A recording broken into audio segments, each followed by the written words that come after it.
I've run hotels most of my working life. So we've got 23 rooms in-house tonight. Thank you very much, all of you. So I know all too well how brutal the hospitality industry can be. That is terrifying. We've put everything that we have into this. And this year the situation truly is dire. You got me worried about that now. I have a lot of pressure to make sure that I deliver. With businesses facing spiralling energy, food and wage costs.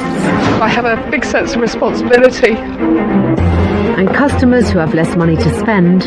Frankly, sweet Fanny Adams. From country pubs, careful of the dog, to seaside hotels. This has got to be done for Friday. I have somebody in here Friday night. Shepherd's huts.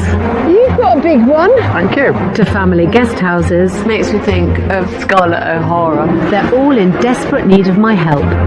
She's just pulled up and I'm terrified. I'll be getting my hands dirty. Mind the pint work.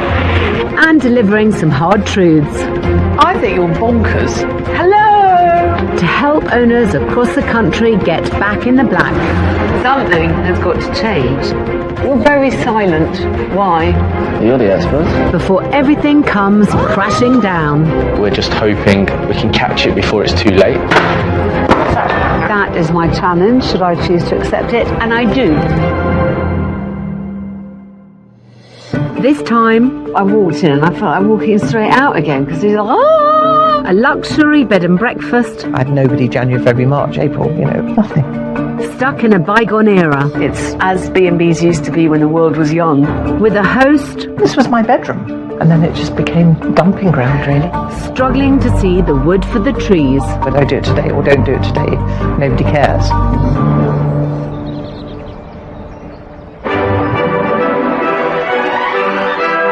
Lifelong musician and music teacher, 74-year-old Tony. Music has always been the deepest thing for me. Going to concerts, playing, the thrill of it all. Owns Appellation Spring. Appellation Spring, good morning. Near Totnes in Devon. £110 a night with breakfast. A 200-year-old 4-bedroom farmhouse surrounded by countryside, which he fell in love with 40 years ago. All the best then. Bye. I lived in my very boring terrace house in London. We'd come down for summer school, and a month later this house came up for sale. And I jumped on a train, babe in arms, and said, we'll give you the asking price. I knew it was a once-in-a-lifetime chance. These lilies are self-seeded. I think they're just fabulous. It's my safe place and my utter pleasure. With roses and an arch. Tony and her late husband Chris brought up their 2 children here, Michael and Morwenna. What's so nice is because they're such late flowering. Well, they're absolutely glorious on the other side of the wall. We had some lovely times. My daughter, she is now a cellist in the BBC Symphony Orchestra. But after Tony and her husband divorced in 1991, and later her children flew the nest to London, Tony struggled to make ends meet. In the last 15 years, I've had to put the house on the market because I ran out of money. I couldn't pay off the mortgage each month. At one point, she was going to sell, but when the for sale signs went up and suddenly she sort of went, I don't think I can do this. It's too difficult to separate the memories. I put my father's ashes here, and then, years later my mum died, and obviously she went there. How can I leave them all behind, So having pulled down the for sale sign, Tony made the decision to open her beloved home as a B&B. I played with the Royal Ballet Touring Orchestra, so I'd had a lot of experience of staying places and knowing what I liked. When Tony opened the doors to guests around 15 years ago, she offered 3 luxury double bedrooms. We've got a shower in the corner. It's a rather unusual setup, but it works well for the house. I was getting gross 17,000 a year, and now it might be 3,000. It's really worrying. Over the last few years, it's got harder and harder to get people through the doors. I had nobody January, February, March, April, just nobody. She doesn't currently accept online bookings. She's been pretty anti that. While guest numbers dwindled and Tony reduced her letting rooms from 3 to 2, The house filled up in other ways. This was the Britain suite for guests. This part of the house now, guests aren't even allowed to see into it. It is shambolic. The house has become almost a sort of mausoleum of things that mean things to me. This was my mother's and she left this to me. That is an incredible bronze. An item just conjures up not just a memory but a whole portion of life. It's very stressful. I think that she would find it much easier to run the business if it was not full of stuff.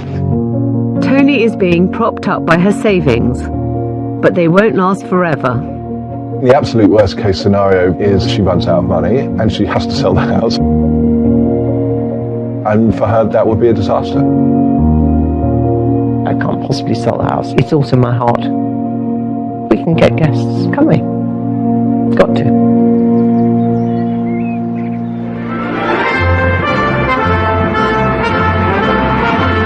I am driving through verdant, leafy Devon, in an area that's quite near Totnes. Totnes has become known as a haven for those embracing alternative lifestyles. With its independent shops and vibrant bohemian community, Totnes, situated on the banks of the River Dart, together with the South Hams area, draws around 3 million visitors a year. I'm going somewhere that calls itself a luxury bed and breakfast. I'm very excited. I have ultimate faith in Alex. I'm willing to consider most things. Not sure about online bookings. Here we are. Well, apart from the solar panels, it's an absolutely picture-book cottage. What horrors await within, though?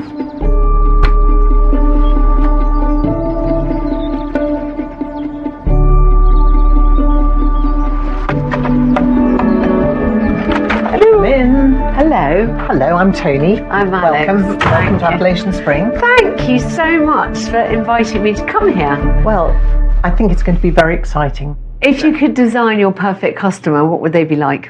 Friendly people who'd enjoy my house. Right. And me. People who want a B&B experience, not just a bed. Okay. How do people find you? I have a website. Right. So if I typed in bed and breakfasts near Totnes, that doesn't seem to come up very well. I think, darling, the world has changed massively. Now, the only way people book things are through online travel agents, Booking.com and Airbnb and Expedia, but they do bring a lot of traffic to your door. Okay, are you happy to take me to my room? Yes, well, I've got 2 rooms, and I thought maybe you'd like to choose which room you'd like. That's very nice of you. Thank you. Upstairs are Tony's 2 ensuite letting rooms. And, very nice, bright room. So you've got your shower in the corner there, unusually. May I show you the other room and then you may make a choice? Thank you. So it would be a double bed and a single. Okay, and it's got a bathroom. I prefer a shower that's not in my room, so do you mind if I take this one? Absolutely. Again, she'll be delighted. Okay, thank you. I do think that a person is allowed a moment or 2 of privacy whilst soaping one's nether regions. With or without an open shower, Tony's room's let from £100 a night, including a farmhouse breakfast. I'm relieved to see there's drawers that one can put things in. There's even a cupboard. You know, lucky me. She seemed genuinely happy to have me here. Let's see how long that lasts. I think that Alex is easy to talk to, perhaps too easy to talk to. I suspect I'm going to be saying all sorts of things that I'll later wish I hadn't. This is a dying breed of bed and breakfast. It's as B&Bs used to be when the world was young. It's very 1990s. You just don't see much like this anymore. Oh, a Holy Bible in my drawer. I haven't had that in ages. It's very much of its era. Luxury bed and breakfast. No true home away from home. This is not luxury. This is traditional. A traditional bed and breakfast offers a personal and relaxed experience within the host's own home, and Tony's given me the green light to explore hers. Gosh.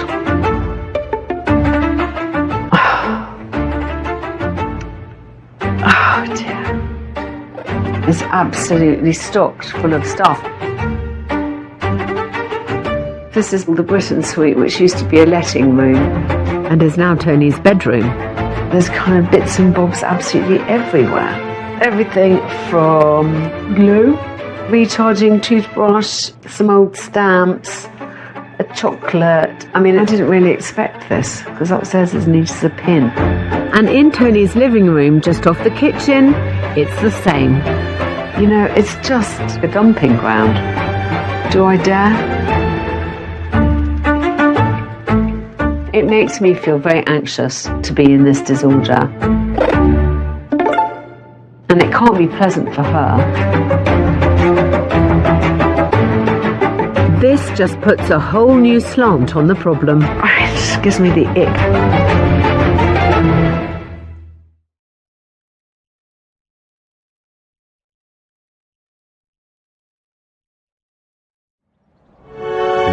There is obviously a problem with stuff. You know, she's a musician. She can barely sit down to play the piano. In Totnes in Devon, I have nobody staying at all. 74-year-old professional viola player Tony The house has to bring in income. opened a B&B around 15 years ago in order to keep the home where she raised her 2 children and scattered her parents' ashes. Oh, God, it's such a mess. But since COVID, guest numbers have petered away. Visitors' books, there's not many in 2025, and only her dwindling savings are keeping her afloat. Just a panic rises. I don't ever want to have to leave this house. I want to go out feet first. Upstairs, I've discovered 2 neat and tidy traditional guest rooms. But downstairs in Tony's private quarters, I've uncovered disorder and disarray. No one would choose to live like this, really. Something has just got on top of her. And there's still one more room to see. Are you ready? Take a Yes. deep breath. Okay. There is quite a lot, isn't there? This was my bedroom.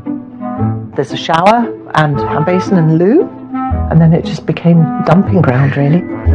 This room has got huge potential for guest accommodation, but there is such a mountain of stuff that I simply can't brush it under the carpet to start talking business with Tony. That's if I could find the carpet. That actually just needs me to have time to deal with. So, how to put this politely? I walked in and I felt like walking straight out again because he's like, oh! Yeah, I thought you might feel like that. Yeah, it could be such a nice room. It was. And then I brought all my mum's stuff. How long ago did your mother die? I think it's about 2-3 years. Every object has a memory. How are you going to have room for future if you're still kind of shoved full of past? I don't know. I find it very difficult to sort things because I get diverted all the time. I'd be doing 6 other jobs and just open the drawer and put something in on my way to something else. I lose things all the time. I was not because it's untidy, just because I put them down in random places. Yes, well, that's what untidiness is. I mean, I think that's the definition of untidiness. The sorting thing, I now realise, is probably my ADHD. It explains a lot of things. My mum's currently exploring late diagnosis ADHD. I grew up in this house with my mum, and I can say without a doubt it affects every single aspect of everything she does. The big difference now is her beginning to understand in what way it affects how she is and how she does things. 20 years ago, she wouldn't have known she had ADHD. You know, we all are much more aware of, so many things. Adult ADHD referrals have seen a sharp rise over the last 5 years, with some research suggesting a 400% increase. Acquiring a late diagnosis for some can explain a lifetime of behaviour. Tony's obviously finding this quite freeing to discover that there's an actual reason that she behaves the way she does. Although the clutter in her private rooms is overwhelming, it's not preventing any bookings in her 2 upstairs rooms. But I think I know what is. I'm concerned that she's not on one of the big booking websites, because that is how people find you, and you've got to be in it to win it. What's that pile under there? I've no idea. So this is everything you might need to know.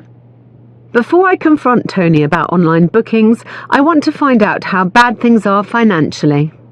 So you took nothing in April? Nothing. And you took nothing in June? Nothing.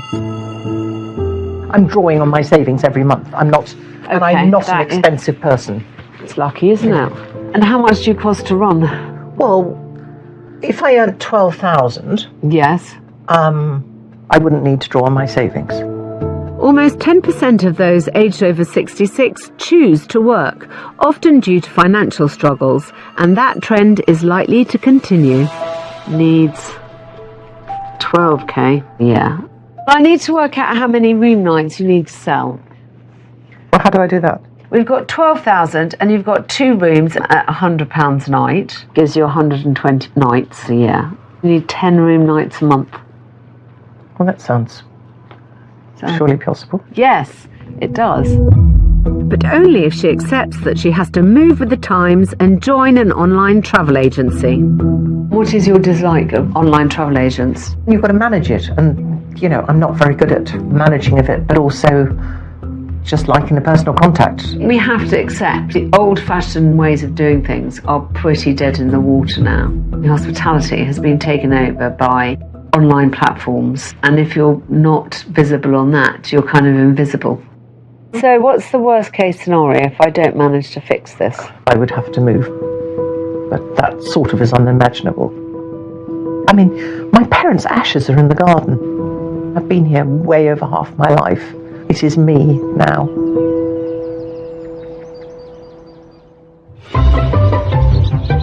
The bed is really comfortable. I've had a good night's sleep and she's got a nice product. We've just got to sort out the state of the rest of the house. Raising occupancy levels and income is one thing, but there's a bigger fix needed here. I've come up with a strategy that combines decluttering with a business revival. Good morning. Hi, doll. Studies show that there are strong links between ADHD and clutter. I'll just get the bacon and the eggs on the go. Are you going to sit down with me? That sounds a wonderful idea. Having a cluttered space can cause increased anxiety and chronic stress, as well as avoidance behaviour, and I think Tony is definitely avoiding the problem. That's lovely, thank you. And now's as good a time as any to put my plan of action to Tony. Lovely. So, what I think, and I'm prepared for you to greet this with howls of outrage, is to try and reclaim that room as a bedroom. Oh, really? Yeah. I think a bigger room on the ground floor is rather an appealing prospect. Right. Because it's perfectly evident to me that you're capable of keeping everything immaculate. Because look at the kitchen, look at the bedrooms. An accessible ground floor bedroom is a big draw and will help Tony hit her 12 grand a year target. And it gives Tony a reason to chuck out the clutter, which will free her from the stress it brings to her business and her life. It is that enormity of just not knowing It's where to start. where to start, how to start, and why today when it could be put off to tomorrow. There's always something else I could be doing. And there ever will be. And now to reveal my strategy for success. I know somebody to help you who works with organisation and with neurodiversity. Really? Yeah. Yeah, all right. Well, I would be very interested to find out about myself. Okay, good. Of all the things I thought she might suggest, that was the one that never crossed my mind. Because one look at it, I can't imagine it could ever be a bedroom again. I'm determined by the end of my time here that I'll give Tony the courage and conviction to transform this into a beautiful letting room and list it, along with her other 2 bedrooms upstairs, on an online travel agency site, an OTA. The thought of organising things is panicking me already. It's a huge undertaking, and I can't empower Tony alone. Amber, I assume? Yes. Do come in. Amber is my secret weapon. I'm hoping that you're going to be our saviour. No pressure. She's been a neurodiversity specialist declutterer for over 2 years. Yeah, I can make excuses for why it's quite like this at the moment, but I won't. No, and to be honest, because there's not been a use for it, you've shut the door, out of sight, out of mind. So these are all basically delayed decisions. Absolutely. Today, She's cut straight to the chase. I love it. today it is about making those decisions, Tony. Should we just get stuck in and go for it? Okay? Yes. Yes. So, first of all, these suitcases, are they to keep, to go? Oh, no, I do use that one and I use that But one. maybe not this one. Not really. I have used it, but I don't. I can do without it. Well, you don't have to do without it. No, not at all. But actually, I have another similar one that I do use more. I've got a lot of suitcases, really. Great, so should we donate that one? Yes.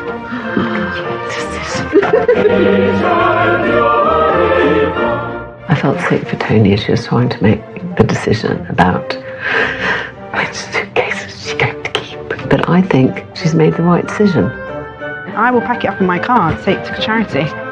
And that one up there? It's a very dear suitcase, but actually, it doesn't have wheels and... No, and it's going to be heavy. Yeah. Okay, get rid of it. Are you sure? Yes. Definite? Yes. I've said goodbye to some cases that have been many miles with me. I used to love and used every week for decades. No memories fading. Gratitude. Hopefully this is going to work. So excited. I'm so excited.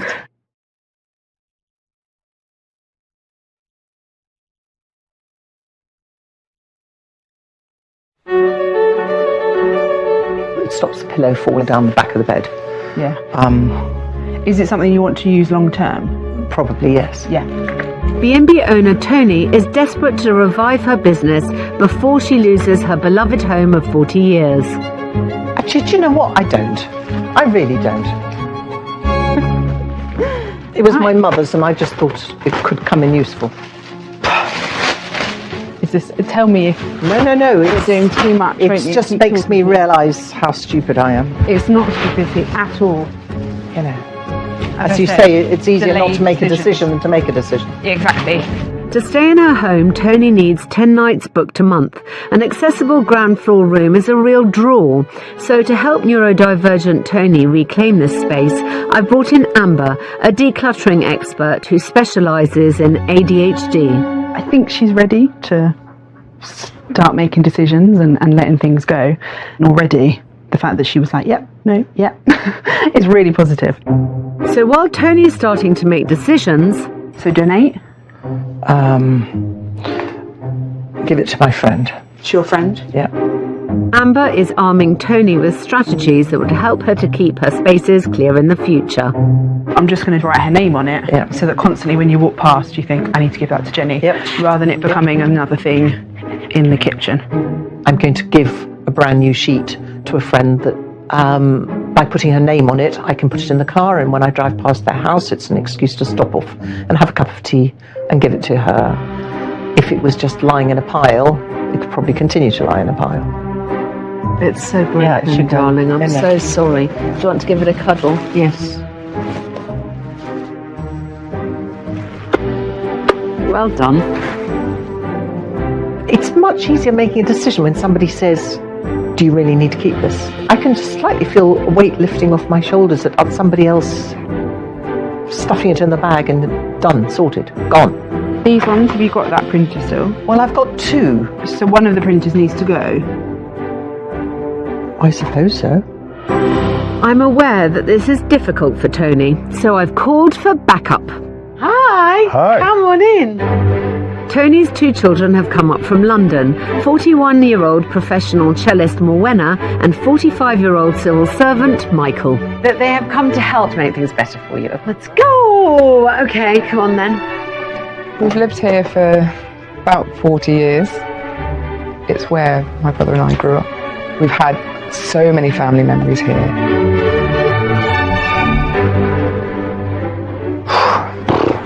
And so it's very meaningful for me. Some of this stuff, and then half of it you go, why have we got one sock and a packet of lockets in amongst a chess box? Michael takes on the tech in the living room, 3 iPads. Who knew? while in the Britain suite, Morwenna starts to free her mum's private lounge and bedroom from the stress of clutter.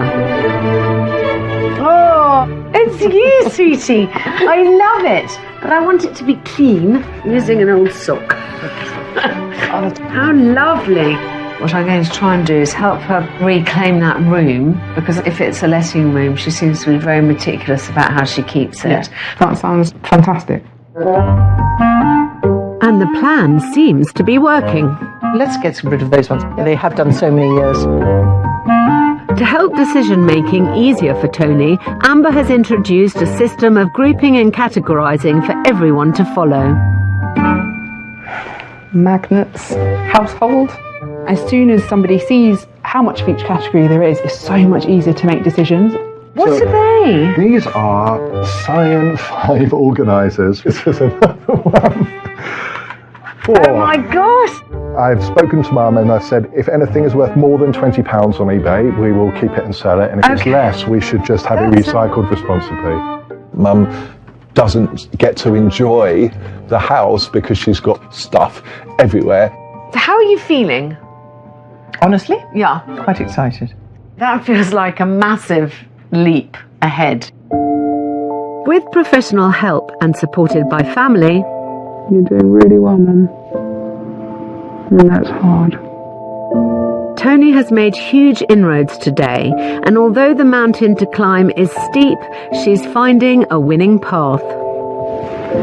I don't just feel I'm just doing this on my own and you know, whether I do it today or don't do it today, nobody cares. And I just sink ever deeper into yet another thing on the floor. But when people are fighting my corner, that makes me want to get up again and keep fighting. But freeing Tony from years of clutter by reclaiming a ground floor room for guests is only part of my plan. The other is to move her bookings online. I don't like online booking. I like the personal touch. It's just me. Hiya! Good afternoon, Mark. How are you? So I've asked Tony's friend and neighbour Mark, owner of the nearby Cot Inn, to try and persuade her. Do most of your bookings come through the internet? 95%. Really? But presumably you're then on the computer working it all out all the time. No, you can literally see it all through a smartphone and monitor it through that way. It will transform your business. We used to give Tony loads of business. I used to use Tony for overflow, you know, when my hotel was full, and then they'd come and eat in the pub and it worked both ways and it was brilliant. But people just aren't turning up anymore without booking online. I like to know who's coming. I like to know to chat to them and... But you can do all that. They can just book and then you can give them a lovely phone call and welcome them or email them. No one's trying to stop you from communicating with them. It's just they have to be able to find you. It's providing you customers to you. That's it. And, you know, I can show you how to use it. Are you listening to the voice, the very wise and successful voice of reason? Globally, 65% of all travel bookings were made online in 2023, and that figure is expected to rise to 75% by the end of the decade. Commission can be up to 30% on a booking, which is a big slice of the pie, and she may have to increase her prices accordingly. But it's a trend that Tony just can't ignore. It's clear that he thinks it's the only way forward. It's clear Alex thinks it's the only way forward. I've got to be brave and learn how to do it. I'm hoping that Tony will find the courage of her convictions. One other point I want to convince her on is her positioning in the market. Mark's rooms are advertised as luxury and can command a price tag of £175 a night plus. I think that this represents what people would think of as luxury in the countryside. It's all very neutral. Nice chest of drawers, slightly bigger TVs. I feel like we should lean into your positioning more as a traditional bed and breakfast. Okay. Yeah, I'm traditional. I like tradition. So, very happy with that. I was interested that she called that a luxury room. very plain bed coverings, which to me looks bland, and the people who come to stay with me think my things are more fun, which is why they come to me, if they do, which they don't. But all that's going to change, I'm certain of it. But the metamorphosis can only happen if Tony follows my instructions over the next 2 weeks. The two things that we're doing, the kind of clearing up and the getting you on booking system, are actually going to be the silver bullet. You'll immediately see a difference. Okay. While I'm gone, Tony must turn the downstairs room into a letting room and get it onto an online booking site ready to go live on my return. I would like you to channel your inner Alex Polizzi. Be quite deliberate in your actions. Hit it and you hit it hard. Where's the kiss? Thank you, thank you. Courage. You're doing great. See you in a couple of weeks. See you in a couple of weeks. I've kind of turned her life upside down a bit and encouraged her to be brave and be bold. But, you know, there's that terrible moment where you've broken all the eggs and you still have to make the omelette. And I just don't want to have left her in a worse mess than I found her in.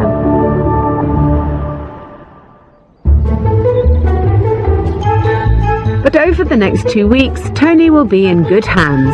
Hello, Amber. Thanks for coming Hi, back. Tony. Nice to see you. Some people call it the pile of doom. I like to call it the pile of possibilities. Because you just don't know what's in there. Those are my school badges. Look, my Girl Guide badges. And it's not just Amber. There's another pair of glasses here that's not psychedelic. Tony's friends Elka, Sandy and Dan are on hand to help. It's just when one of us needs some help, we'll just all roll up. And Tony's certainly on a roll. Do you know, I really don't need that one. Quick decision made. At first time, there's a few nerves. It can feel a bit like, oh, I don't know what this is going to feel like. The second time I go, it's much more, right, let's get stuck in, let's make decisions, let's do this. I thought I'd be fighting tooth and claw to hang on to all my things. Do you know what? Just the manana and leaving everything, you know, I'm running out of time. I need to decide now. And progress is being made. Oh my God, I haven't seen my window seat for 15 years. It doesn't feel pressured, that's what I love. And that gives me the courage to throw away things that I suddenly realise I don't need anymore. The clutter is reducing. Perfection. Perfect. But the online listing looms large. Good afternoon, Mark. Thanks for coming over. So I've asked neighbour Mark from the Cot Inn to help Tony take her first tentative steps towards joining an OTA. So you go on I'm here. panicking already. Yeah, don't worry. Okay. Right, okay. This is so easy, honestly. Yeah, you're then going to ask for my password, and I'm going to have to then try and find it. There's no passwords. We're going to set new ones up. I'm going to have to face up to being online, and it's a step outside my comfort zone at the moment. Continue. At the moment, she's very scared of it. Click on that one. So it already knows you. But once she starts using it, she'll realise actually it's completely manageable and you're completely in control. Is the breakfast included? Yes. Is parking free? Yes. What about the garden? A quintessentially English garden? Why not? Now you're selling it. You have to be online now. There's no other way. I'm being very brave, and I can't thank Alex enough for giving me that courage.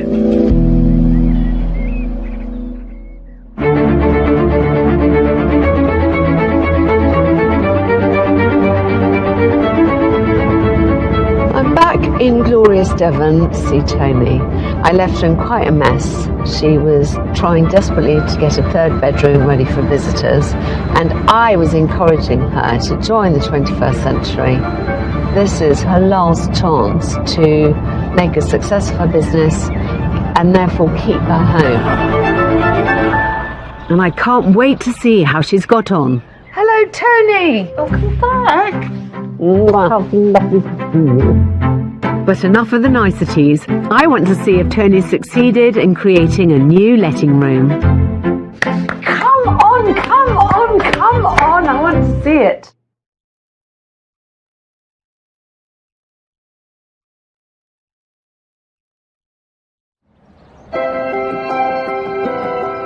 At the Appalachian Spring Bed and Breakfast near Totnes in Devon, I'm on tenterhooks. Oh my gosh, I'm so excited. Come on then. When I left Tony 2 weeks ago, half the house was stacked full of stuff.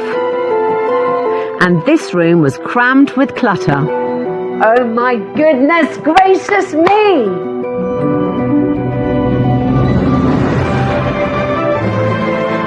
Now the mountain of matter has vanished. The dumping ground is no more. Tony has faced her nemesis and won, creating a room perfect for paying guests. I mean, this is as big a transformation as I've ever seen anywhere. This is my half. This is the guest half. Oh my gosh, that's amazing. And the drawers? Offer them. They're all empty. Empty drawers! Mon Dieu! I would say that this is your nicest room. Ta-da! I have at least in this become victorious. Darling, I cannot begin to tell you how incredibly impressed I am. Thank you. I'm really amazed at what has been accomplished here. This is a big, big transformation. Obviously, that's all my stuff, but Yes. it'll be covered up by the curtain. I don't mind all of this. I mean, it's not offensive in any way, shape or form. No. This is a traditional home away from home B&B, so some of Tony's possessions can remain. She's claimed back a big chunk of her house, and actually it feels quite joyous. A ground floor room will appeal to a different clientele to Tony's upstairs rooms, so will help in achieving the 10 nights a month Tony needs to keep her home. It was horrendous, and now she thinks it's my best room. I mean, you can't get better than that, really. Now, has Tony made any progress in her private quarters? Well, it's not as bad as it was when you first came. One can but dream. So this is work in progress. It was asking a bit too much to turn around the house in 2 weeks. Tony's worked harder than I could imagine, and so I want to treat her to a bit of retail therapy for her new room. I think it's very nice. Good. It'll finish off the room beautifully. Well, that's what I was hoping. And perhaps I've earned a treat too. What about me? I'm such a magpie, darling. I could send you a declutterer. Do you know one? I do. We may have transformed Tony's accommodation, That's quality. It's okay, isn't it? but I've still yet to realise my biggest ambition for her business. Getting her B&B on a booking website. Tony is looking at that laptop as if it is a box of venomous snakes. Online booking platforms are specifically designed to be easy, so people can basically manage them themselves. I have to be brave. You've got to be brave. Tony's neighbour Mark has been working with her to create the building blocks, but now it's up to me to persuade her to push the button. We're going to go live. Ta-da! Yeah. This is, first of all, perfectly safe. And second of all, thousands of hotels use it, including my own. Including your own. Including my own. And to help Tony over the line, I've arranged for some moral support. Ah, Morwenna. Hello, darling. How are you? Hi. We're just about to press the button that puts your mother's property on the internet for bookings. I'm scared. That's so exciting. She's a little bit nervous. I think this is going to be truly life-changing for both her and the business. So, Mum, I'm so proud of you. Thank you, Alex. Big kiss. Well done, Mum. Oh, that was nice. Now for the moment of truth. Okay. Complete registration. It says complete registration and open for booking, or complete registration and open later. So shall I do the one that says open later? No. Ready? Yeah. Steady? Yeah. Go? Yeah. Ta-da! You've just set your property live. Woohoo! The crowd goes wild. She's made her first slightly tentative steps. And I think, as with anything, the more often you try something, the easier it becomes. This is how easy was it to list your property? Extremely difficult. It's taken 20 years. This is such a momentous occasion. I think it deserves a celebration. We're going to have a good old knees up this afternoon. Okay, lovely, darling. Because she loves having her friends over. I've got some local sparkling wine. She's had this incredible life and career. To us, darling. And I think she's just become overwhelmed with the kind of avalanche that existence throws at you. Thank you from the bottom of my heart. Oh, darling, my pleasure. This is Alex, who has transformed some of the house. I just want you to know that Tony literally 5 minutes ago went live on her online booking platform. So cheers. That's brilliant. Thank you, Alex. This is going to be amazing. So, anybody like to come and see my bedroom? It's the only offer I've had all day. So, Wow. Oh my God. I can't believe that Tony did that. I'm just dead proud of Tony. Oh wow! I remember this up to here with music and so much stuff. This is wonderful. Really looks like a really nice place to stay. I'm really pleased she's done it, and it's going to transform her business and her life. This will market really well online, definitely. thank you. She's moved into the 21st century in terms of bookings, but people will still get that kind of old-fashioned welcome and the personal attention of a lovely person like Tony. I feel quite tearful, actually. Going online was just a watershed moment of panic, but I'm there and I've done it. Tony has moved with the times, which I'm certain will bring her the £12,000 to secure her home and her future. But her traditional hospitality values still remain. And I hope that I've given her not just renewed vigour for her business, but tools for life. What I'm hoping is I've encouraged her to rethink of it as the nicer she makes it, the better it is for her. Darling, thank you. I really look forward to seeing it again. I feel very strongly that it's about reclaiming her own place in the world. Thank you. Bye. Bye. It's been the most amazing makeover of my business that I would have ever dreamt possible. So, thanks to Alex, thanks to everybody for... This is where my future is going to be.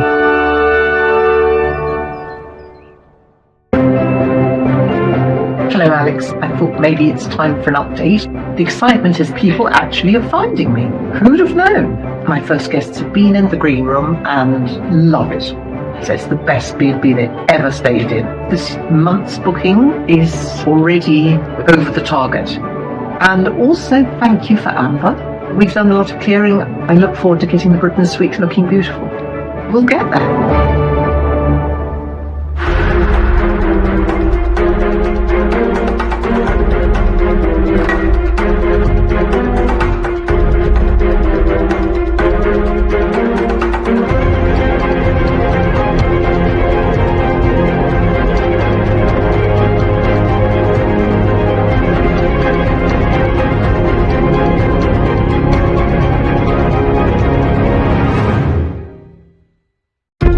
I've run hotels most of my working life. So we've got 23 rooms in-house tonight. Thank you very much, all of you. So I know all too well how brutal the hospitality industry can be. That is terrifying. We've put everything that we have into this. And this year the situation truly is dire. You got me worried about that now. I have a lot of pressure to make sure that I deliver. With businesses facing spiralling energy, food and wage costs. I have a big sense of responsibility. And customers who have less money to spend. Frankly, sweet Fanny Adams. From country pubs, careful of the dog, to seaside hotels. This has got to be done for Friday. I have somebody in here Friday night. Shepherd's huts. You've got a big one. Thank you. To family guest houses. Makes me think of Scarlett O'Hara. They're all in desperate need of my help. She's just pulled up and I'm terrified. I'll be getting my hands dirty. Mind the paintwork. And delivering some hard truths. I think you're bonkers. Hello! To help owners across the country get back in the black. Something has got to change. You're very silent. Why? You're the expert. Before everything comes crashing down. We're just hoping we can catch it before it's too late. That is my challenge, should I choose to accept it, and I do. Yeah, call your plumber, call your plumber. This time, you just feel like going. A crumbling seaside hotel on a financial knife edge. It's become a daily battle against things going wrong. Pushes a novice owner to the brink. I'm well out. Sorry, darling.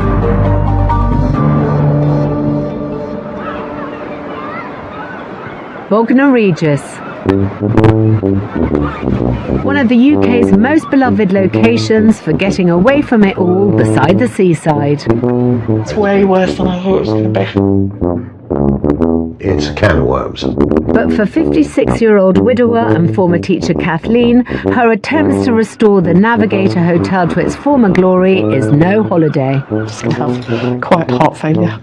Should we go to look at room 11 and break your heart some more? 10 months ago, Kathleen decided to call time on her 8-year career as a teacher. I started training very late in my life, following the death of my husband, and I really enjoyed it. But it got to the point where there was no work-life balance. Having tragically lost her husband and left feeling exhausted by her experience in education, Kathleen was keen for a fresh start.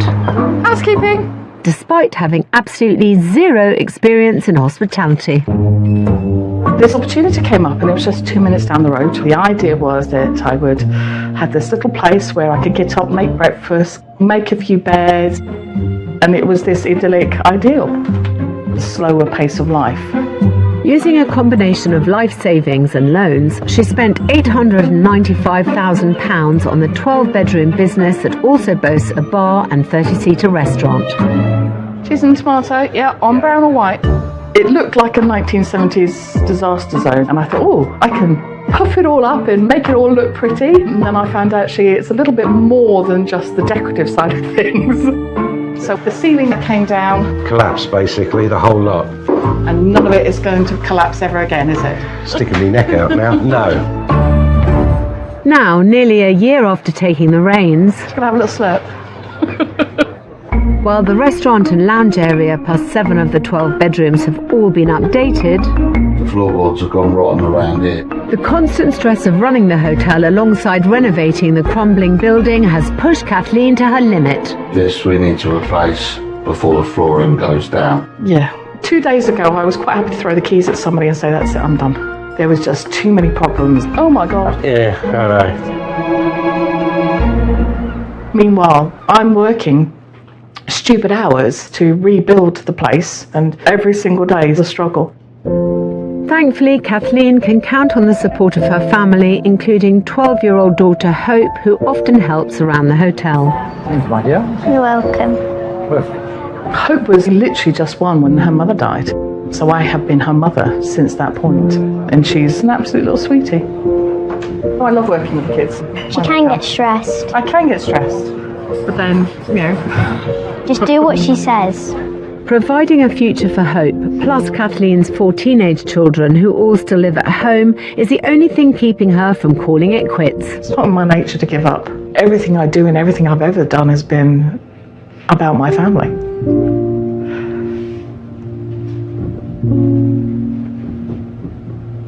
Sorry.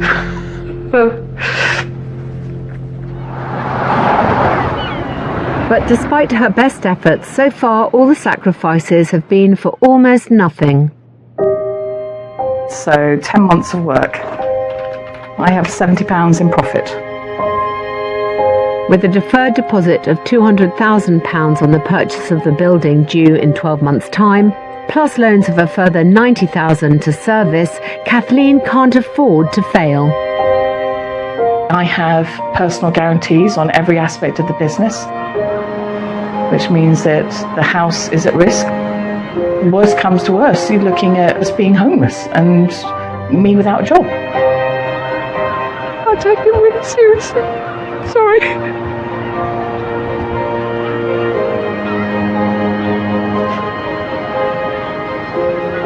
We've all had a loss in our family. My husband. I don't have my parents anymore. So I have a big sense of responsibility to my family and making sure that they're okay.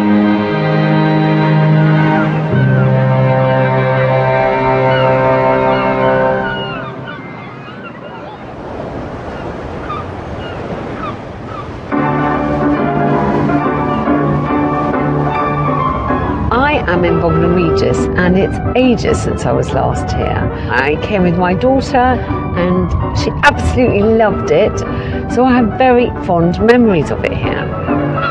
Home to Butlins since the 1960s, Bognor attracts around 4 million tourists every year. But since my last visit here, it's been hit by some high-profile bad press, recently being voted the UK's worst seaside town. I can't quite work out why it's got now this terrible reputation. So I'm interested to see the reality behind the headlines. Let's see what the navigator's like.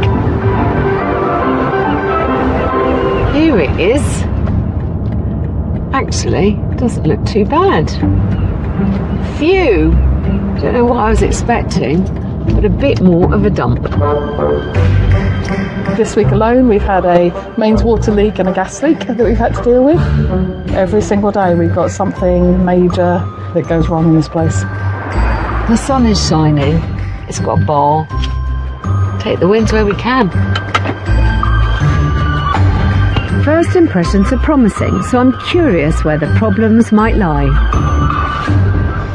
Hello, welcome to the Navigator. I'm pleased to be here. Is this your first venture into hospitality? First venture into hospitality.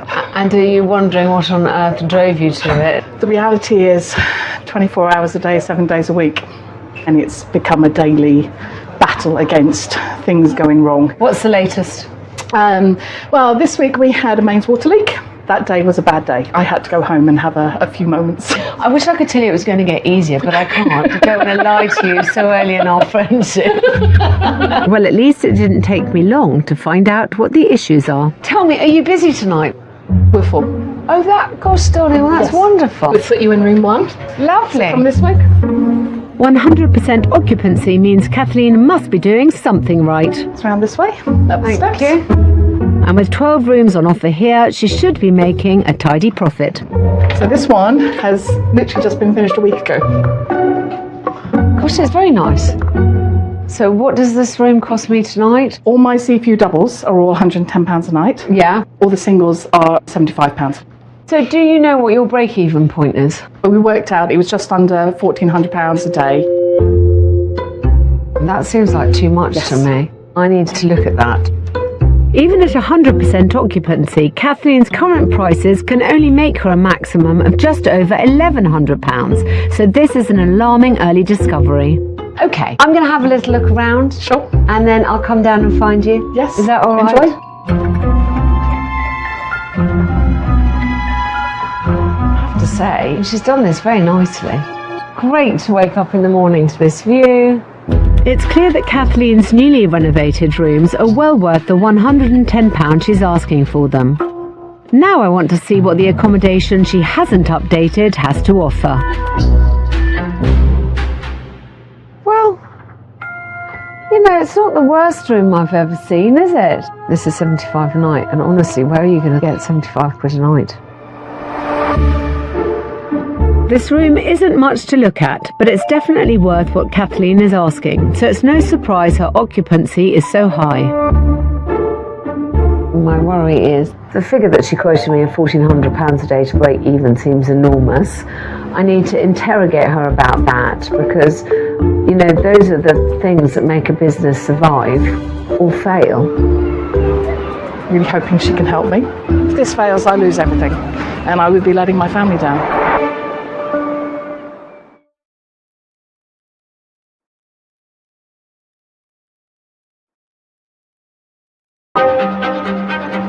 We're going to have to rip out the entire ceiling. Then we need to talk about refurbing the bathroom. In the famous Sussex seaside town of Bognor Regis, it is extremely stressful and I get very, very tired. Very, very, very tired. novice hotelier Kathleen is in at the deep end, attempting to keep the 12-bedroom Navigator Hotel afloat. So this has got to be done for Friday. I have somebody in here Friday night.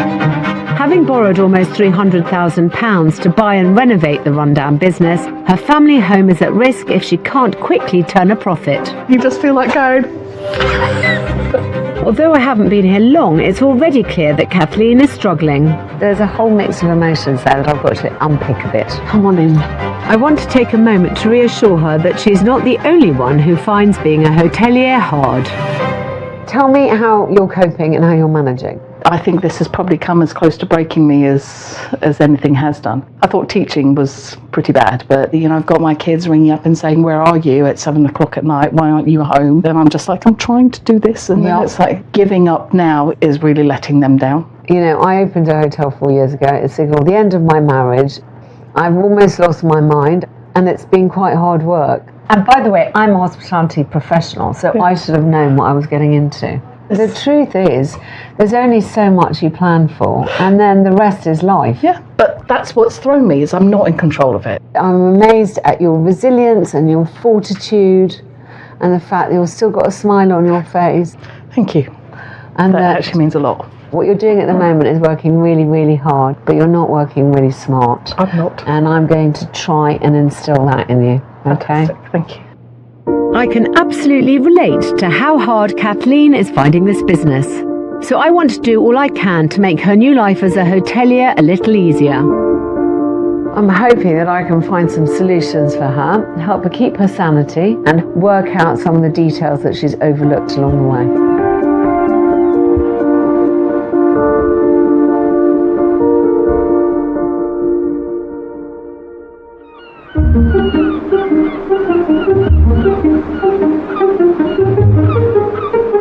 It's the morning of my second day in Bognor.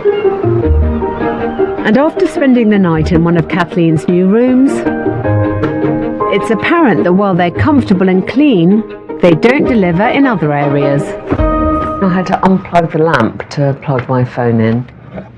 She's got two of these gorgeous, enormous sofas, but where do you put your cup of coffee? In the bathroom, there's nowhere to put my wash bag. I ended up packing it on the loo seat, which isn't really ideal.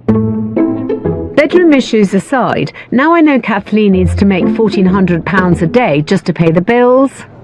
Scrambled egg on toast? Certainly, no problems. I've got bigger concerns around the numbers that underpin her business. Her break-even point seemed very high, and so I just need to check that she really does have a handle on her figures. But before I'm ready to crunch the numbers... Morning, darling. Good morning. I first need to get a taste for what breakfast, which is included in the £110 room price, is all about. I think I'll just have set menu C. Set menu C? Thank you very much. Be with you shortly. I think this is a really nice space. You've got the lovely view. No wonder people want to eat here. Much like in the bedrooms, there's very little to turn my nose up at in the restaurant. Here's your breakfast. Thank you, darling. Lovely.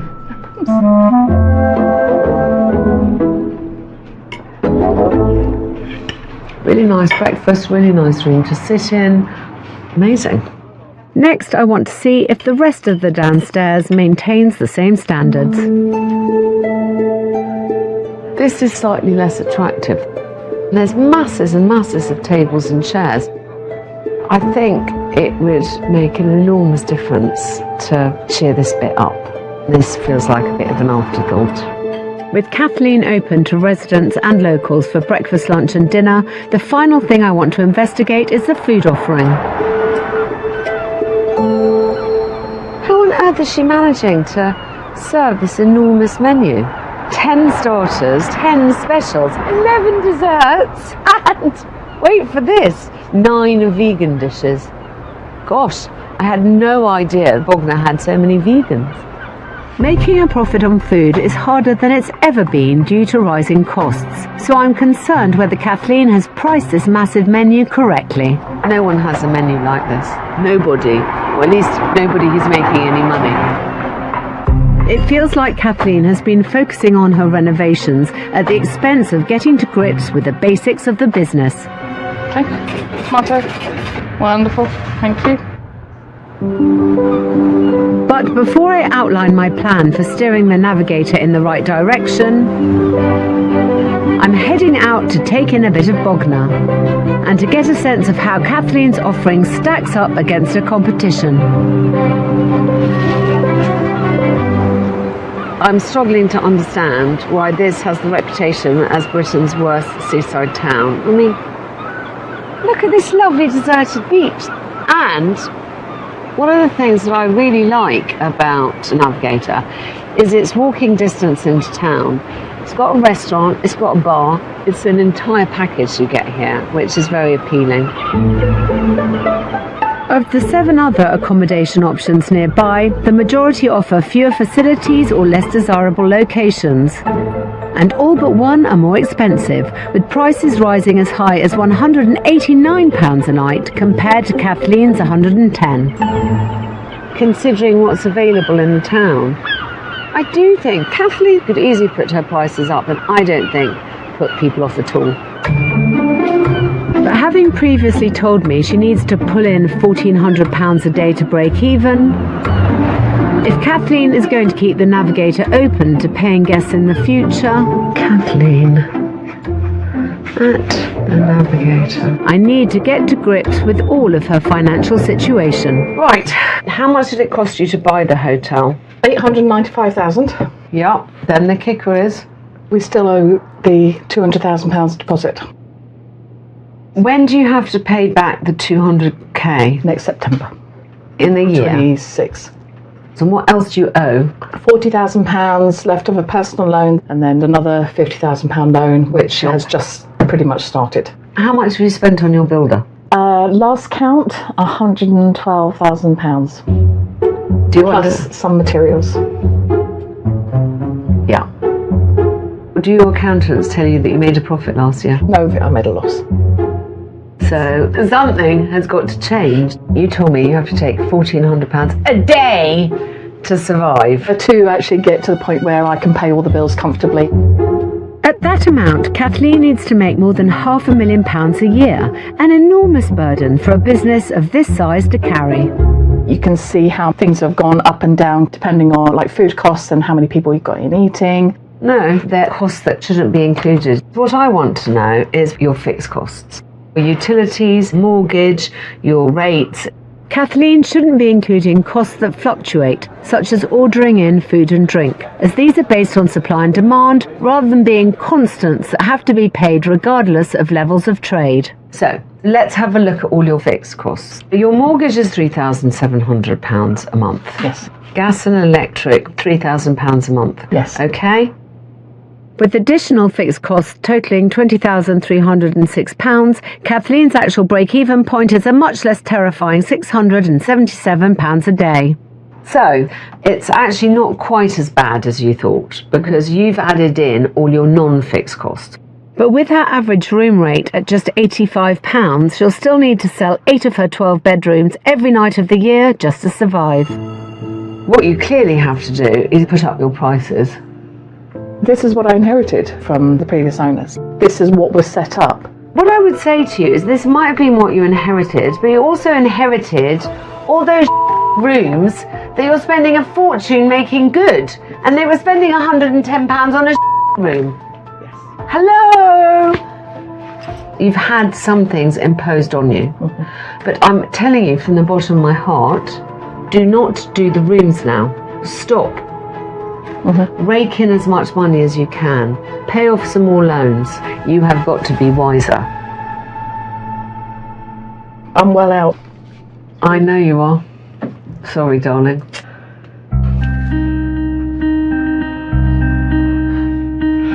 I mean, you've survived until now, and now we've just got to make sure that the next bit is better. Yeah.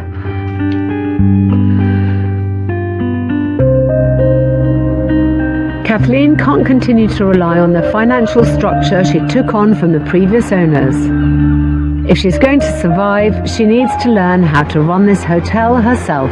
As I say to everybody, It's so easy to spend money and so hard to make it. Just stop spending it.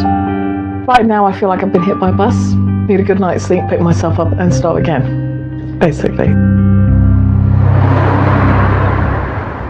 That's not a drip, that is soaked. But just as I think we've got past the worst of it, what's happened? As the old saying goes, it never rains, it pours.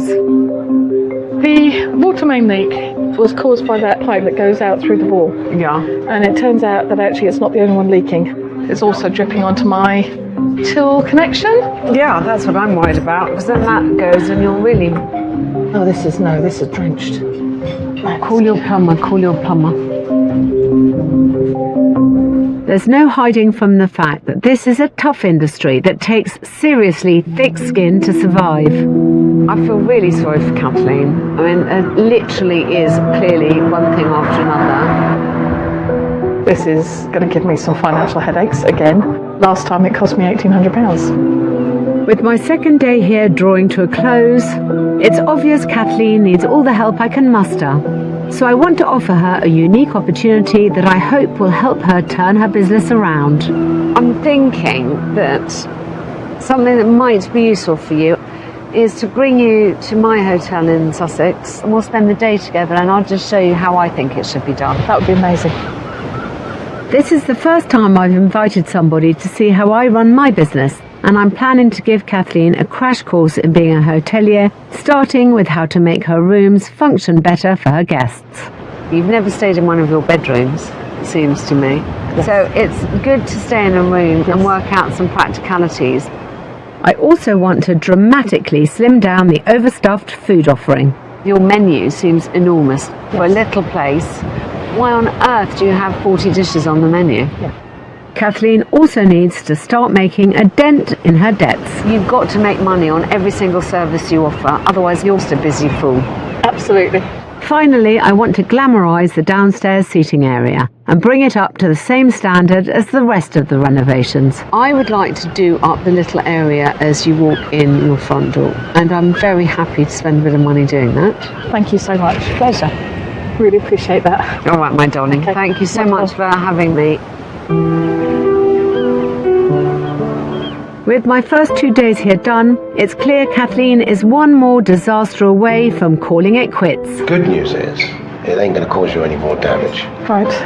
That's better news. I hope I'm not too late to help her turn her fortunes around and steer the Navigator in a new direction. This is someone who's putting a pretty brave face on things, but she is like a rabbit in the headlights. I've got to establish some routine and some order. The money is draining out of the business and it feels like I'm risking everything for my family. I've got to put my big girl pants on and start changing what it is I do.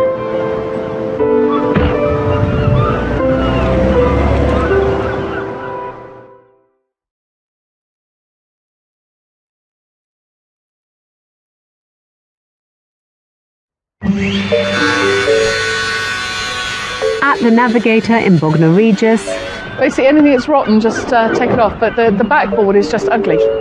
56-year-old former teacher, novice hotelier and mum of 5 Kathleen has taken my advice to stop spending on renovating her bedrooms for the summer season. These brackets are nowhere near strong enough. And start focusing on saving up some money to help pay back her debts of almost £300,000. I've got some time to give myself some breathing space, build up the account a little bit, so that every month is not a nail-biting finish. But despite the financial pressures, Kathleen's determined to make her business a success. I don't tend to give up very easily. The reason I do this is for my children. With a debt of £200,000 due in 12 months' time and her home used as collateral for the loan, failure now would be devastating for her family. Thank you very much, my lovely. It was lovely. You're welcome. Basically, we put everything that we have into this, and if it goes under, we go under too, and it won't be pretty.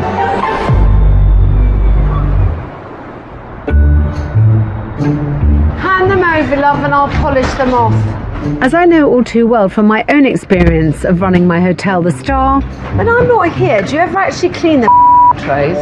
Hospitality is a hands-on business. Do you know who's having what? Lady flat white, man, cafetiere. And making it pay is all about keeping on top of the bottom line.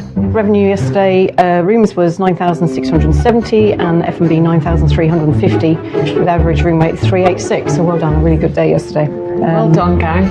I've offered Kathleen the opportunity to visit me in my place to show her some useful techniques that apply at any level of business. Very nice to see you and to be able to bring you here. Thank you, I'm so excited to be here. Which should help her make the Navigator turn a profit. So do you want to come in? Getting bedrooms right is the foundation of every hotel. I'll start over this side, shall we?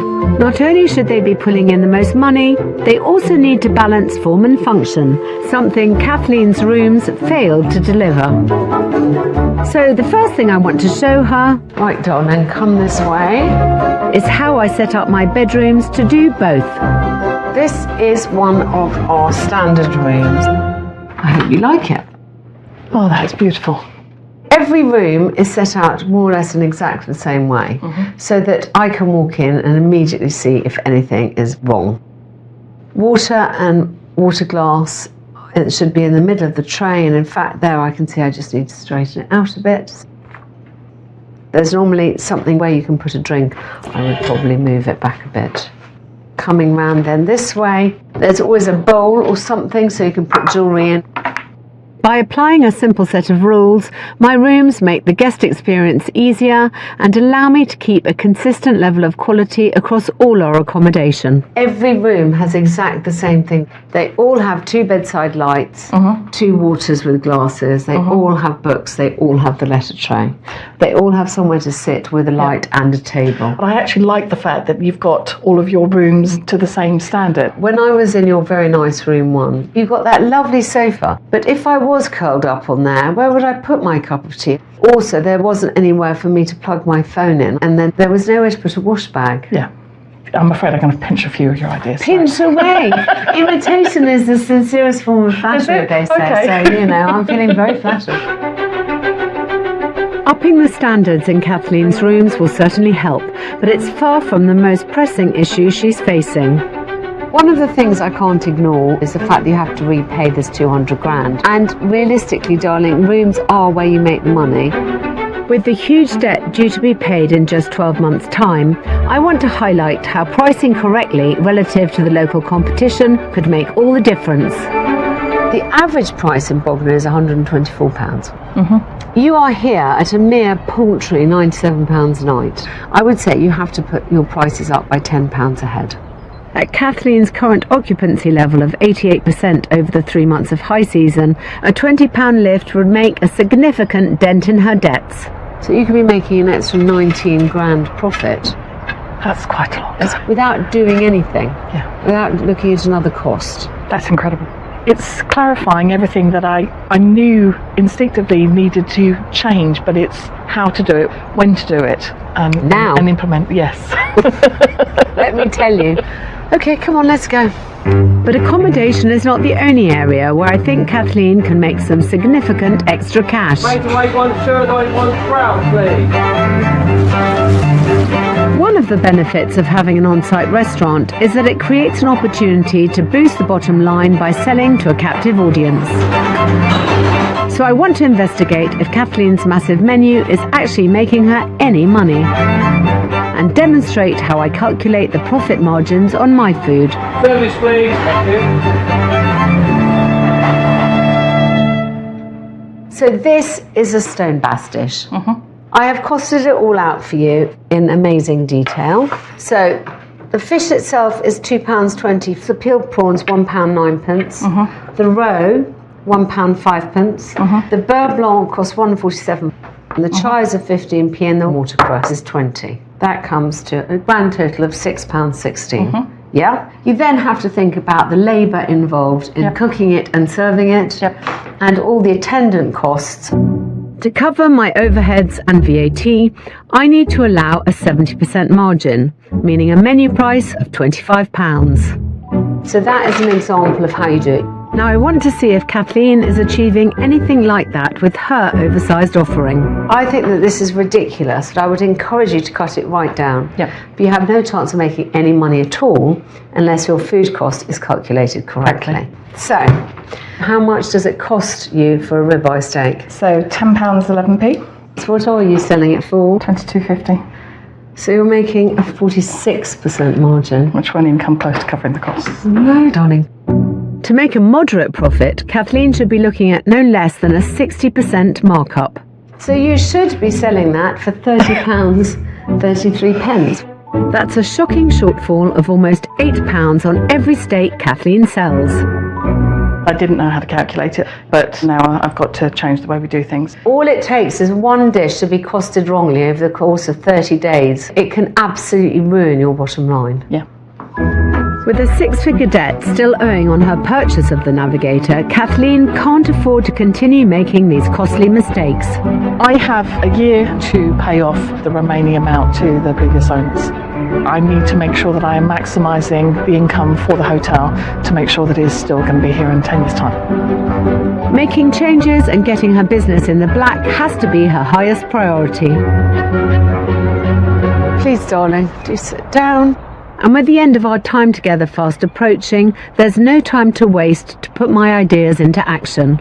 So, thinking about how you edge the room prices up, cutting down the menu and making sure that everything that's on the menu is the right price. That's the way you're going to make money. Yeah.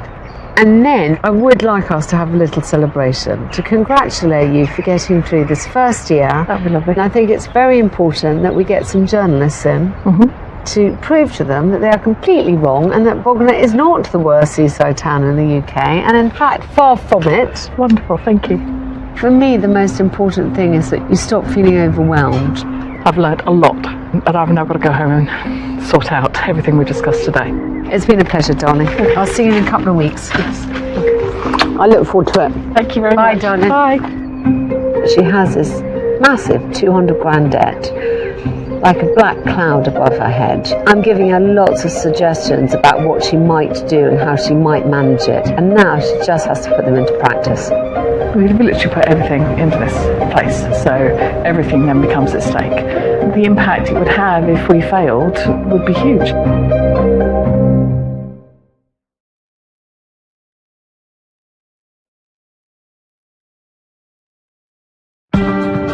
I'm not sure if the big ones are going to fit out here. In Bognor Regis, it's the perfect weather for it. The winds of change are blowing through the Navigator.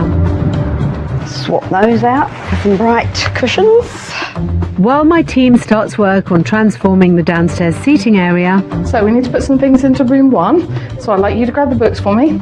Kathleen and daughter Hope are putting my advice into practice and making the bedrooms more functional. So if you pop those on the bedside tables, just in front of the lights for me. We're dressing the room up so it becomes a little bit more practical usage-wise. And it's also all change on the food front. So our ribeye steak has now gone up to £24. Where, inspired by her visit to the Star, Kathleen is applying a new, profitable pricing strategy. We now have every single thing on that menu correctly costed. I always felt like I was operating in the dark, and now I feel like I've got a vague clue as to what it is that I'm supposed to be doing.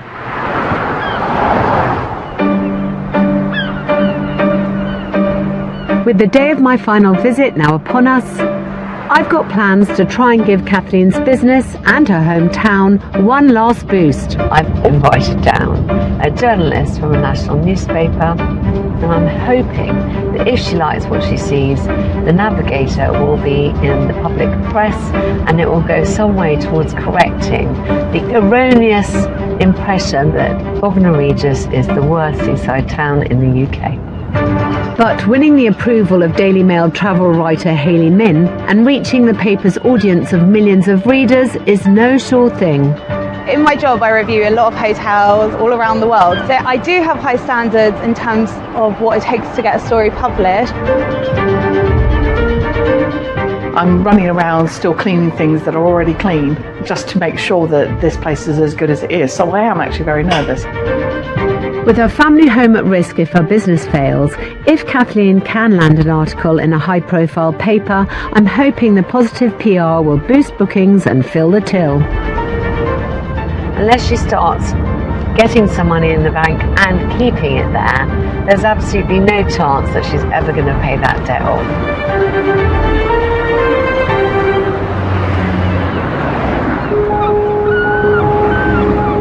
Last time I was here, the downstairs muddle of old chairs made for a poor first impression and felt outdated in comparison to Kathleen's recent redecoration. Hi, darling. Hello. So good to see you again.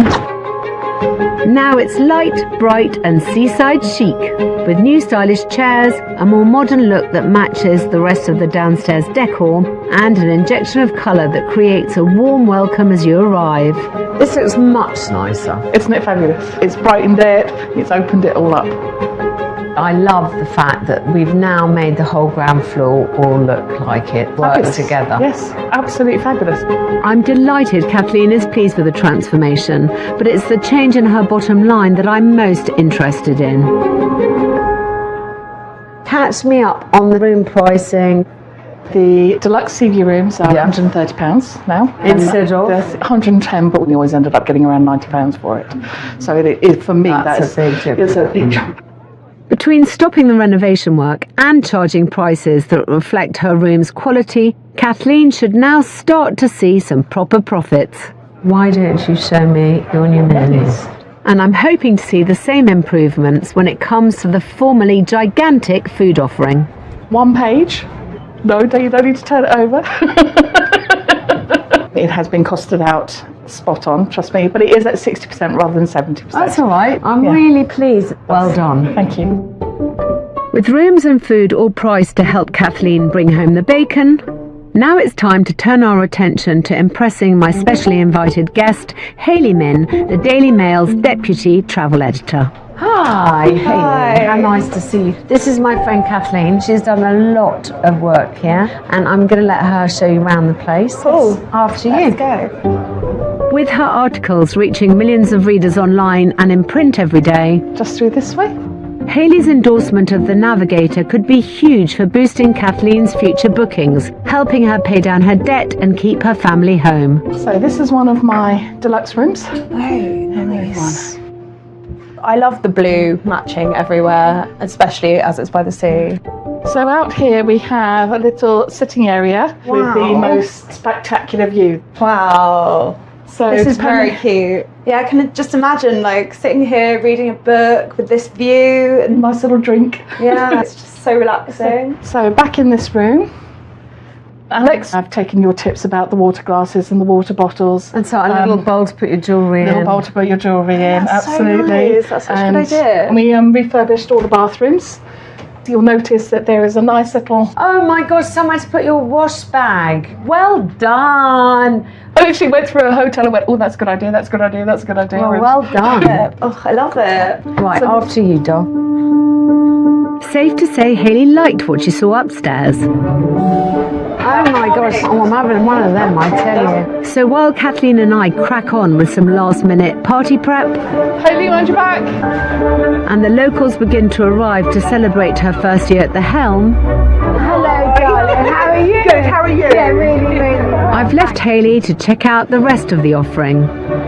Everything looks so good. And get acquainted with some of Kathleen's customers. And how did you feel when Bognor was ranked as UK's worst seaside town? Oh, that's not true. It's not. I mean, we've got a fantastic community, you know, and there's a lot of rejuvenation going. Yeah. With quite the crowd assembled, I want Kathleen to say a few words about her own rejuvenation of the Navigator. Good afternoon, everybody. Thank you so much for coming. We have been here almost a year now, and from my point of view, we have transformed this hotel. We are a community that has come together to show how fantastic Bognor is, so thank you very much. I think this is the most wonderful project. I love Bognor. And that is in no short degree because of the Navigator. And congratulations, Kathleen. Thank you. Thank you. It's clear the locals are all behind Kathleen, but has Hayley seen enough to put her success story in the paper and help boost not just the Navigator but also Bognor's reputation? I suppose the big question is, do you think you've got something that you could write about here? Definitely, like it's so nice here, so peaceful, and the rooms are just very bright and comfortable, and it's just a little gem down here, isn't it? And I think you've done a great job. Thank you for being enthusiastic about it. I'm delighted that all of Kathleen's efforts have paid off, and she'll get some invaluable publicity to help her business prosper. Well done, darling. So good for you. I'm so pleased. Very clear how hard she's worked to get this hotel looking great. It really doesn't feel like the worst seaside town here. And it's not only Hayley who's been impressed by Kathleen's work ethic. I'm really proud of my mum for doing it because she's been trying really hard to grow the hotel and she's put a lot of effort in. So while friends and family all celebrate a well-earned success, it's time for me to say my farewells. I think this has been an absolute triumph. Thank you. I'm hoping that what I've left you with are two really important things. One, the priority is to make money so that you can invest money. Yes. Second thing is to look after yourself, because without you the whole thing collapses. So good luck. And I'm only at the other end of the phone. Thank you. Bye, darling. Thank you so much. My pleasure. Bye. On my first visit here, Kathleen was on the verge of calling it quits, and her dreams of restoring the Navigator to glory were almost sunk. You've done wonders for this place. Thank you. You have. Now she should have all the tools she needs to steer her business into a bright and profitable future. As long as she stays positive and she can keep herself calm, I'm hoping that the Navigator is going to do really well for her. My time with Alex has been the most valuable thing I've done, and it has made all the difference to the future of this hotel.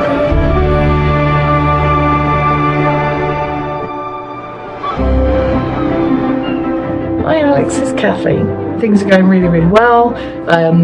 The rooms are still standing. We haven't had any more major disasters, which is good. We're planning the next round of work to be done over the winter. Thank you so much for all your help.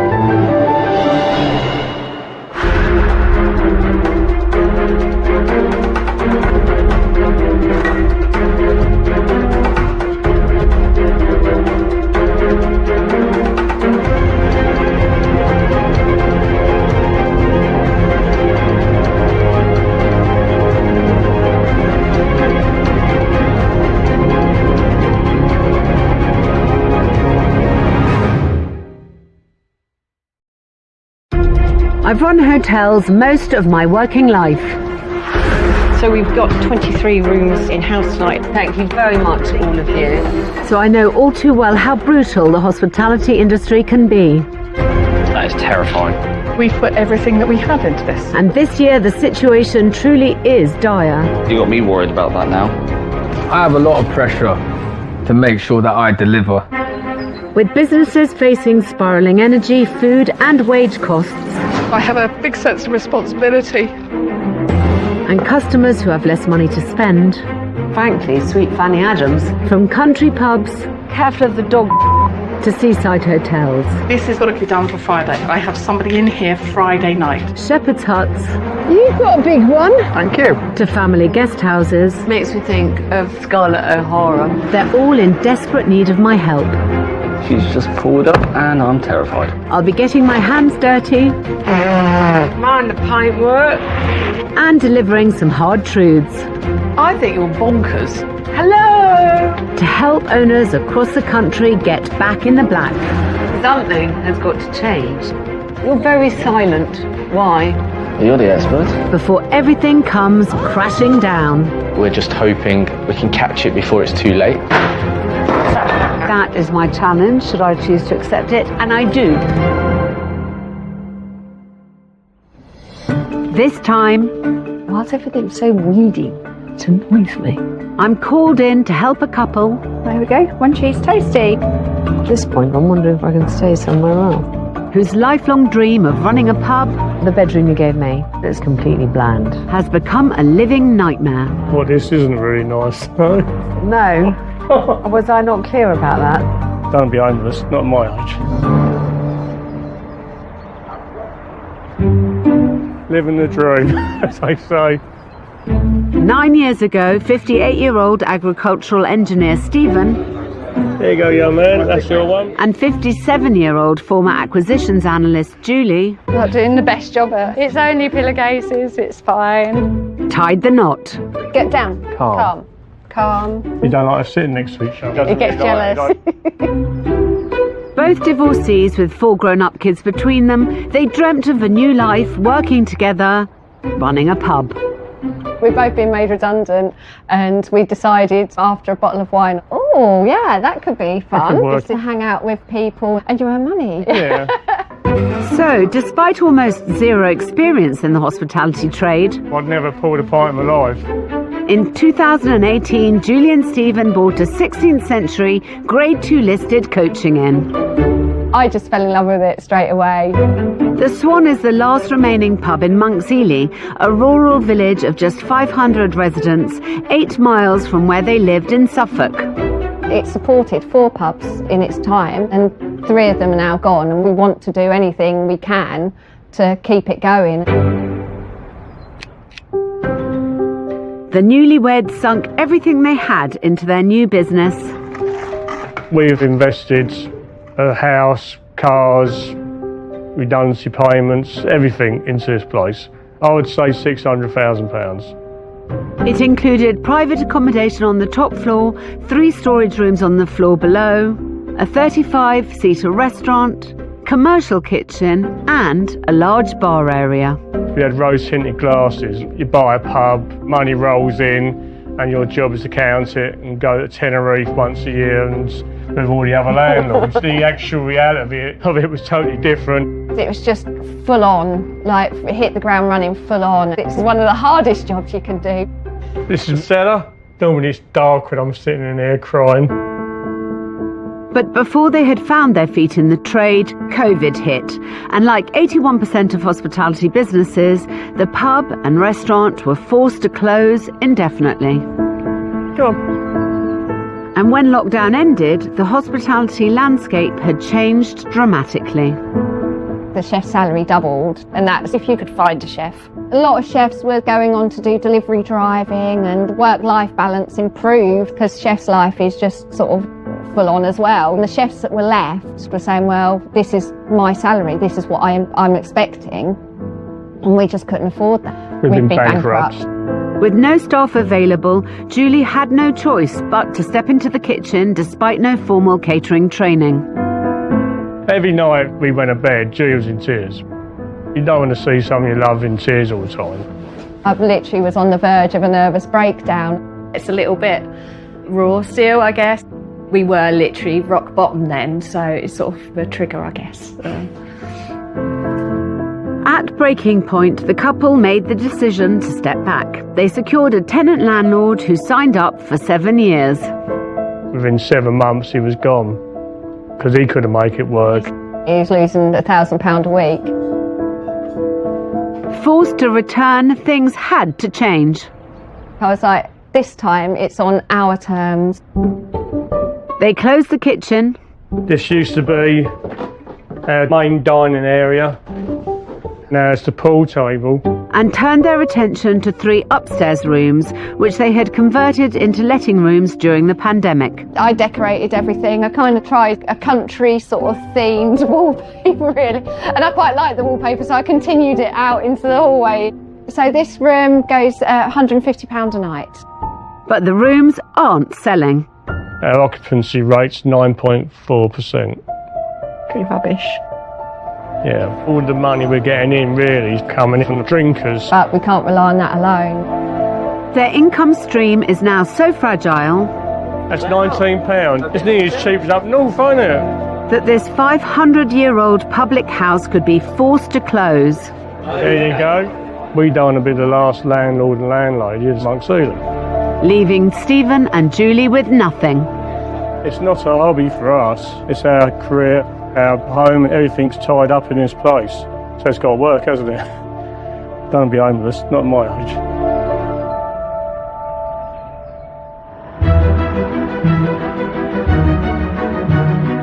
Suffolk attracts 35 million visitors a year. It's got sea, it's got wonderful rural landscapes. And it's no wonder, with its picturesque medieval towns and villages and stunning countryside, as captured by John Constable. Steve and Julie were novice publicans. We've been on spider watch. I don't want to find in a random spider. This was their life's ambition, to live the good life, and they found it not to be everything they expected. It's all very nerve-wracking. No one likes to be criticised, I guess. I'm sure she'll say some things we don't want to hear, but hopefully she'll aim most of them at Julie. In one way, you know, you have to salute people who drop everything to follow their dreams. But most people go in with unrealistic expectations, not nearly enough money, and with delusions of their own abilities.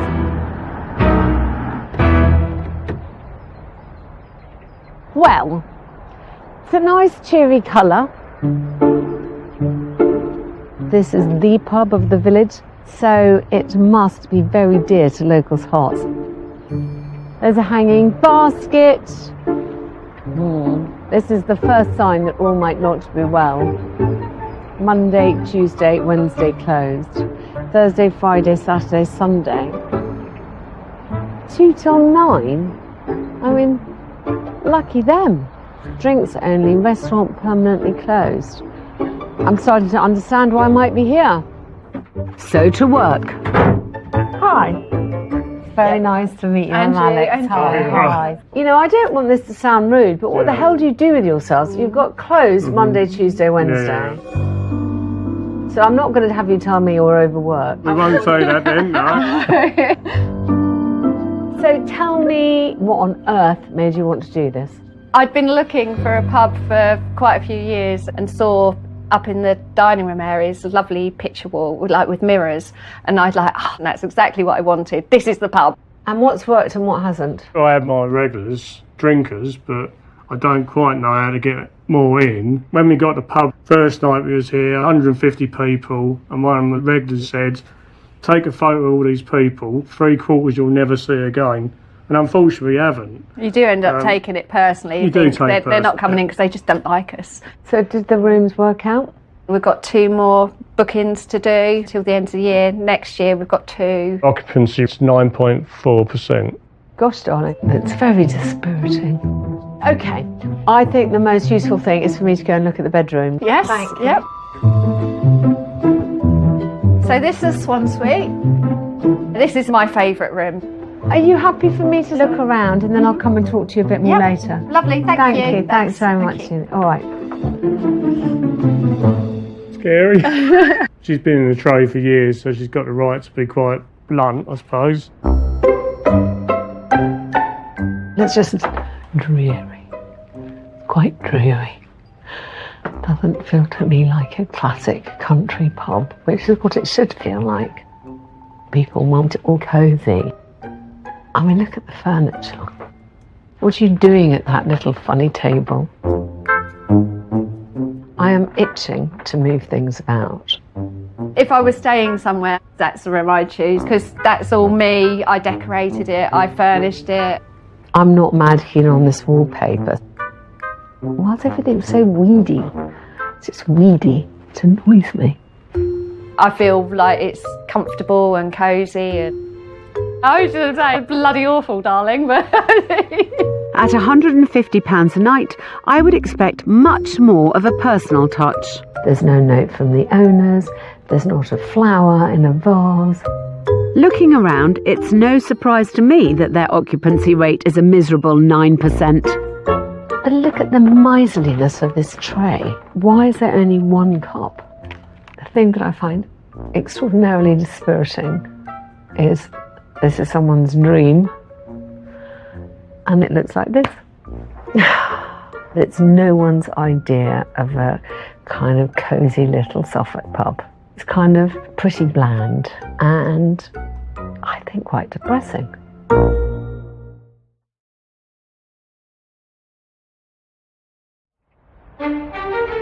It just takes so long ironing a duvet cover. You try and iron a super king size duvet and see how long it takes.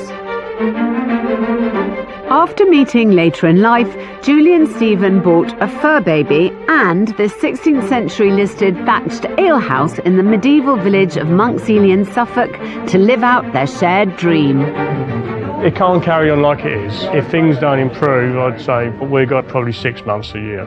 One evening, I think I took 20 quid and the rooms have gone flat. It's soul destroying.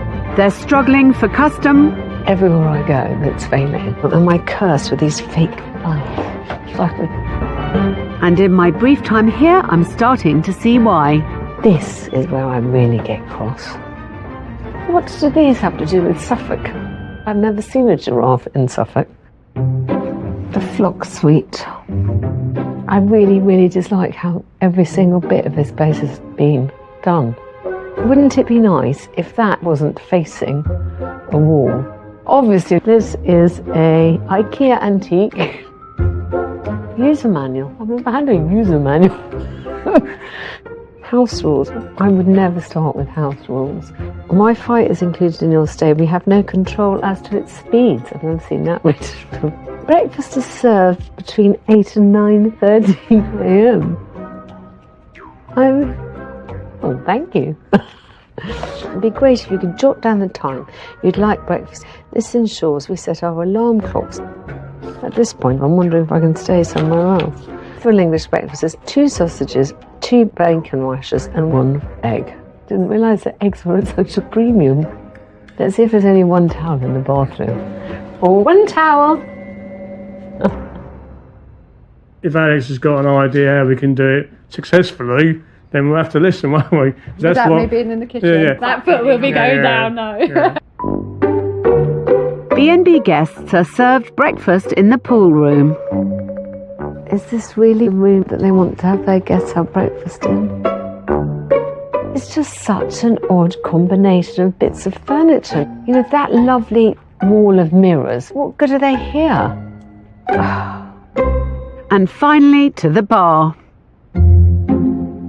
This is the nicest area next to the roaring fire. But although it's got the fire, it's got that bright white spotlight on a grey chimney breast. What's obviously missing here is coziness and warmth. I haven't got much time, so I'm going to tell Stephen and Julie straight away what I think of their dream pub. Somehow this is the least country pub that I've ever been into. Okay. Yeah. It doesn't have a soul here. The bedroom you gave me, it's completely bland. A country pub B&B is supposed to be cosy and welcoming. You know, it's not the kind of place that you'd say, gosh, to your friends, you must go to this little pub because it was so cute. You've got fake flowers, which are my absolute loathing. You've got giraffes on the landing. What have they got to do with Suffolk? There's nothing that gives you any lift of the heart. I mean, the first thing, you open the guest folder and it's got a list of house rules.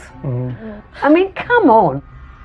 Start by saying, I'm Stephen and Julie, and we'll bend over backwards to make sure you have a wonderful stay. Not, here are our 10 rules and regulations, do not fall foul of us. And by the way, let me know when you want breakfast so I can set my alarm, because otherwise I'd rather watch daytime telly in bed. Yeah, maybe it comes across like we don't really want them here, just their money deal. Oh, I'm just saying, I'm just thinking about it. Which side are you on? No, hang on, no one's side. Down here, I think, which is the bit that works best, there's... wait. There's a bar. Down here, you've got this glaring, bright white light on a grey mantelpiece. Right. These terrible spotlights highlighting your Malteser treat bags. They go well, though. Really well, actually. They were our biggest Well, it's desperation. All you've got in that horrible little menu board out there is your opening times, which are frankly a bit pathetic. I mean, what do you do all day? It's all down to our fur baby. Roosters. He needs a lot of attention. Blame the dog. How much did you make off the pub last year? About £2,500 a week. It's the drinkers that keep us going, really. They may turn over 2.5k a week, but the running costs are steep at £5,000 a month. If I can inject warmth and welcome into at least 2 of the 3 rooms, they could become the money spinner that the couple desperately need. What do you think you've taken on accommodation this year? 11,000, roughly. Okay, I'm going to talk you through this. I'm working on the basis of 2 rooms. And £150 a night for 4 nights is £1,200 per week. So that would be £62,400 per year.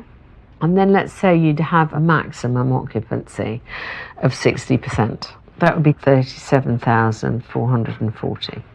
But to achieve this figure, the standard of their rooms has to vastly improve. Tomorrow morning, I'm going to take you off to look at somewhere really nice. Right.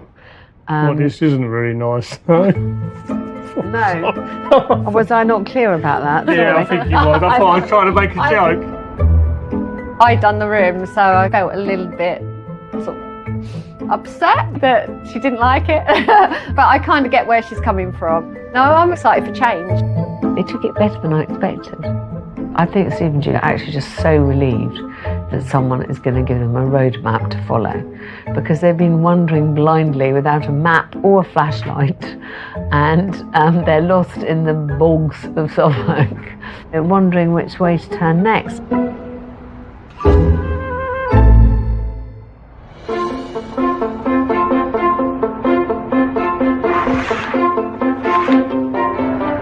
It's a beautiful morning here in Suffolk. Quite a comfortable bed, lots of hot water. I am ready for the fray. Today, I want to open Steve and Julie's eyes to what people expect from a little countryside pub B&B, and really kind of enthuse them again, because I feel like that is definitely lacking. Especially in the kitchen. So it's with trepidation that I'm off to the not very glamorous pool room just above the bar for breakfast. Morning. I hope you slept well. I did, thank you. Excellent. Please, can I have eggs and bacon? Yeah. With 2 eggs, please. 2 eggs, and how would you like your eggs? Can I have them poached? Okay. Julie had 0 cooking experience when she stepped in to run the restaurant in 2022, and it knocked her for 6. So I'm hoping poached eggs isn't a trigger for her. It's the poached egg pressure. Oh no, decided to bloody cut out. No. Do you need a hand, darling? No, you're fine, thank you, darling. That's all right, You're sweetheart. absolutely No. fine. I'm the toast dropper. That's all I'm allowed to do in the kitchen. I don't want to do it too well. She says you need to get back in the kitchen. Here you are. Thank you Poached very eggs and bacon. Enjoy your breakfast. Thank you. Yummy. Why do you do breakfast in here? It feels a bit like an afterthought. It's close to the kitchen, so if there's anything needed there, you know, people can kind of get our attention. I mean, downstairs is a much nicer room than this is. It's not like you'd want to have a cup of tea sitting in here.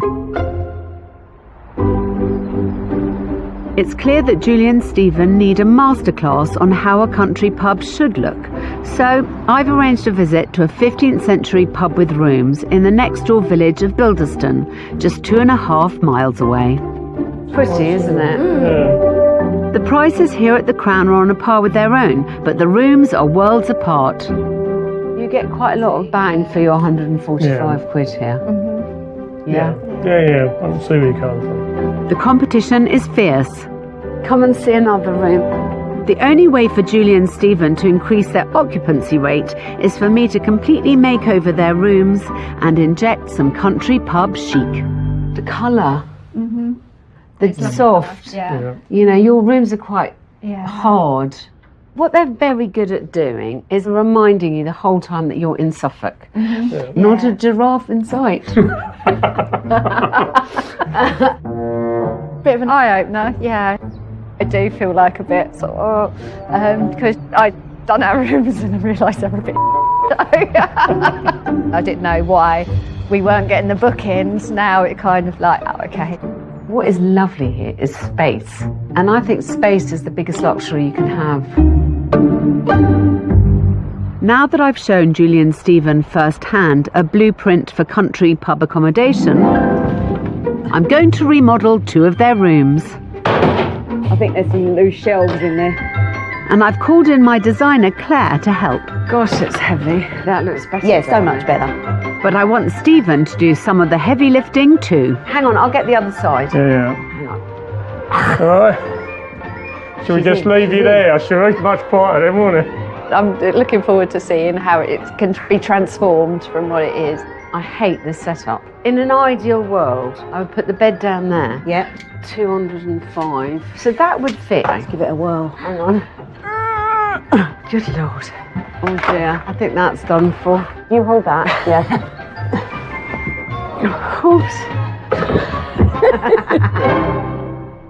Okay. With the rearranging done, Right, my darling, come in. I've charged Julie with the decorating while I'm away. Right. I love your mirrors, and I love the fact that they were your dream room. Should we repurpose that? Yep. Which would really hide that wall. Yep. Not a fan of the wallpaper either. It's just a bit meh. Okay. You know, think of the rooms that we've seen that have been glowing with colour and that are really kind of cosy. I don't mind painting over that. If it's that offensive, I'll paint over it. It's not offensive, darling. It's just a bit twee. Let's go into the other big room. I'm beaming. Absolutely amazing. I've never known what to do in here, but I hadn't thought of this. Darling, you've got to play. I always think that a hotel's like a doll's house. Yeah. Keep moving the things until you've got it completely right. Yeah. Seeing Alex sort of take on things, it's, why didn't I think of that? I've won over Julie in her weedy rooms, but now I have a much bigger battle on my hands. I've arranged to meet the villagers to find out why they don't frequent the pub. Clearly the relationship has broken down between Steve and Julie in the village, and I'd like to see if it's repairable. I mean, without the village behind them, it's going to be a very long, slow winter.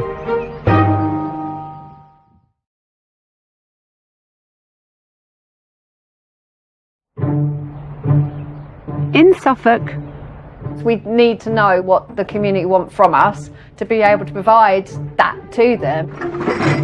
Stephen and Julie are desperate to entice more villagers back to the pub, but believe the relationship has soured since the restaurant has closed and their opening hours have reduced. So I've been sent in as their official envoy to meet members of the parish council, local businesses and retirees. So I'm working with the Swan. I just wanted to find out if there's a rift that needs repairing, because they feel as if they're not loved by the village. I don't know if it's a rift, but I think we're used to having somewhere you could eat and take family. I know, but they're not going to do food again. All it takes is for one chef to let you down, and Julie trying to do it, and she's not a chef.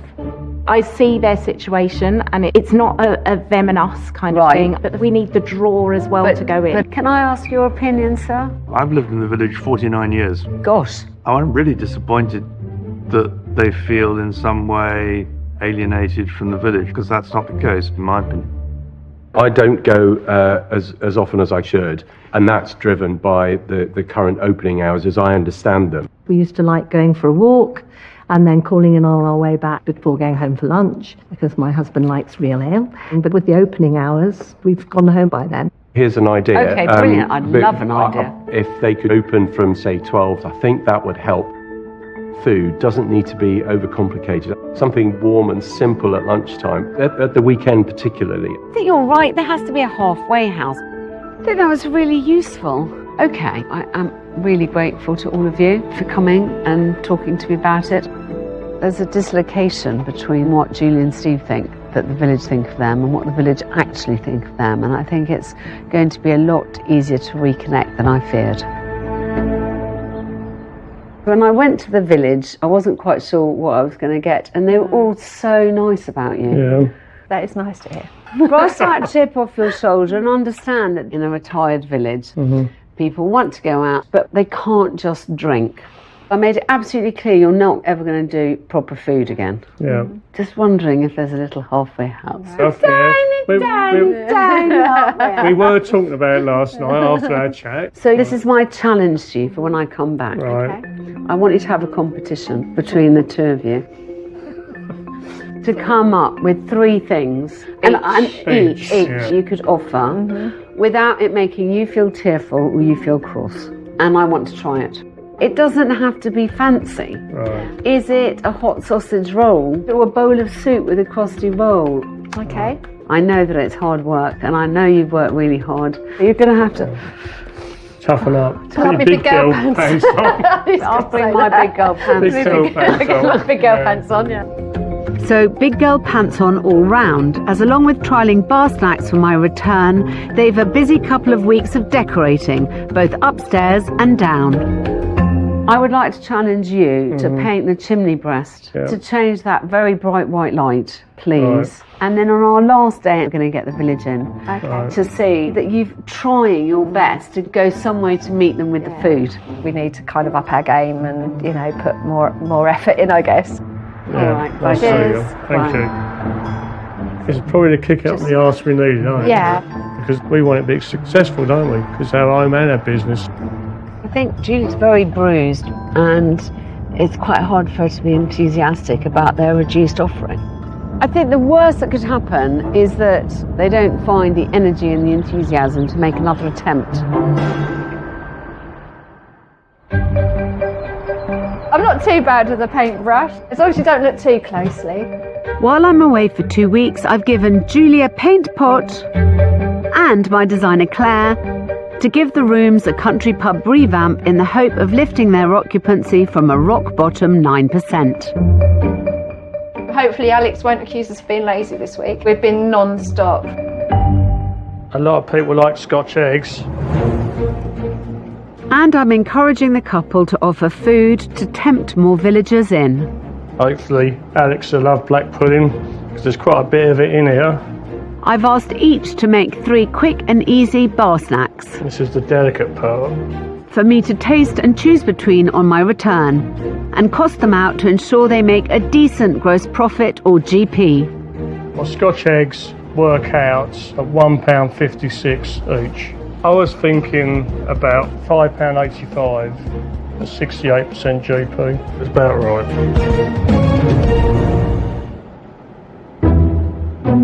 There we go, 1 cheese toasty. When I looked at my wife's cheese toasty today, I don't think I've got much competition there, to be fair. My mojo is a little bit lost in the kitchen. Looks pretty flat, don't it? It looks like Pop-Tart.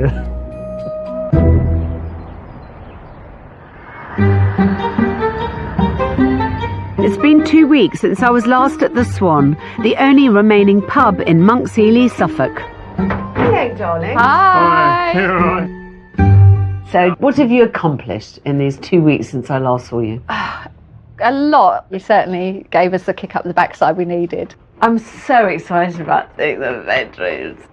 What haven't you managed to get done? Food. That's kind of my nemesis. I know that you've been very bruised by your restaurant experience.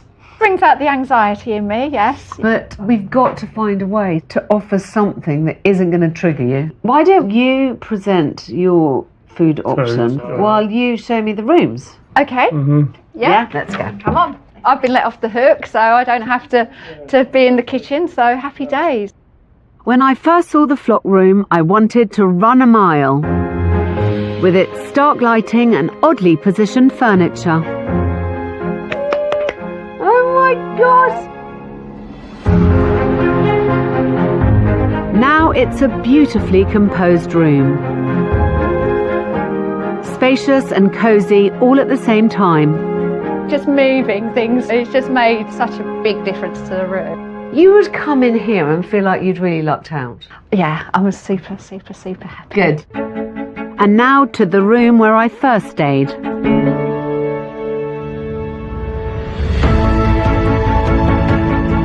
It's a complete country pub makeover. Gone is the ginormous wardrobe and bland wallpaper. In its place, warm, bold colour has been injected through paint, soft furnishings, good lighting, design, and of course Julie's favourite mirror feature wall. This looks absolutely gorgeous. It looks very thought out. I mean, that is one of the most amazing transformations that I've ever had a pleasure to play a part in. Don't make me cry. Steve and Julie welcome you to the Swan Inn. Woohoo! Thank you for choosing to stay with us. Please don't hesitate to contact us. They're all so on point, darling. It's just a lovely Suffolk pub now. I would hope that it makes you fall in love with your business again. Oh, absolutely. I can't wait to get people in here just to see how lovely it is.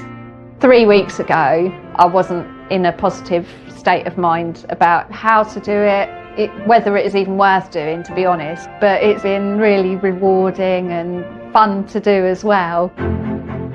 I'm hoping that the hard work continues downstairs. And it does. Gone is the grey paint and the bright spotlight, leaving a cosy, cockle-warming seating area. This looks lovely. Everything just looks a bit nicer, more country pub. It's been like a breath of fresh air, really, to have Alex come in and put her spin on sort of how you can make positive changes quite easily. While I'm admiring the fruits of their labour, Stephen has stepped up to the plate and is cooking up a feast in the kitchen. I'm doing sausage rolls, Scotch eggs and cheddar and ale soup. I was going to be in the kitchen, but in Suffolk they like to see the landlord behind the bar, so it meant then Ju was in the kitchen, where she wasn't really wanting to be. Oh, Stephen! Chef! So I've never been called chef before. I mean, look how gosh, that looks amazing. Look at that. Darling, that is just delicious. It's bloody good, Stephen. I tell you what, I would come in here to eat that. Would you? I really would. That's really very good. Boy done good, didn't he? Boy done good. Thank you. It feels like I'm on a cooking competition, and it's nice to be appreciated. There you go. Sausage rolls, cheddar and ale soup.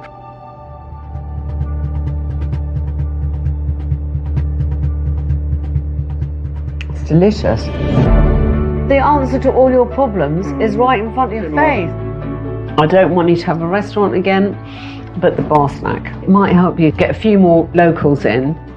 You are no longer required in the kitchen. You're fired. Yeah, fired. Julie looks like a rabbit in the headlights about having to make a toasty, whereas Steve is completely in his element. So I'm quite happy to go with Steve's offering and just see how we can make it possible. Today is going better than I could have hoped, and now I have a special guest I'd like Julie and Stephen to welcome in.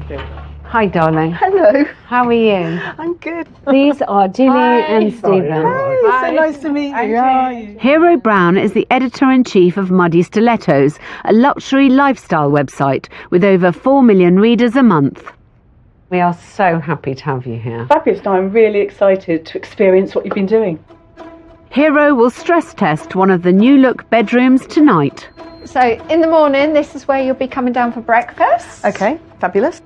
One good review from her could put their rooms on the path to success. So this room is the flock. Lovely, thank you. Settle in, enjoy your evening, and I'll see you in the morning for breakfast. Marvellous, thank you so much. Thank you. Right.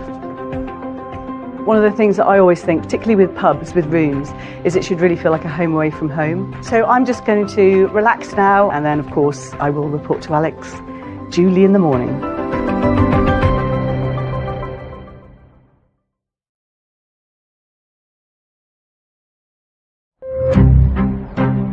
It's my final day with Stephen and Julie.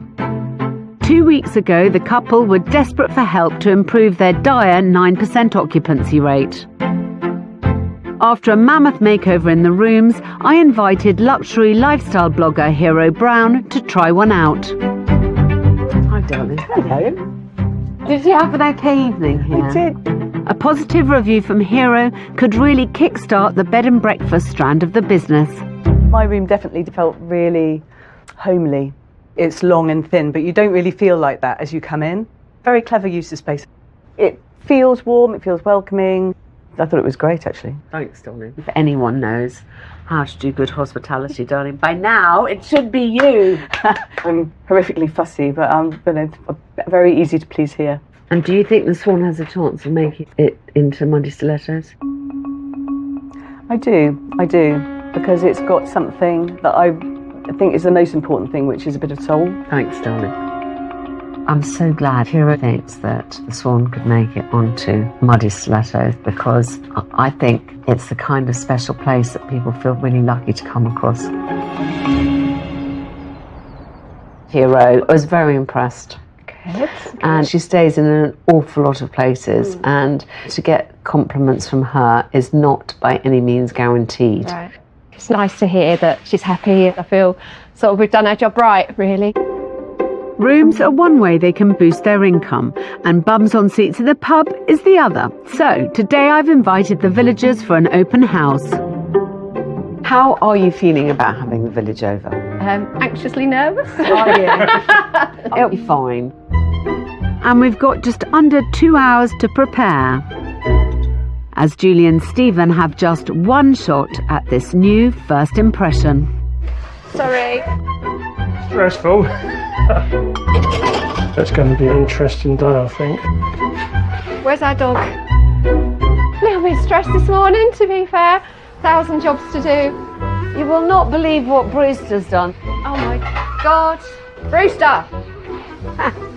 Done. Oh, sorry. Julie and Steve are really nervous. It's so bloody hot. I hope not too many people want to hug me today. I'm far from huggable at the moment. That looks wonderful. Well, it's all hands on deck now, isn't it? Still been building to this moment. The message is that this is their pub, love it as it is or lose it. All right.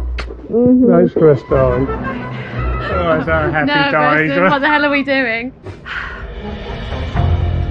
You're right. All village pubs, community pubs. The only thing that don't make a community pub is people not using it. We need customers in to support the pub.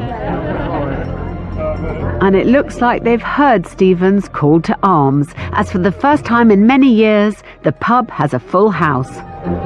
Thank you for coming, ladies and gentlemen. Now to win them over. I know lots of you are very disappointed that the restaurant has closed, but we really want this to be a pub for everybody. So what Steve's done today, rather deliciously, is his own homemade sausage rolls, cheddar cheese and ale dip, and his Scotch eggs. Just have a taste and tell us whether you think that this would be enough to encourage you to come in and give it your support. Thank you very much. Thank you.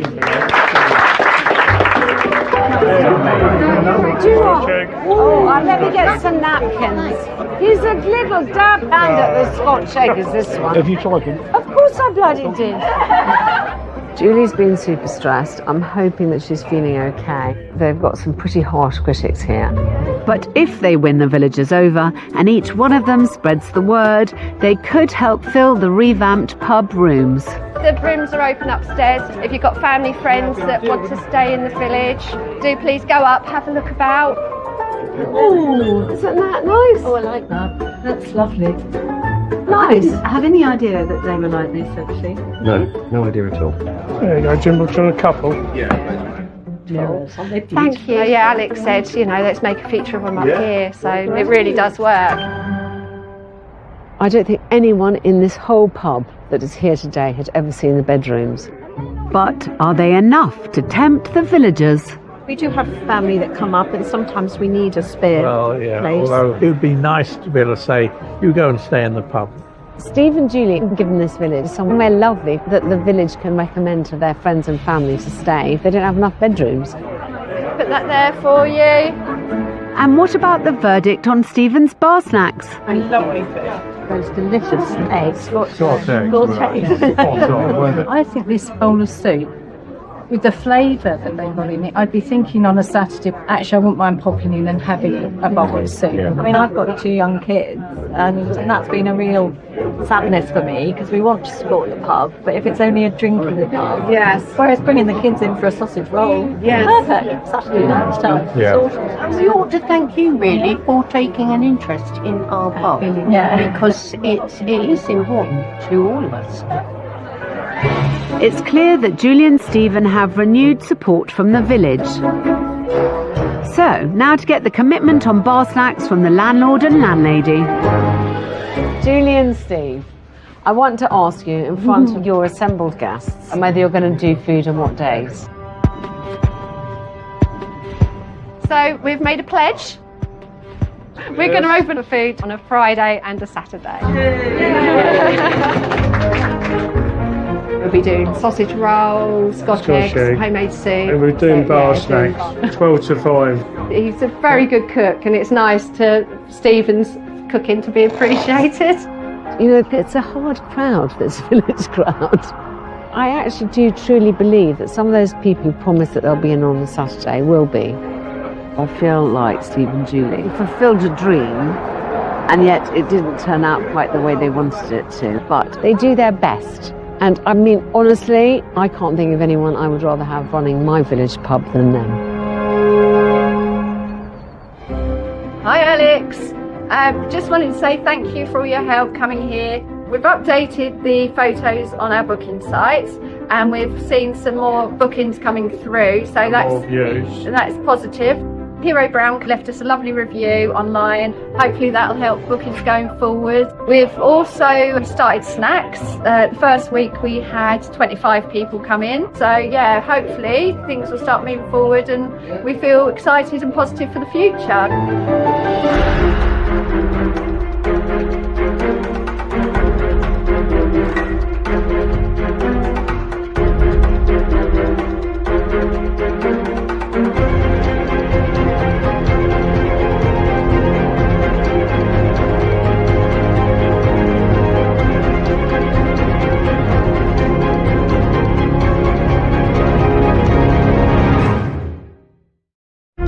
I've run hotels most of my working life. So we've got 23 rooms in-house tonight. Thank you very much, all of you. So I know all too well how brutal the hospitality industry can be. That is terrifying. We've put everything that we have into this. And this year the situation truly is dire. You got me worried about that now. I have a lot of pressure to make sure that I deliver. With businesses facing spiralling energy, food and wage costs. I have a big sense of responsibility. And customers who have less money to spend. Frankly, sweet Fanny Adams. From country pubs, careful of the dog, to seaside hotels. This has got to be done for Friday. I have somebody in here Friday night. Shepherd's huts. You've got a big one. Thank you. To family guest houses. Makes me think of Scarlett O'Hara. They're all in desperate need of my help. She's just pulled up and I'm terrified. I'll be getting my hands dirty. Mind the paintwork. And delivering some hard truths. I think you're bonkers. Hello! To help owners across the country get back in the black. Something has got to change. You're very silent. Why? You're the expert. Before everything comes crashing down. We're just hoping we can catch it before it's too late. That is my challenge, should I choose to accept it, and I do. There's a couple of things here that I loathe. This time... Oh my God, whose taste is this? An airport hotel struggling to stay airborne. We only made a net profit of £15,000. Run by a mum and dad eyeing up their retirement. What's holding you back? Holding me back, your future. And a son feeling the pressure to step up. To lose it, I don't want to go down that route. I'm a bit worried about how on earth I can help this lovely family. There's a lot on my shoulders. Mum, the eggs ready? No, because they aren't doing Sat on a busy road in the commuter town of Hawley is the Gatwick Turret, a budget bed and breakfast run by 62-year-old Ram, 61-year-old Ange. Oh, you're right. Hello. And their 37-year-old son Rai. Oh, we don't disagree about anything. Me and Mum, get on like a house on fire. Former mechanic Ram and airline catering assistant Ange got into the hotel trade 22 years ago.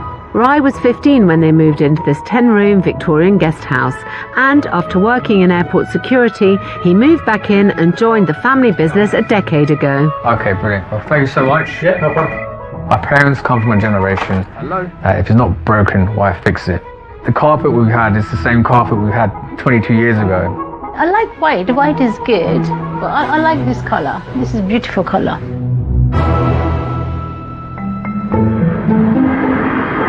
A mile down the road is Gatwick Airport, where over 250,000 flights carry up to 46 million passengers every year for business and pleasure. That's a lot of people needing somewhere to stay, and Gatwick Turret is one of over 100 hotels, including big chain brands, fiercely vying for their business. It's not really a luxurious boutique hotel. They just want to rest their heads for maybe even 4 or 5 hours because they've got an early flight in the morning.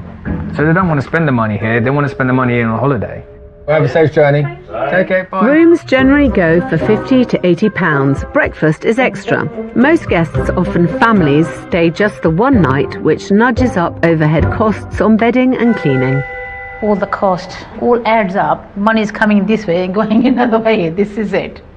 You're working so hard. When you check end of the month, they say, really? Wrestling with those overheads in a highly competitive market, the family are having to run the hotel almost single-handedly to keep staffing costs down. You've got to do everything yourself here, really. Otherwise you are lost. But despite their hard work, the business is barely breaking even, and the family are struggling to pay themselves.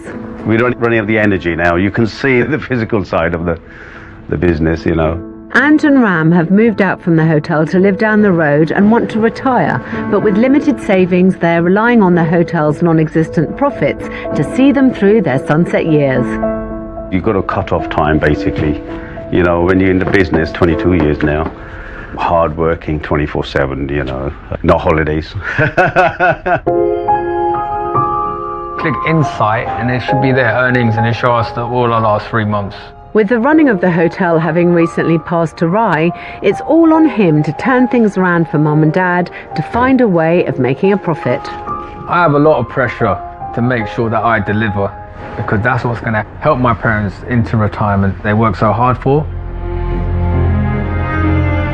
We don't want to be the leader anymore. Let Ray take over.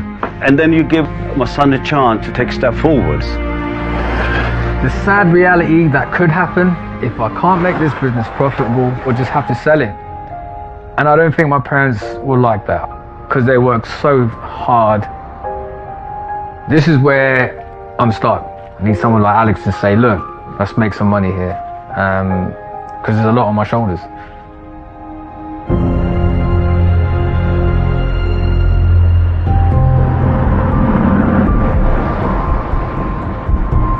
I am just arriving in Leafy Hawley. There's a lot of business to be had here, but enormous amounts of competition. Oh, here we are. No vacancies. It's a good sign.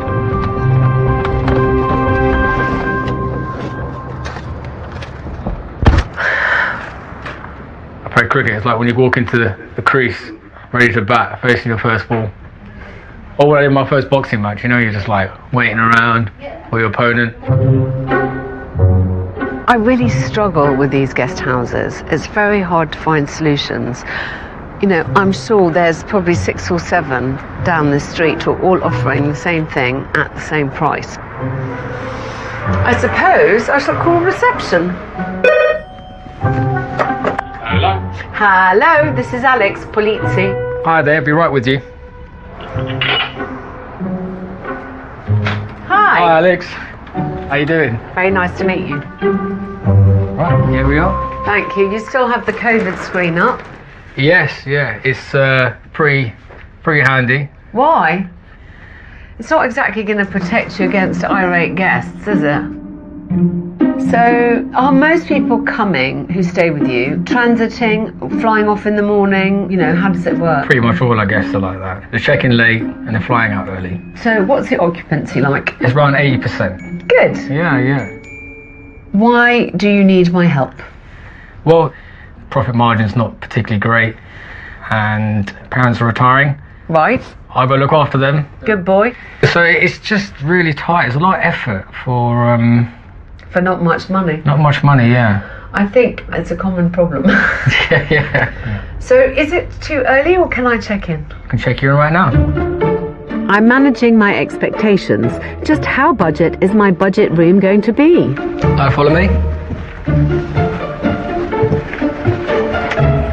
Right, here we are, room number 7. Thank you very much. So, how much would this room be for me tonight? Single occupancy would be 69. Fine. Yeah. Okay. Yeah. Great. I'll have a look round the room, poke my nose in another couple of bedrooms, and I will come back and find you. Is that all right? Absolutely. First of all, I wish I brought my sunglasses. The glare of this light is fierce. Let's put it that way. This is pretty much exactly what I expected. It is very basic, but very generous bottles of water, which seems like an unusual expense. I mean, that's a top brand of water. Very basic tea tray, so there's already a little bit of a disjunct that I'm not entirely sure about, you know. Is it this or is it this? Only you can decide. Good luck. Oh, no, we're ready. Yeah, straight to the point. That's good. That's what we want. Yeah. So we like Yeah, so... straight to the point.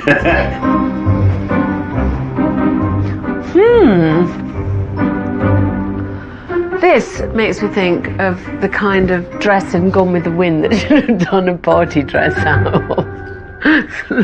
Scarlett O'Hara. Oh my God, whose taste is this? There's clearly something of a mismatch going on round here. Ugh. So, there's a couple of things here that I loathe. What is the point of having a headboard in front of a window? I mean, I'm quite grateful to be spared the Guantanamo Bay strip lighting. At least that. You know what? I hadn't even noticed the purple ceiling. You know, I'm kind of obsessed by the fact that this has all been shoved in next to each other. Aside from the odd purple ceiling, it feels like a lot of this place hasn't changed much since Ram and Ange moved in 2 decades ago. Very nice to meet you. I'm Alex. Hello. Hi. Nice to meet you. Hi, Alex. Very nice to meet you, sir. So, tell me about how long you've had this building. We owned it for almost 22 years now. Worked here, lived there, raised the kids here. The way forward for us is really to step back now, to be honest. It's not easy, It's not, yeah. So how long has Rai been here with you? He actually got involved with the business 2014. Yeah, that's but this last 2 years he's taking more seriously now. So if you want to exit this place, we need to pass on all the information. Okay. Well, I'm looking forward to working with you very much. You appreciate that. Thank you so much. First impressions are, it's exactly what it says on the tin. You know, very few frills.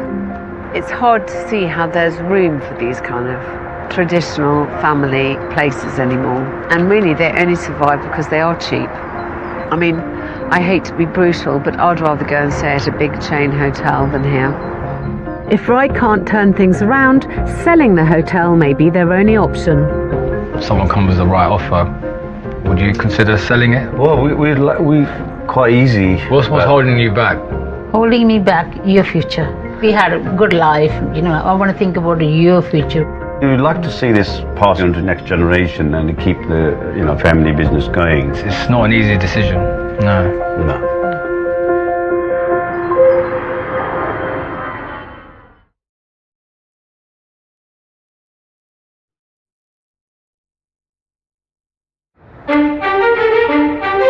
This is Gatwick Turret Hotel, just a mile from the airport, boasting some interesting room stylings. Oh, glitter!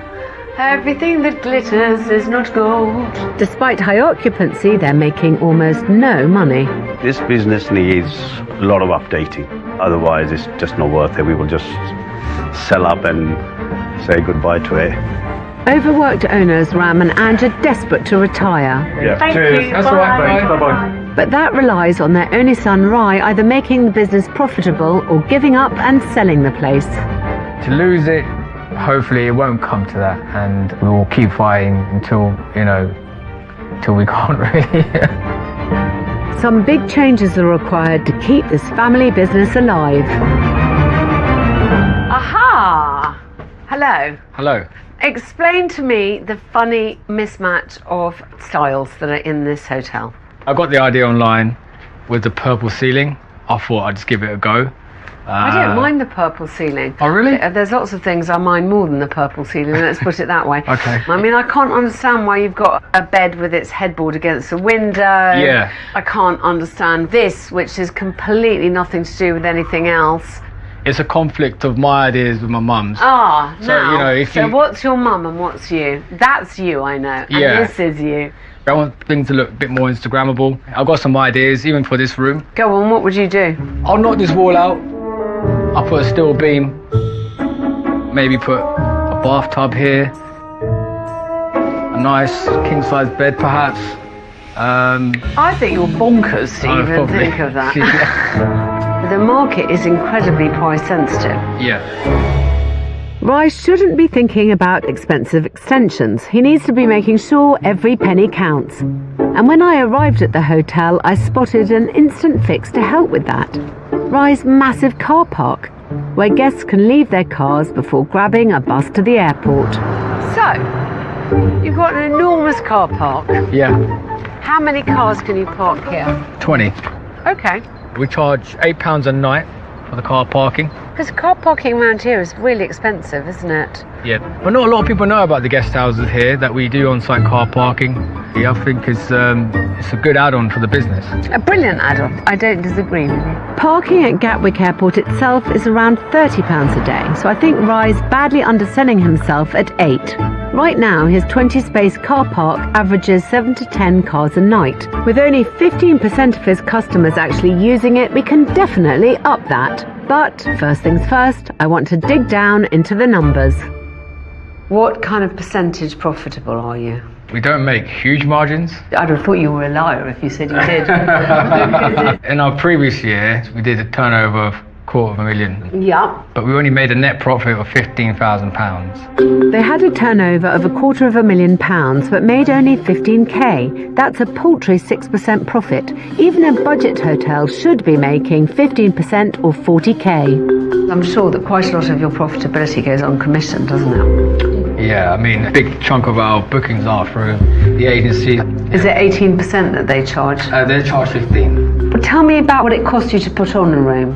Each room costs around £4.20 for the linen. There's tea, coffee tray, a bottle of water. It's really Expensive water. Mum didn't like it. I wouldn't put a very expensive bottle of water in the room. I agree with you. Yeah. Go on. So what does it cost? £3.20. £3.20. Yeah. And probably £2 of that is the water. Adding to the cost per room are roughly £6 on housekeeping, £9 towards the £350,000 mortgage, £24 on utilities and taxes, and £9 commission for those pesky online booking sites. So the grand total of that, my dears, is 56 quid. Yeah. Lucky you! All this work and all this headache, and you're making a profit of about £4 a night per room. Yeah. Not quite enough to retire on. Yeah. No. Frankly, sweet Fanny Adams. Yeah. So there is obviously a problem. Do you pay yourselves £1,000 each. £1,000 each a month? Yeah. Gosh, darling, I mean, I'm surprised the government allow it. You're not even making minimum wage. Have you tried putting up the room rates? We put the room rates up and they don't sell. The room rates that we sold 22 years ago are pretty much the same as they are now. But in the olden days, you weren't paying 15% commission. Exactly that, yeah. The other realistic thing, which is like the nuclear option, is to spend 2 years and pay as much as you can of the mortgage and then sell it and make some money. Yeah. What weds you to this business? I don't know what to do afterwards, you know. It's going to take a lot of reinventing. But darling, you're young and it's possible. Is this place what you consider your pension? That's what I was thinking. Yes. Yeah. So we either need to make more money or sell it off. Yeah. I'm going to go and sleep on it. I don't often deal with hotels who have to be so focused on one type of customer. It really feels like there's no wriggle room here. I'm a bit worried about how on earth I can help this lovely family. It's quite a difficult conundrum. You know, they know that they can't put up their prices and they almost have 100% occupancy. And those are the two things you can alter to make more money. So I'm going to have to be inventive. Hopefully a decent night's sleep might help me come up with some solutions.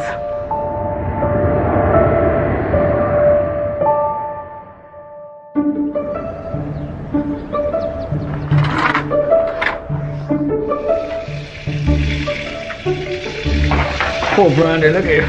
Oh, look at his face. He's not allowed in here. I slept remarkably well, so I can't really complain. I mean, it's just not a destination. It's just a transient spot. And we all sometimes need handy places like that, but maybe there's a way of making it more of a destination. I've had a few ideas. I mean, I've got to come up with a solution for them, and a solution that they can afford.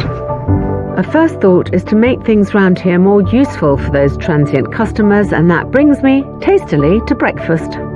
Good morning. Morning. Thank you so much. That looks lovely. Ah, thank you. So I'm alone here in the dining room. Do people usually have breakfast or not have breakfast? Sometimes we can 10 breakfast a day, then sometimes not even one. Yeah, depend on the flight as well. Okay, I understand that. Thank you. Okay, enjoy your breakfast. I will. Yeah, thank you. Cooked breakfast is £10.95, serving between 7 and 9, but that's only earning them around £35 a day. More flexibility for those earlier flyers could help. It's absolutely delicious. The other thing I spy is their posh coffee machine, which they serve for free. That feels like another missed opportunity, but I'll get to that later. I've got a bigger plan to pitch. I've asked my host to meet me in their ground floor family bedroom. I've hatched a scheme that feels a little like making a deal with the devil, but as ever, I'll do whatever it takes. Come on in, my darlings. So, this is a conundrum, isn't it? I think there's a few basic housekeeping things that you could do, which are that every time someone books a room, you could email them and make sure that this is the positive choice for where they park. And I also think you could put up your car parking prices a bit. But I'm wondering whether we do a gimmick, which I don't normally go for. Okay. Which is to try and encourage families to book here. I'm wondering if we could make it like a first-class cabin. So they walk into this room and the children's bed would be like a fold-out, you know, like you do when you're going in a first-class cabin. We could do little fake passports that the children get stamped at the front desk. And this would make it a bit more glamorous, nicer room. So you could charge a bit of a premium for it, whether it was with or without children. I think it's a fantastic idea. If we can advertise that a bit more. And also it might just see if there's room in the market just to tweak the prices, because actually that bottom line thing is very intractable. Yeah, I agree. Okay, well, we'll give it a go. I will do my best for you. And when I come back, I hope we'll have got rid of the very expensive water. Yeah, okay. That's why I drink it all. Okay. I think these changes will give a holiday atmosphere from the moment guests arrive and could let me up this room's rate from £80 a night to maybe £120. Plus, if this works, they could turn other rooms premium too. I was feeling very anxious about it until I thought of something that we could try. And now I've got a project to get my teeth into, and I will. As always, there's lots to do before I come back, you know, and I've got a lot of other projects on, so it's never straightforward, but I'm glad I've got a plan to go at.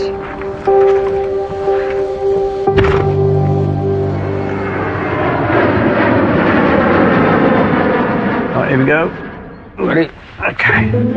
If Roy's parents want to retire, change is needed here fast. I've left the family with a load of all-important homework. Right, do you want to take the headboard? I'll take the headboard. To realise our vision of an airline-themed room for the lucrative family market. Get it all rubbed down and change Go to a charity shop. As well as clearing out the dated, mismatched furnishings, I've also asked Roy to make more of one potential goldmine. Alex recommends that I should be upselling my car parking. So everyone who books now will get an instant email saying, do you know that we offer on-site car parking? And Rye's upping the parking rates from £8 to £10 a day, still way below airport rates, which I hope will add 20% to their desperately low margins. Over in our would-be premium room, I've told the family to put an old friend out of its misery. My parents are quite passionate about net curtains. That's for you to look after. So seeing that go, I can see it in their eyes. They're not sure about it, but for me, I like these big windows. I like to see them. Replacing the old window fittings with frosted decals gives a brighter, more modern look. Every single detail is crucial if we want to bring in the revenue to save this family business. To lose it, I don't want to do that. It's become a part of us as much as we become a part of the business. It's taken us 4 hours to just fit one. How long is it going to take us to do the rest? This is a high pressure situation. It's now or never. You know, it's do or die.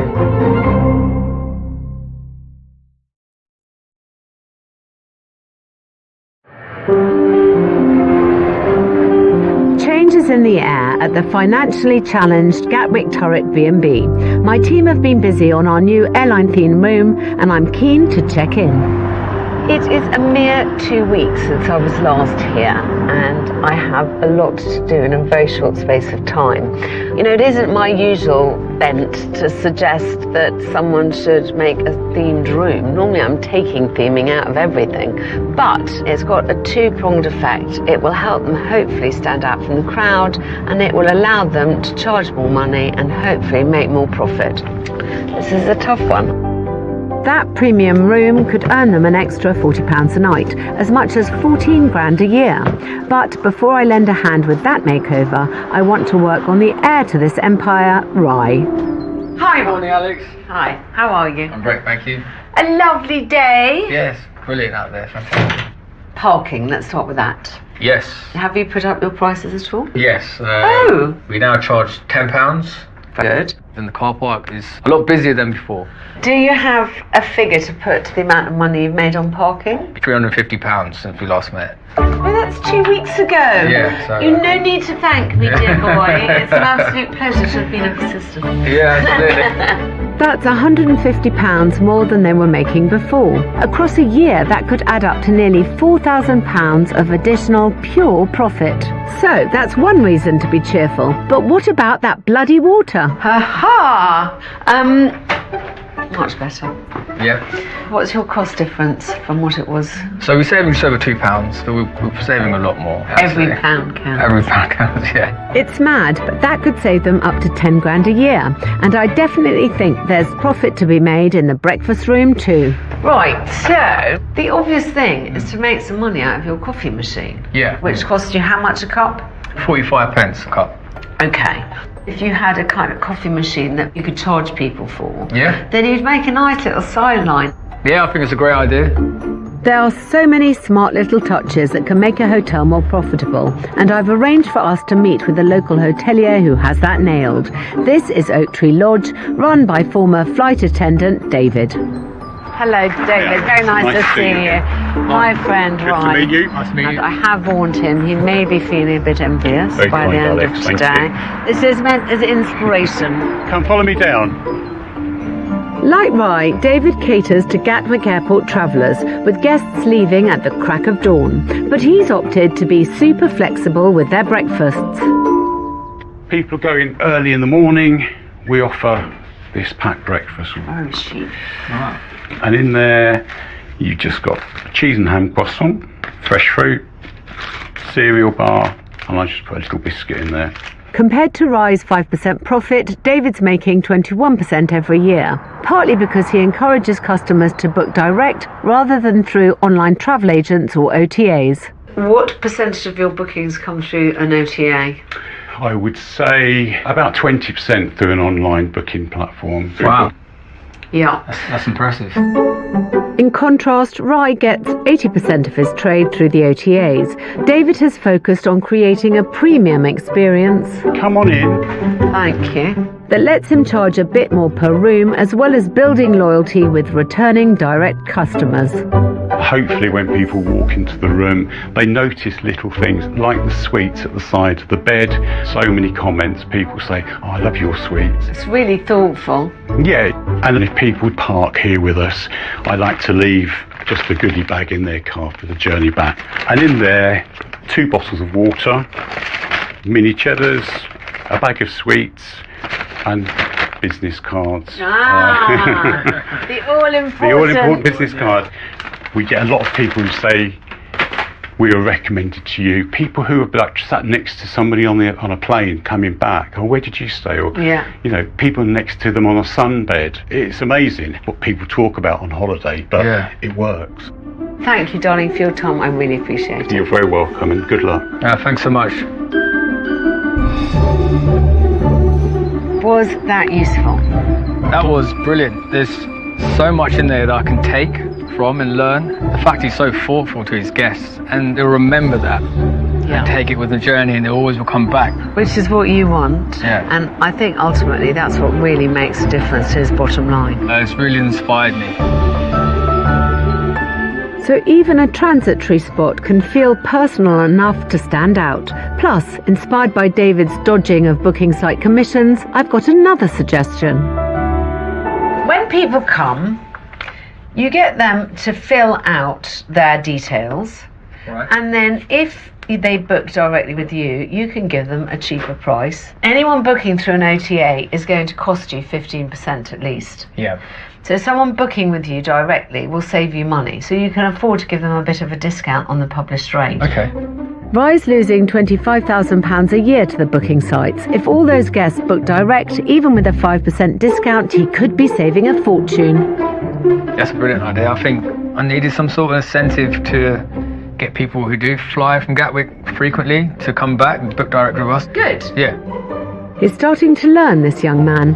Time to check in on our airline-themed premium room. Hello, how's it going? Yeah, good, I think. Aha, the film looks great on the windows. That already is going to make a big difference. Pull down a blind, let's have a look. Ooh. Ooh. That's a thing of beauty. This room needs to prove it deserves a premium price tag, so I've arranged a little test for tomorrow night. I have a family coming to stay. Oh, wow. And so they will be the first to road test the room, hopefully give us some encouraging feedback. Wow, I'm excited for that. We've got 2 brief days to get the blinds up, to get the paintwork done, to get the carpet in, to get our other bits of furniture in. I'm hoping that you're going to see it and you'll go, oh, why did I not think of this? Yeah. Reviews are everything, and this will be our new room's first. But the clock is ticking, we'd better get it cleared for the carpet fitters. Right, let's go. Where are we going? In my bedroom. Lovely. Next up. I feel as if this place has been in stasis for ages. Mind the paintwork. Ah, nice and clean. I'm hoping that I've started showing them the way. You know, just a bit of energy, a bit of enthusiasm, a bit of vim and vigour. Just want to go. If we can pull this off, it could be the miracle this family need to keep their business going. We were hoping that the carpet fitters were going to come today, but I don't think they'll manage it. So I'm now a bit more anxious than I was because it's all timed quite tight as it is. Plough bravely on. What's the option? I have to have faith, don't I?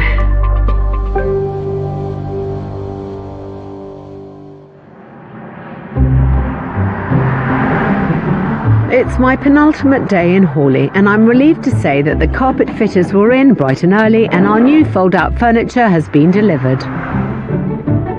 Hello, my darling. Hiya. Dun, da, da.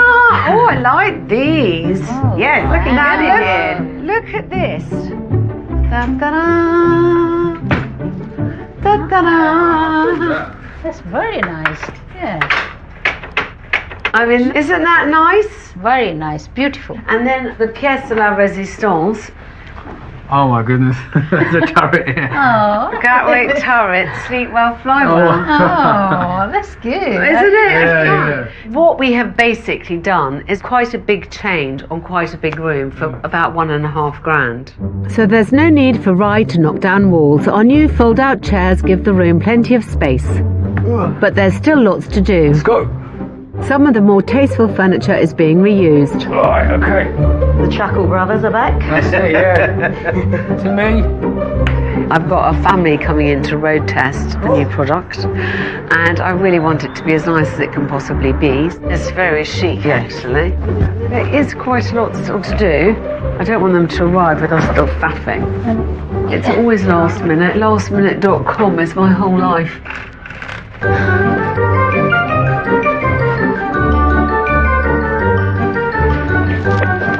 Good.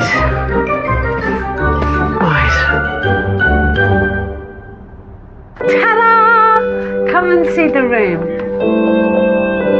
The old, thoroughly depressing family bedroom has been transformed. The cramped conditions, awful curtains, and mismatched decor are gone. In their place are modern fittings, posh carpet, and handy new furniture that can be an armchair or a child's bed. The all-new airline-themed family room is ready for takeoff. Well done, Alex. Very nice. It gives you a little point of difference, and I think that's very nice. This is brilliant. Brilliant. Good. Thank you. Very cosy. Very nice. Yes. Thank you.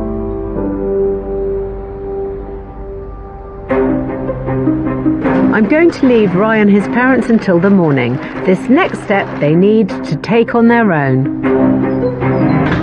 The family are just about to arrive to road test the room, and I suppose what I really want to find out if this is a premium product that's worth a more premium price. I don't know. I want us to get a good review from this family and know that we're on the right track, so that all the efforts have been worthwhile.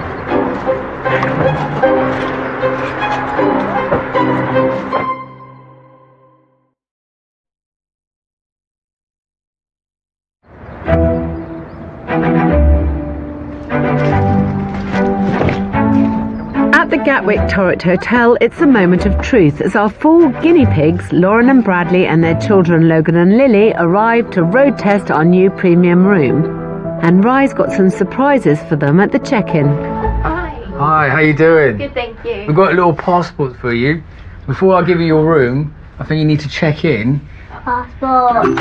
I'm hoping these memorable little details will encourage return customers. Well, welcome to the Turret Guest House, and you'll be staying in the Turret Air Premium 1 suite. Here is your room key. Hope you have a lovely stay. Thank you. Bye-bye. This is the advantage of being independent. You'd never get this kind of individuality in a big chain hotel. Ooh, that's nice. Yeah. What do you think? You like it? Yeah. You want to hold me? Yeah? You want to go? Wow.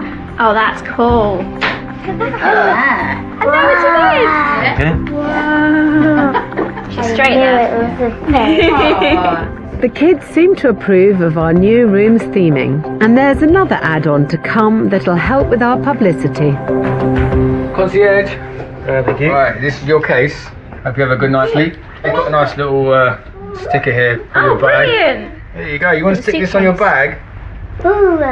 Go on then. There you go. Throw it aside. There we So go. when you go around the baggage belt, you know which one's yours now. Perfect. I've asked our guinea pigs to record the experience of their stay. Are we having a good time? Yeah. Ooh. How easy was that? What do you think? Is it comfy? Yes. I'm 6, by the way. Goodbye. Are you comfy? Yeah. Ready for bed? Yeah. Cool. Say night. Bye.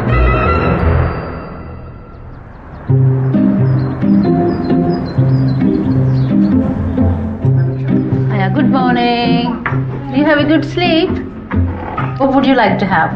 Croissant. Yeah? Yes. Okay. Thank you. So you're welcome. I am back here in Gatwick for my last day. I've had a family to stay in my new room. This is for you. I'm hoping that they're going to agree that it is a premium quality room and it deserves a premium price tag. Good morning. Hello. Good morning. Hello, hello. You were the first people to stay in the new room, so I'm dying to hear what you thought of it. I absolutely loved it. Oh, good. Yeah, I think it's great. It gives you sort of holiday vibes from the very second that you step into the room. Oh, God, it was so nice, darling. I mean, I could have written that line for you. I'm so pleased. Great. And what did you think of the fold-out beds, kids? Good. I'm glad. If you were going away, where would you like to be flying off to? Turkey. Oh, I love it. International traveller. Right then, time to talk cold hard cash. What would you be prepared to pay for a room like that, do you think? I was thinking about 150, maybe even up to 180 if it was sort of peak times. Thank you, because we think that our price point will be £120. Okay, yes. That's better feedback than I could have hoped for, and taking inspiration from the Oak Tree Lodge, we're adding to our premium family experience with complimentary goodie bags. This is an idea that we've got for kids before they go to the airport, and for you, just a croissant and a juice in case you need a little pick-me-up, and one for you, young lady. Thank you. Thank you. At my suggestion, Rye's going to take a similar approach to breakfasts, with takeaway boxes for early risers. I always knew more flexibility would help. Plus, he's finally got that coffee machine sorted at £2 a cup. Yeah, so people can actually pay while they're wanting a coffee before they head to the airport or just during the day. So I just gotta keep bringing in the caffeine. But none of this matters if you don't get the word out there, and this is where the novelty of our new family room helps. I've invited Mark to come in, who's a journalist working for Sussex World and Surrey World. They have a quite astonishing readership, and I'm hoping that he's going to help me promote the new Premier rooms and generate some traffic to Rye's own website. And that'll be crucial if we're going to save Rye that 15% commission charge. I've come to visit the new Premium Turret Air Room, and as you can see, it's really cool. So it's got wonderful little touches, like you get these on the back of airport seats with the instructions in. If you're looking for a stay before you fly away and you want to get the kids excited, why not stay here at the Gatwick Turret in Hawley? So maybe Gatwick Turret has finally broken out of its holding pattern. Let's see what the finances say. It's come down to a numbers game, hasn't it? It's all about a pound here and a pound there. So let's say, for example, the room that we've just done is £99. If you had £15 a child for 2 children, the base rate it is £129. Then you're suddenly making, by my calculations, with 85% occupancy, you're making about 11 grand profit a year. A year? Yeah. So 11 grand profit for just one room, with the option of turning other rooms premium too. That's a nice prospect for a hotel crawling by on 15k profit. And if they can keep on with the car park, be more flexible on breakfasts, and encourage more returning customers to book direct, that could add up to a 6-figure sum. Definitely a wake-up call for us. You know, what you've done in that room, we're going to do that room, some rooms. Yeah, I really like that idea. When I first met Rye and his family, the talk was of preparing a retirement plan for Mum and Dad. At the moment, there's not enough money for them to retire, and so it's essential that they spend the next few years working really hard, all of them together, to ensure that there's a proper retirement fund. If they can achieve the changes I'm suggesting, Mum and Dad could retire within the next few years, leaving Rye to stand on his own. I think what I learned in this process is that premium means better interaction with your customers. Yeah. You know, make them feel special and starting their holiday here at the guest house rather than at the airport. That's a brilliant tagline. Start your holiday by staying with us. A genius idea, darling. I'm hoping I've inspired Rye enough and given him the tools he needs to succeed. Time will tell. All right, my darlings. It's been an absolute pleasure. Thank you, Alex. Thank you for your help. Bye, sir. Thank you, Alex. Thank you. Thank you. Bye-bye. See you soon. It's been a great journey from start to finish. The turret actually got some attention that it needed. I'm really chuffed with what we achieved in such a short period of time. really difficult one to work out what to do. To be busy and not to be making money is a kind of unusual problem. I think I just needed to remind the family to analyse everything, to work out where they could make a better margin. Hopefully this is a plan that they can take forward.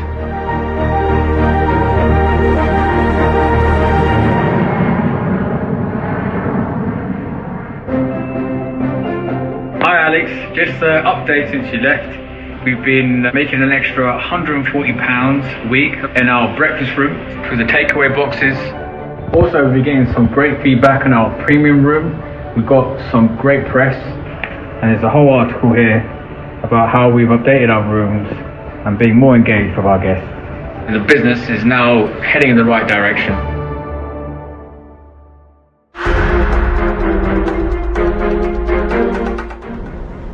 Good evening. Tonight at 10. There's a man gives us money. Money for what? Different stuff. If this gets in the wrong hands, I'm done.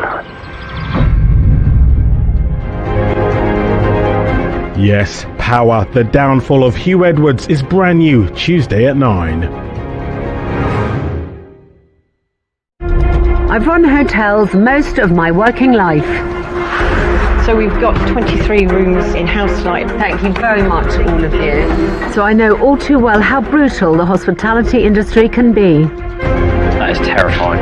We've put everything that we have into this. And this year the situation truly is dire. You got me worried about that now. I have a lot of pressure to make sure that I deliver. With businesses facing spiralling energy, food and wage costs. I have a big sense of responsibility. And customers who have less money to spend. Frankly, sweet Fanny Adams. From country pubs, careful of the dog, to seaside hotels. This has got to be done for Friday. I have somebody in here Friday night. Shepherd's huts. You've got a big one. Thank you. To family guest houses. Makes me think of Scarlett O'Hara. They're all in desperate need of my help. She's just pulled up and I'm terrified. I'll be getting my hands dirty. Mind the paint work. And delivering some hard truths. I think you're bonkers. Hello! To help owners across the country get back in the black. Something has got to change. You're very silent. Why? You're the expert. Before everything comes crashing down. We're just hoping we can catch it before it's too late. That is my challenge, should I choose to accept it, and I do. So we're going to need a bigger skip. This time... I hope she doesn't smell the seats. I don't think she will. You never know. A pair of novice hoteliers. Why on earth have you given me a family room? Well, we're going to join you. With questionable taste in interiors. We use these chairs in mental health hospitals. Just get rid of some of the for God's sake. And a business at risk of collapse. We will struggle to make it through winter. Check on, buddy. Feeling naughty? Yeah, you? In West Sussex, 37-year-old publican and local lad Jack. One full English with poach, one full English with scramble. And his best friend, 35-year-old chef Danny from Birmingham. No one fancies turning on the dishwasher now? No, not today. Are the new kings of the 16th century Castle Inn. There we are. Look at that. Hey. Having been best mates since they met working a ski season in 2010, buying a business together has always been their ultimate ambition. Cool, they're heavy. Must be well strong. After 15 years of friendship and been speaking about this for years, this is a big time and a big opportunity. Despite never having run a hotel before, that'd be annoying in the middle of the night. When they saw the Castle Inn, just an hour away from where Jack lives, they saw a chance to turn their dreams into reality. You want to see me do a quick swan? Can you? No, but I found the long hair. The boys scraped together £135,000 to take on the lease of the 20-bedroom inn that also boasts a bar and 60-seater restaurant. Oh, wow. It's a work of art. We had to beg, borrow and steal to get the deal over the line. There's a couple of government-backed loans in there. There's some family and friend loans. I sold my pride and joy in my car. They thought they were onto a winner as the business achieved 85% occupancy last year, but the boys' big gamble is now looking like it may not pay off. There's been a 40% drop in room sales, and it is particularly scary. How we make it work for us is yet to be discovered. That is terrifying. And it's not only the future of the business that's at stake. Do you think it's better here or in Birmingham? Danny has moved his wife Zoe and 4-year-old daughter Sophia 180 miles south to start a new life here. The move has been a massive sacrifice and we don't know if it's going to pay off or not. All of our savings all gone into this. It's lovely here, isn't it? For Jack and fiancée Natalie, the hotel's struggles are impacting more than just the business's bottom line. It's also putting strain on their special day. So today, after stressing about the payroll, pretty much didn't have enough money in the accounts, so I had to send some wedding fund to cover it. When will that be replaced? Well, I don't know. Money goes in and doesn't come out as quick. With the boys' financial futures and personal lives depending on the success of the business, they simply can't afford to fail. Our houses are on the line because if we can't pay our mortgages, it's a whole other can of worms. We're just hoping that we can catch it before it's too late.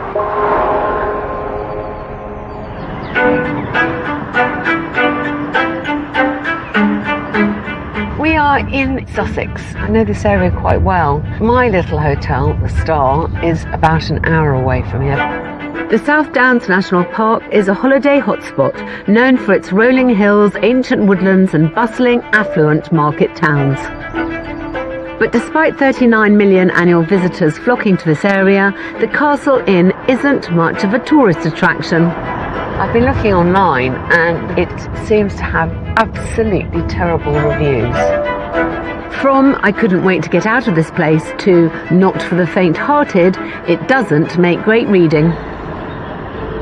I know it's been taken over by novice hoteliers. Some of the reviews they inherited, but some are very, very recent. This might be it. Lots of flowers on the outside. It looks positively healthy. Do you want a quick water, Jack? Nervous excitement. Yeah, stick a couple of gins in there.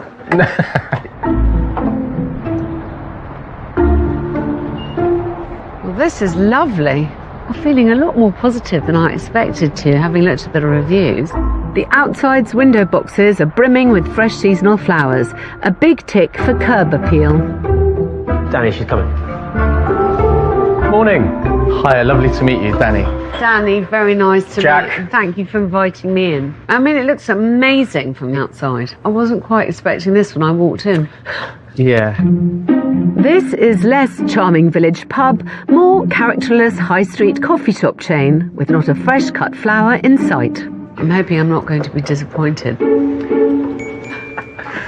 Height of the season, I'm assuming that you're busy? We've got tradesmen Monday to Thursday. And then the weekends are a struggle. Room occupancy has gone way down since last year. 2 weeks ago, our occupancy was down like 45%. Scary, yeah. It's scary everywhere. Yeah. But that's why you've got to make the most now while the Yeah. sun is shining. Okay, the ideal thing would be if I can go to a room, please. Let's go. With 20 rooms priced from £110 a night, I'm keen to see if the accommodation is the cause of the bad reviews and empty weekends. So room number 4 is just up here. Right. Well, why on earth have you given me a family room? Well, we're going to join you. Who's top and who's bottom? I usually go top bunk. That's one way to improve occupancy, but I think I'll pass for now. This isn't bad, you know. No? No, but I don't want to stay in a family room. So do you want to show me another room? Of course, no problem. No problem. No problem. This is the wedding suite. You mustn't call it that. I think we can put some good food on a plate. We can serve a nice pint, but being able to deliver on the room's front. We're not on track right now. What I'd love to do is I'm going to shamelessly poke my nose in everywhere. Okay, great. Thanks.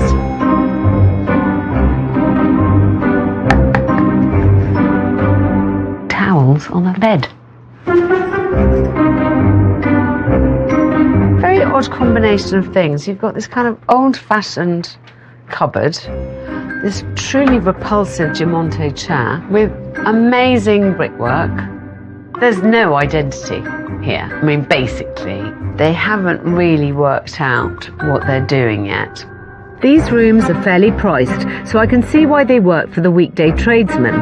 But it's no surprise that leisure travellers seeking a beautiful country stay in the South Downs aren't enamoured by them. I hope what I found downstairs is a more uplifting experience.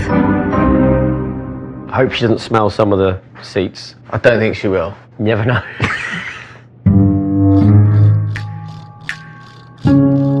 Well, I'm horrified at the kind of plastic everywhere and this really ghastly sitting area. It's such a shame. There's just no charm. The boys have had 6 months to put their stamp on this place, and I've seen no sign of that so far. Look at this. This expanse of white. God's sake, give the room some colour. It doesn't just look like a kind of canteen. It doesn't cost anything to take away. And I would suggest that they start straight away, possibly with this. It's bleak because there's no identity. I mean, it's not even trying to have an identity. They must have seen the awful reviews online, so there is no excuse for not having improved some of these issues. I'm starting to understand why the comments range from really disappointed to a very clear I won't be back. With businesses thriving or failing through customer criticism in the online age, I want the boys to hear for themselves where their guests think they're going wrong. I've invited 3 couples to stay here tonight. Right. Who are leisure guests. More the kind of guests that you want to get in. I want them to tell me what's working and what's not. Okay. This is a bloody competitive market. People have no money, and when they're coming away for leisure, they want to come somewhere that they have faith in. So I want us to get some good reviews saying, Great, goodness, these guys have really turned it round. Okay. My guests should highlight where Jack and Danny could improve when it comes to appealing to tourists rather than tradesmen. Oh, mate, I can't believe it. 3 surprise guests. But with the bedrooms in need of a quick changeover, I hope the boys can get them ready in time and avoid more bad reviews. I do worry that it could also add fuel to the fire. The glasses are a bit dirty. Someone just polished that mirror, changed the glasses. We haven't got long.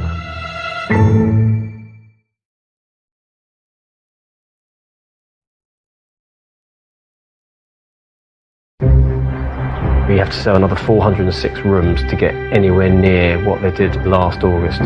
In West Sussex, 6 months after novice hoteliers Jack and Danny sank £135,000 into the Castle Inn, occupancy is in freefall. So we're currently 65% down on August last year. After Danny moved his young family across the country and Jack invested his wedding fund to keep the business afloat, both boys have taken huge risks to realise their ambition of owning a hotel together. Are these actually guest ready, do you think? I can't even turn the light on. With their online reputation in tatters, they're rushing to get rooms ready for my surprise guests in the hope of getting some good reviews. Stay on there. Oh, what? While the boys get stuck in sorting out the bedrooms. Check all the condiments are on the side. Hello, good afternoon.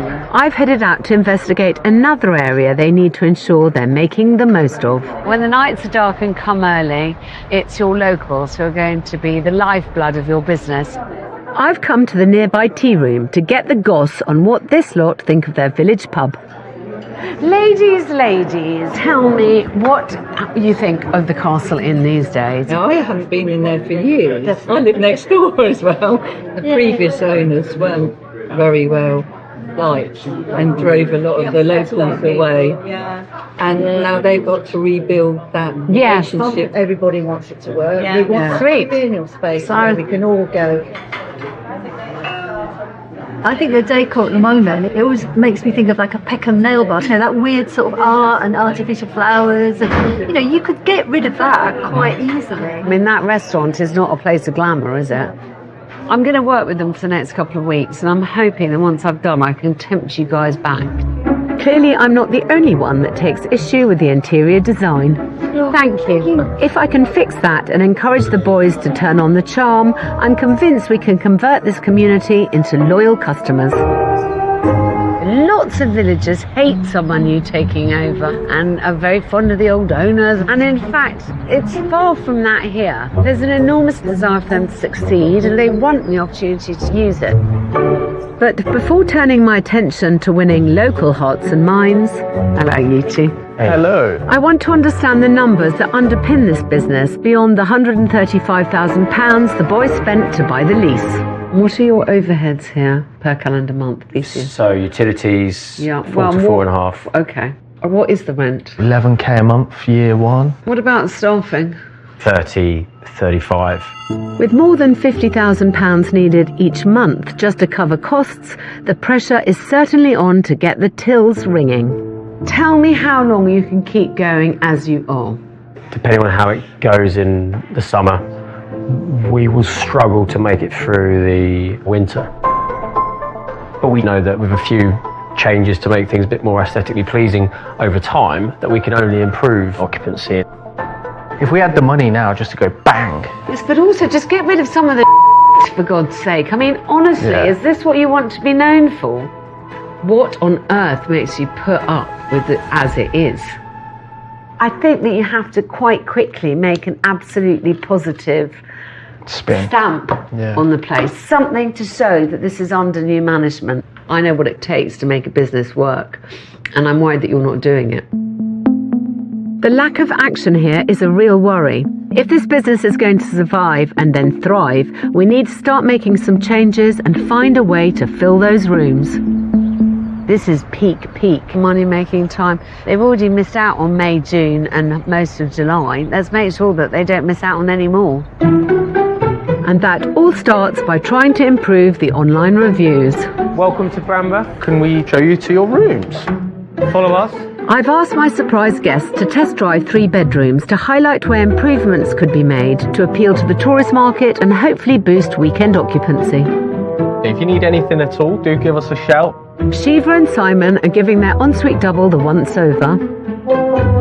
This is room 12, the room for tonight. Liz and Steve are sizing up their accommodation. It is very tight on space, and the one thing that's missing is something to put your luggage on. And Adam and Sam are questioning the choice of fixtures and fittings. Seems a bit excessive having a wardrobe, drawers, and bedside tables. How long would you stay here to use all this furniture? With my first day here drawing to a close, right, it's clear I need to push Jack and Danny to get a grip on this business and start making some much needed changes. Every minute has to count. They're not actually being as proactive as they need to be. The obvious, painful scenario is the stuff that we was already well aware of. I know. We should have just done it.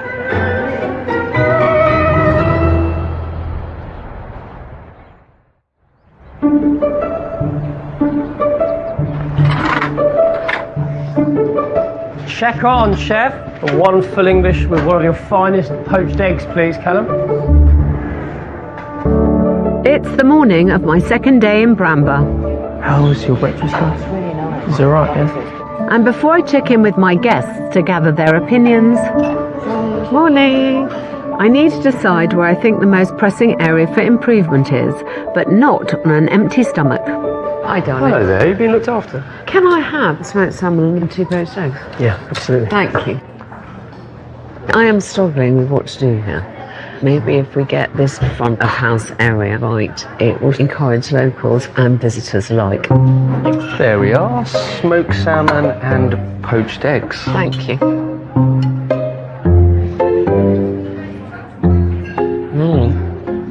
Delicious. Absolutely no complaints about breakfast. But will my guests be equally enthusiastic about their overnight experience? All right, opinions about the rooms, please. You first. I think what it needs is a little bit of TLC. You know, bedside lights didn't particularly work. Nothing really matched. It just needs fine tuning. We were saying in our room, we'd take the wardrobe out and then just a couple of bag stands. It's like, say, if you're staying for one night or two, you're not unpacking your bag and putting all your stuff away just so you can put it back in your bag tomorrow. As I suspected, the bedrooms are lacking the refinement required to appeal to a leisure guest, but nothing we can't address. What did you think of this space?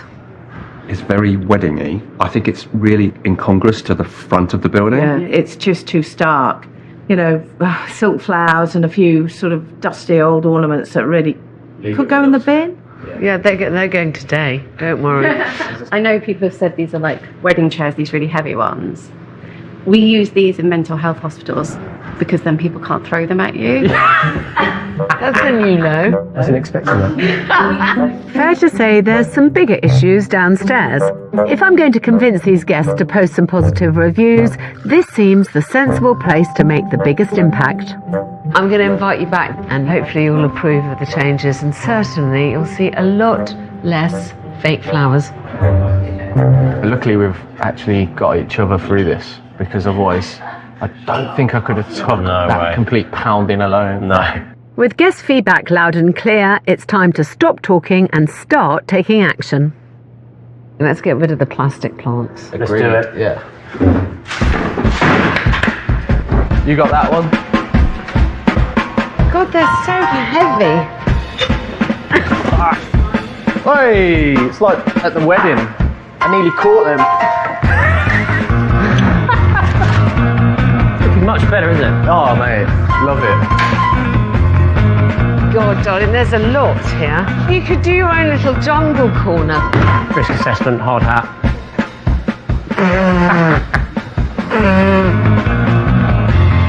You do it, mate.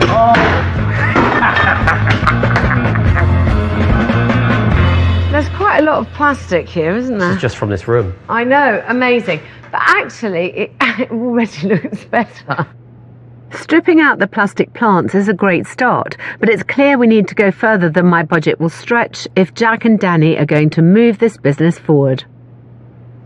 I've got £1,000 I can give you. It's up to you now to decide what on earth we're going to do here. With families to support, mortgages to pay, and even an imminent wedding on the line, I'm aware that asking the boys to raise more funds is no small thing. What can we do? Can we find any money? If we had all the money we needed, then of course we could throw people in there to fix it. But if Jack and Danny really want their dream project to work, they're going to have to give it everything they've got.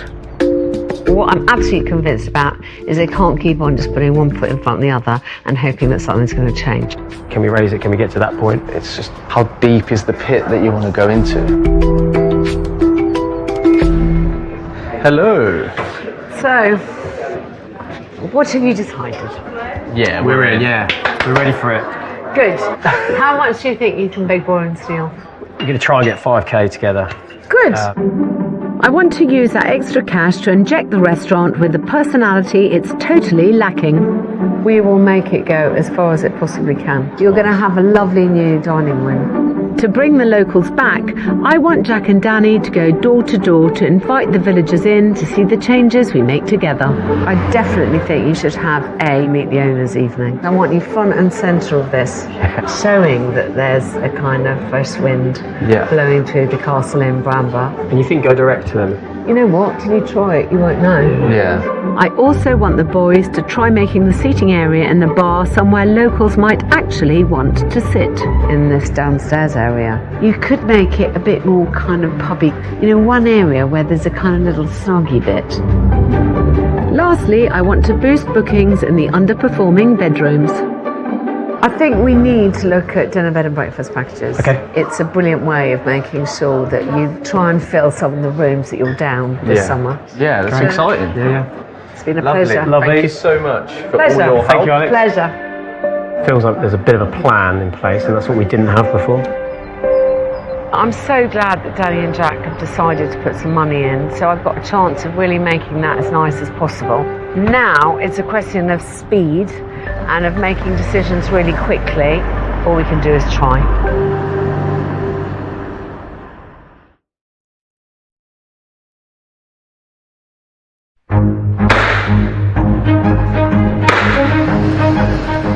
West Sussex change is finally afoot at the Castle Inn, where I've wasted no time in getting the decorators in to breathe new life into the tired downstairs interiors. Is that all right, mate? Happy with it? Yeah. I'm loving the purchase. I also asked best friends and first-time hoteliers Jack and Danny to sort out the pub's ugly seating area and start putting their own stamp on the place. Sit with Pulitzer on this couch? I wanted them to create a cosy snug to help entice the locals in. We haven't quite thought this all the way through. So far, they've spent £800 on 6 second-hand sofas and chairs. As I know from my own place, the secret to making a space like this work is all about creating defined individual areas, mixing and matching the furniture, and softening it all up with complementary cushions. Should we pull some of these out? And then start again, yeah. We should have actually done a little plan on paper first. With 135 grand already invested, plus Danny relocating his family and Jack dipping into his wedding fund, the pressure is mounting to make their dream of running a hotel together work. Jack's given it a lot of time, which is having a toll on our personal life because he's constantly busy and preoccupied and not very present at the moment. It is scary because everything we've got, money and love, is going into this project. So yeah, hopefully it pays off.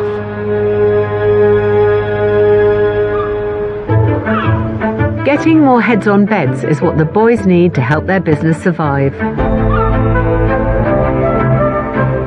Rooms is where the real profit is, and we are now in the height of summer, and if they can't fill the rooms now, they're going to have a very sad and weary winter ahead.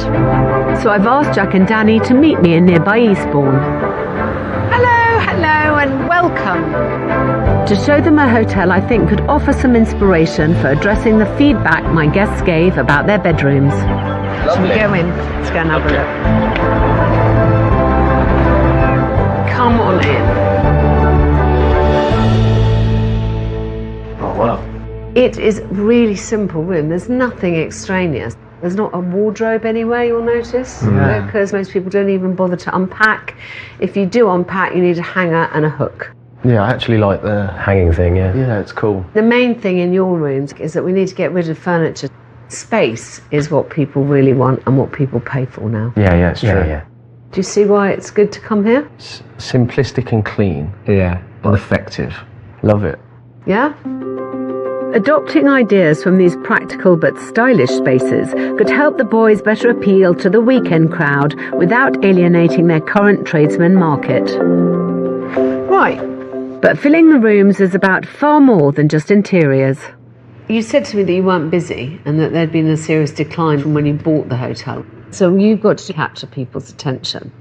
I find dinner, bed and breakfast deal really effective because then they're also going to drink. Yeah. On current pricings, with 2 people spending £45 each night on food over 2 nights, 2 nights in the standard double would cost £440.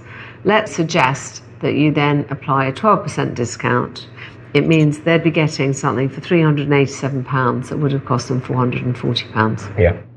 With around 70% gross profit on food and 85% on rooms, the profit for the business would still be strong.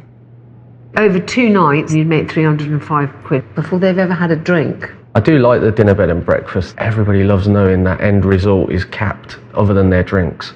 And that's where we can massively upsell and make all the money anyway. Massively upsell. With plans for package deals done and dusted, let's go. Now I want to put the ideas for refreshing the bedrooms into action. Right, come on.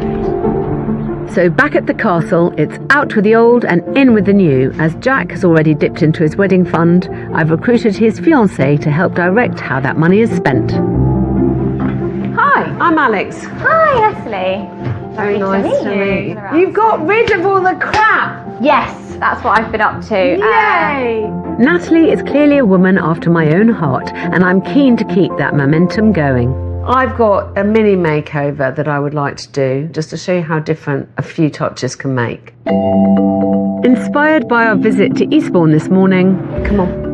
And with a budget of only £300, I want to address the issues my overnight guests raised to improve both the feel and functionality of this space. Here I have 2 new chairs, a luggage rack and some lamps. And I just want to see how much nicer we can make the room by first of all getting rid of this great enormous thing. Can we just put it in the corridor? Yeah, no problem. To me, I reckon we slide it. Ready? 3, 2, 1.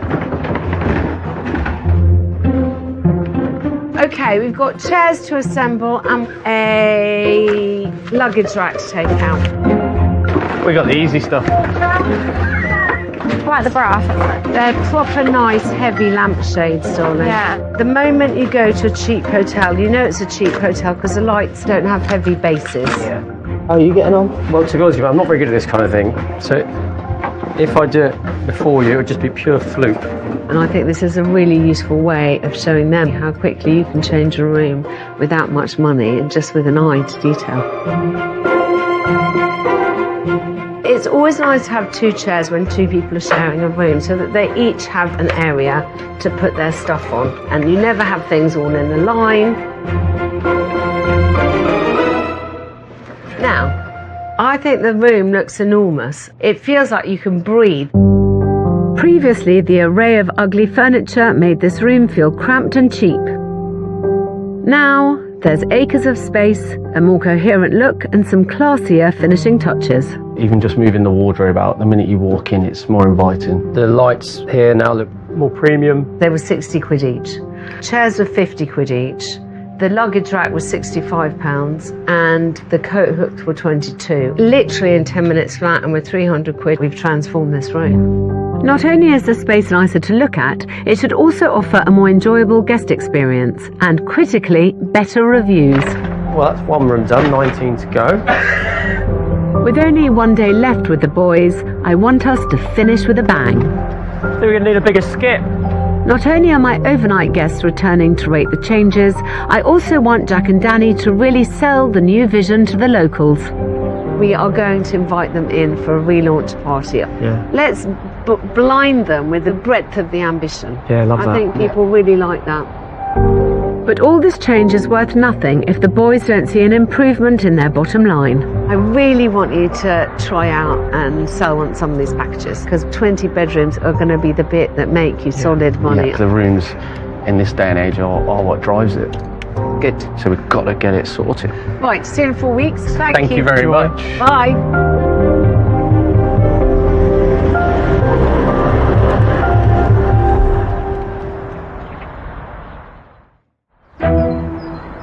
It's a day before the final event. And while my team race to get the dining room ready for the big reveal... Right, let's do this first batch. Jack and Danny are heading out to try and bring the villagers of Bramber back on side. There is not a lot of local support at the moment. I'm Jack. There's a little invite here.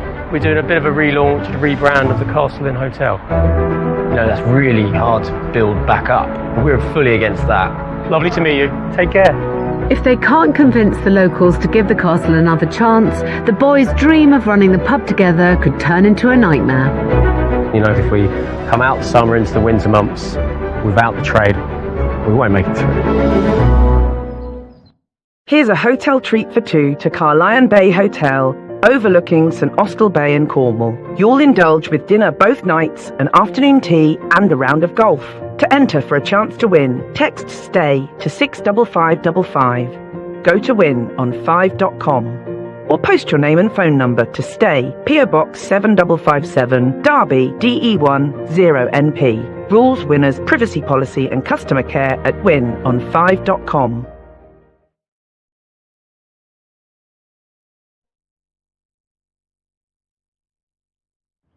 I feel like we need to get this looking a bit better. In Bramber, West Sussex. Yep, bit of cleaning. It's the day of my final visit to the Castle Inn. Missed a bit. Yeah. Kids colouring it in. With my overnight guests returning to check out the changes, plus a locals relaunch event, there's a lot riding on today being a success. Danny's moved his young family halfway across England to come and launch this venture with Jack. They've begged, borrowed money from everybody that they can possibly think of to make this work. The reality is, There's a lot at stake. With local trade and occupancy way down, and the bar and restaurant areas a mismatched mess, I'm hoping to finally see some positive changes. Aha! Oh, hello. Good morning. What are these? A concoction of different aged Chesterfields.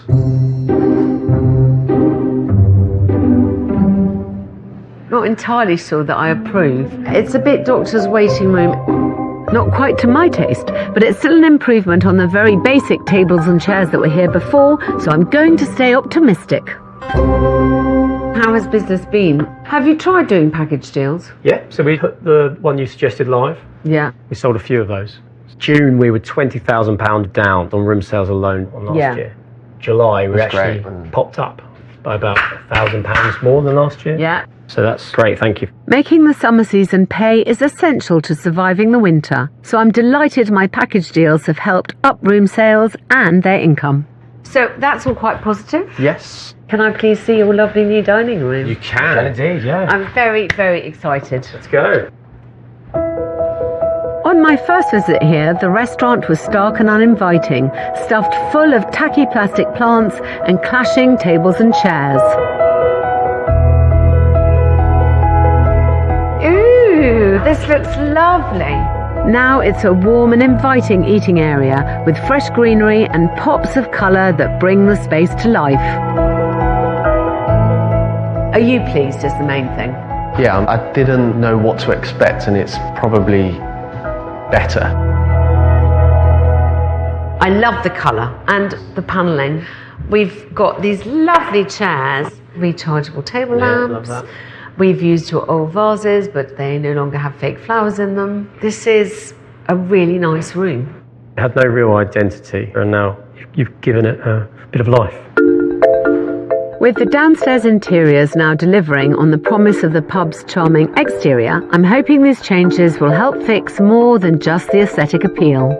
The first thing we've got is my original guests who came to stay, coming and having a look again. So I'm hoping that you'll get some good feedback immediately. And some good reviews, hopefully. Last time my guests were here, they pointed out quite a litany of things that they didn't like about the place, which we have tried to tackle. Having overhauled the restaurant and refreshed a bedroom, I'm hoping the changes can convince them to post complimentary reviews that might tempt customers to book. Possibly you choose somewhere with lots of good reviews than somewhere with lots of terrible reviews. Hello, our lovely friends. Bit of a change. Better? Looks really nice. Much more homely and inviting, really, I think. It looks really clean and bright and fresh. Definite improvement on the chairs. You wouldn't get these in hospital, I don't think. It's an unusual compliment. I know. But I'm I'll going to take it. it. Those reactions are music to my ears. This way, ladies and gentlemen. Yes. Hopefully the boys hear the same positive noises about the updated bedroom. Follow us. So, no huge decorative changes, but now we've got a place for luggage. There is some sturdier lamps. We've got rid of the big wardrobe to make it feel a bit more open, and then change the chairs. Small things, but hopefully impactful. Yeah. Makes a difference. Looks a lot more modern. I'm hoping my guests have seen enough to reward our efforts and share their opinions online. So, my dear friends, do you think that there has been enough of an improvement here for you guys to write us a nice review? Yeah. Good. Last time on the price that you were charging for the rooms, it was a bit of a push, but this time I really would feel I got value for money. Yeah, Oh. excellent. Great. That's nice, isn't it? Yeah. That's an incredible result. And with my guests already writing up their reviews, I'm hoping the castle's improved online reputation will help boost business. It was nice to have the honest feedback from them last time, and the fact they can see the changes, they're going to leave good reviews. All we can ask for. There were really. some talks of booking on the way out. I hope so, yeah, we're filling up. But my returning guests aren't the only people we need to impress today. Should be enough. Yeah, 100 people, you're all right. Yeah, that'll do, isn't it? light snacks and crudités. If this business is going to thrive through the winter, it also needs the backing of the locals. We've got to make sure that they feel loved and wanted, and that Jack and Danny try and encourage this to become the hub of Bramber as it once was. With the villagers arriving in their droves for the Meet the Owners event. How are you doing? Hello, I'm Alex. It looks like the boys' outreach efforts have paid dividends. It is above expectations, the turnout. After all of the money, time and effort that's been put in, it's nice to see the place packed. Now it's up to me and the boys to turn on the charm. Hello, thank you so much for coming out. And convince this crowd that the castle is the place to be in Bramber. If we have like a week or a weekend where we're offering something special, then you'll be the first to know. Paul, Steve and Charles. Lovely to meet you guys. They're young and ambitious, the owners, and that's what it needs. We want them to do well. I think what Jack and Danny have done at the castle has been absolutely brilliant, and we really do want them to succeed. Living in the village, we need somewhere where we can come. Cheers. Thank you. Over the years, it was sort of a little bit unfriendly, and now I feel like we've got something back in the village which is really important to us. And it's not just the locals that are loving the new look castle. What do you think to the changes in the room? I love it. It's amazing. It's beautiful. Sophia, what do you think of the changes in the room? Having uprooted their family from the Midlands, it seems like the risk Danny and Zoe took to make this business happen has been rewarded. Today definitely cemented that it was the right decision for us, and yeah, we're excited for the future. It's so nice to see it so busy. I know, it needs to be like this. With a packed house lapping up the boys' hospitality, We're just going to get our speech. all that's left is for them to say a few words to sell their vision for the future. Guys, welcome. Thank you very much for coming. We're excited to take this pub on its next chapter. What's always mattered most to us is simple. Good food, a glass of something special and a proper warm welcome. With the castle, we want to bring that spirit back. But it's mainly about the people, you guys and us, that are actually going to once again make it a hub of the village. I encourage every single one of you to remember they haven't been here very long, but they definitely have their feet on the right path, and I would like to raise my glass to you both for what you've achieved so far. Well done. Thank you, Alex. That's lovely of you.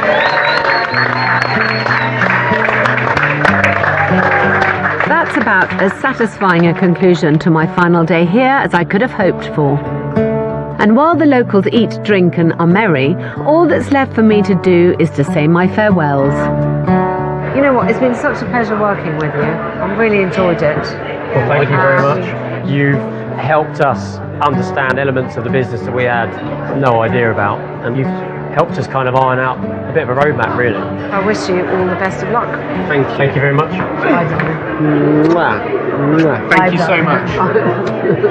Bye. See you later. When I first arrived here, the castle was on the slide, and Jack and Danny's ambition of running a business together was hanging in the balance. Now, with a totally transformed downstairs, a tranche of positive reviews to attract weekend travellers, and the local community on side again, the boys should take this place from strength to strength. We get it firing on all cylinders, which it's very capable of now, then it's going to be everything that we wanted. I think the dining room looks great. I think the locals really warmed to Jack and Danny. And I just hope I've put their feet on the right path. You know, you often need a scary woman to come along and tell you to do it. Just bloody do it. I mean, it is still early days, but I think they're going to be okay.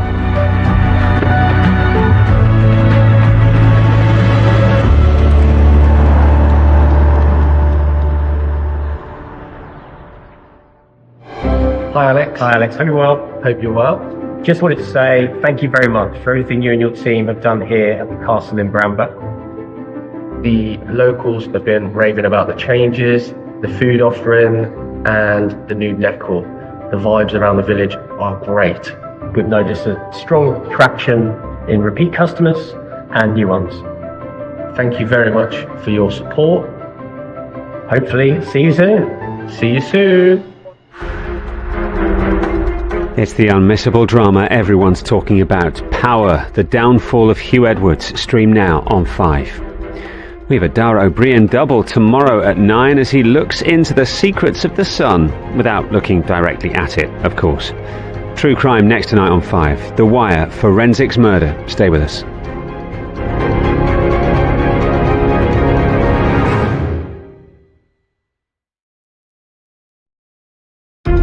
I've run hotels most of my working life. So we've got 23 rooms in house tonight. Thank you very much, all of you. So I know all too well how brutal the hospitality industry can be. That is terrifying. We've put everything that we have into this. And this year the situation truly is dire. You got me worried about that now. I have a lot of pressure to make sure that I deliver. With businesses facing spiralling energy, food and wage costs. I have a big sense of responsibility. And customers who have less money to spend. Frankly, sweet Fanny Adams. From country pubs, careful of the dog, to seaside hotels. This has got to be done for Friday. I have somebody in here Friday night. Shepherd's huts. You've got a big one. Thank you. To family guest houses. Makes me think of Scarlett O'Hara. They're all in desperate need of my help. She's just pulled up and I'm terrified. I'll be getting my hands dirty. Mind the paintwork. And delivering some hard truths. I think you're bonkers. Hello! To help owners across the country get back in the black.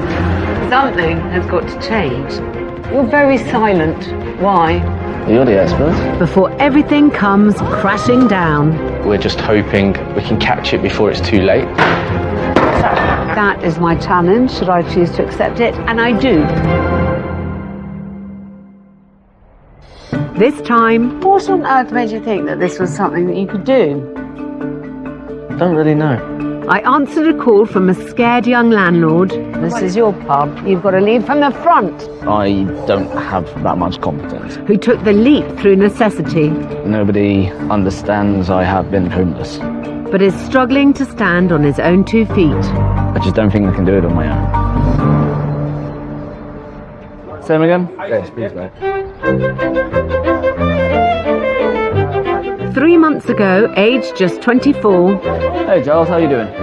Hendrik took over the Plume of Feathers pub on the edge of the village of Castle Morton in rural Worcestershire, traditional farming country. I've never done hard work in my life. What can I get for yourself? You learn really quickly if you pour a bad pint. Do you want a flake with it? Clients, they don't really hold back. £10 altogether. Thank you very much. Hendrik's family, Mum Louise, his Dutch dad Henk.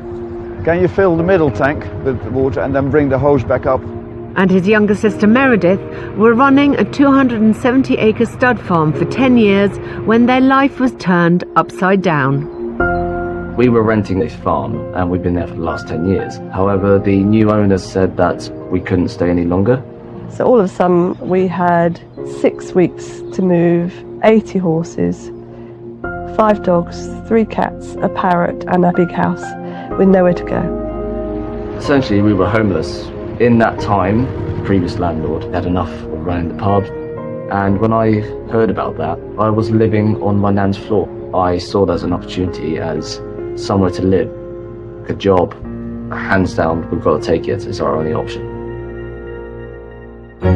To provide a roof over their heads, Hendrik took out an £8,000 loan for the lease of this 18th century coaching inn with beer garden. Downstairs is a bar, dining room and a working kitchen, and upstairs 4 small bedrooms and a living room. In return, Can we get a tuna mayo sandwich and 1 Dutch balance, please? Hendrik's farming family became the live-in hospitality staff. My mum's my chef.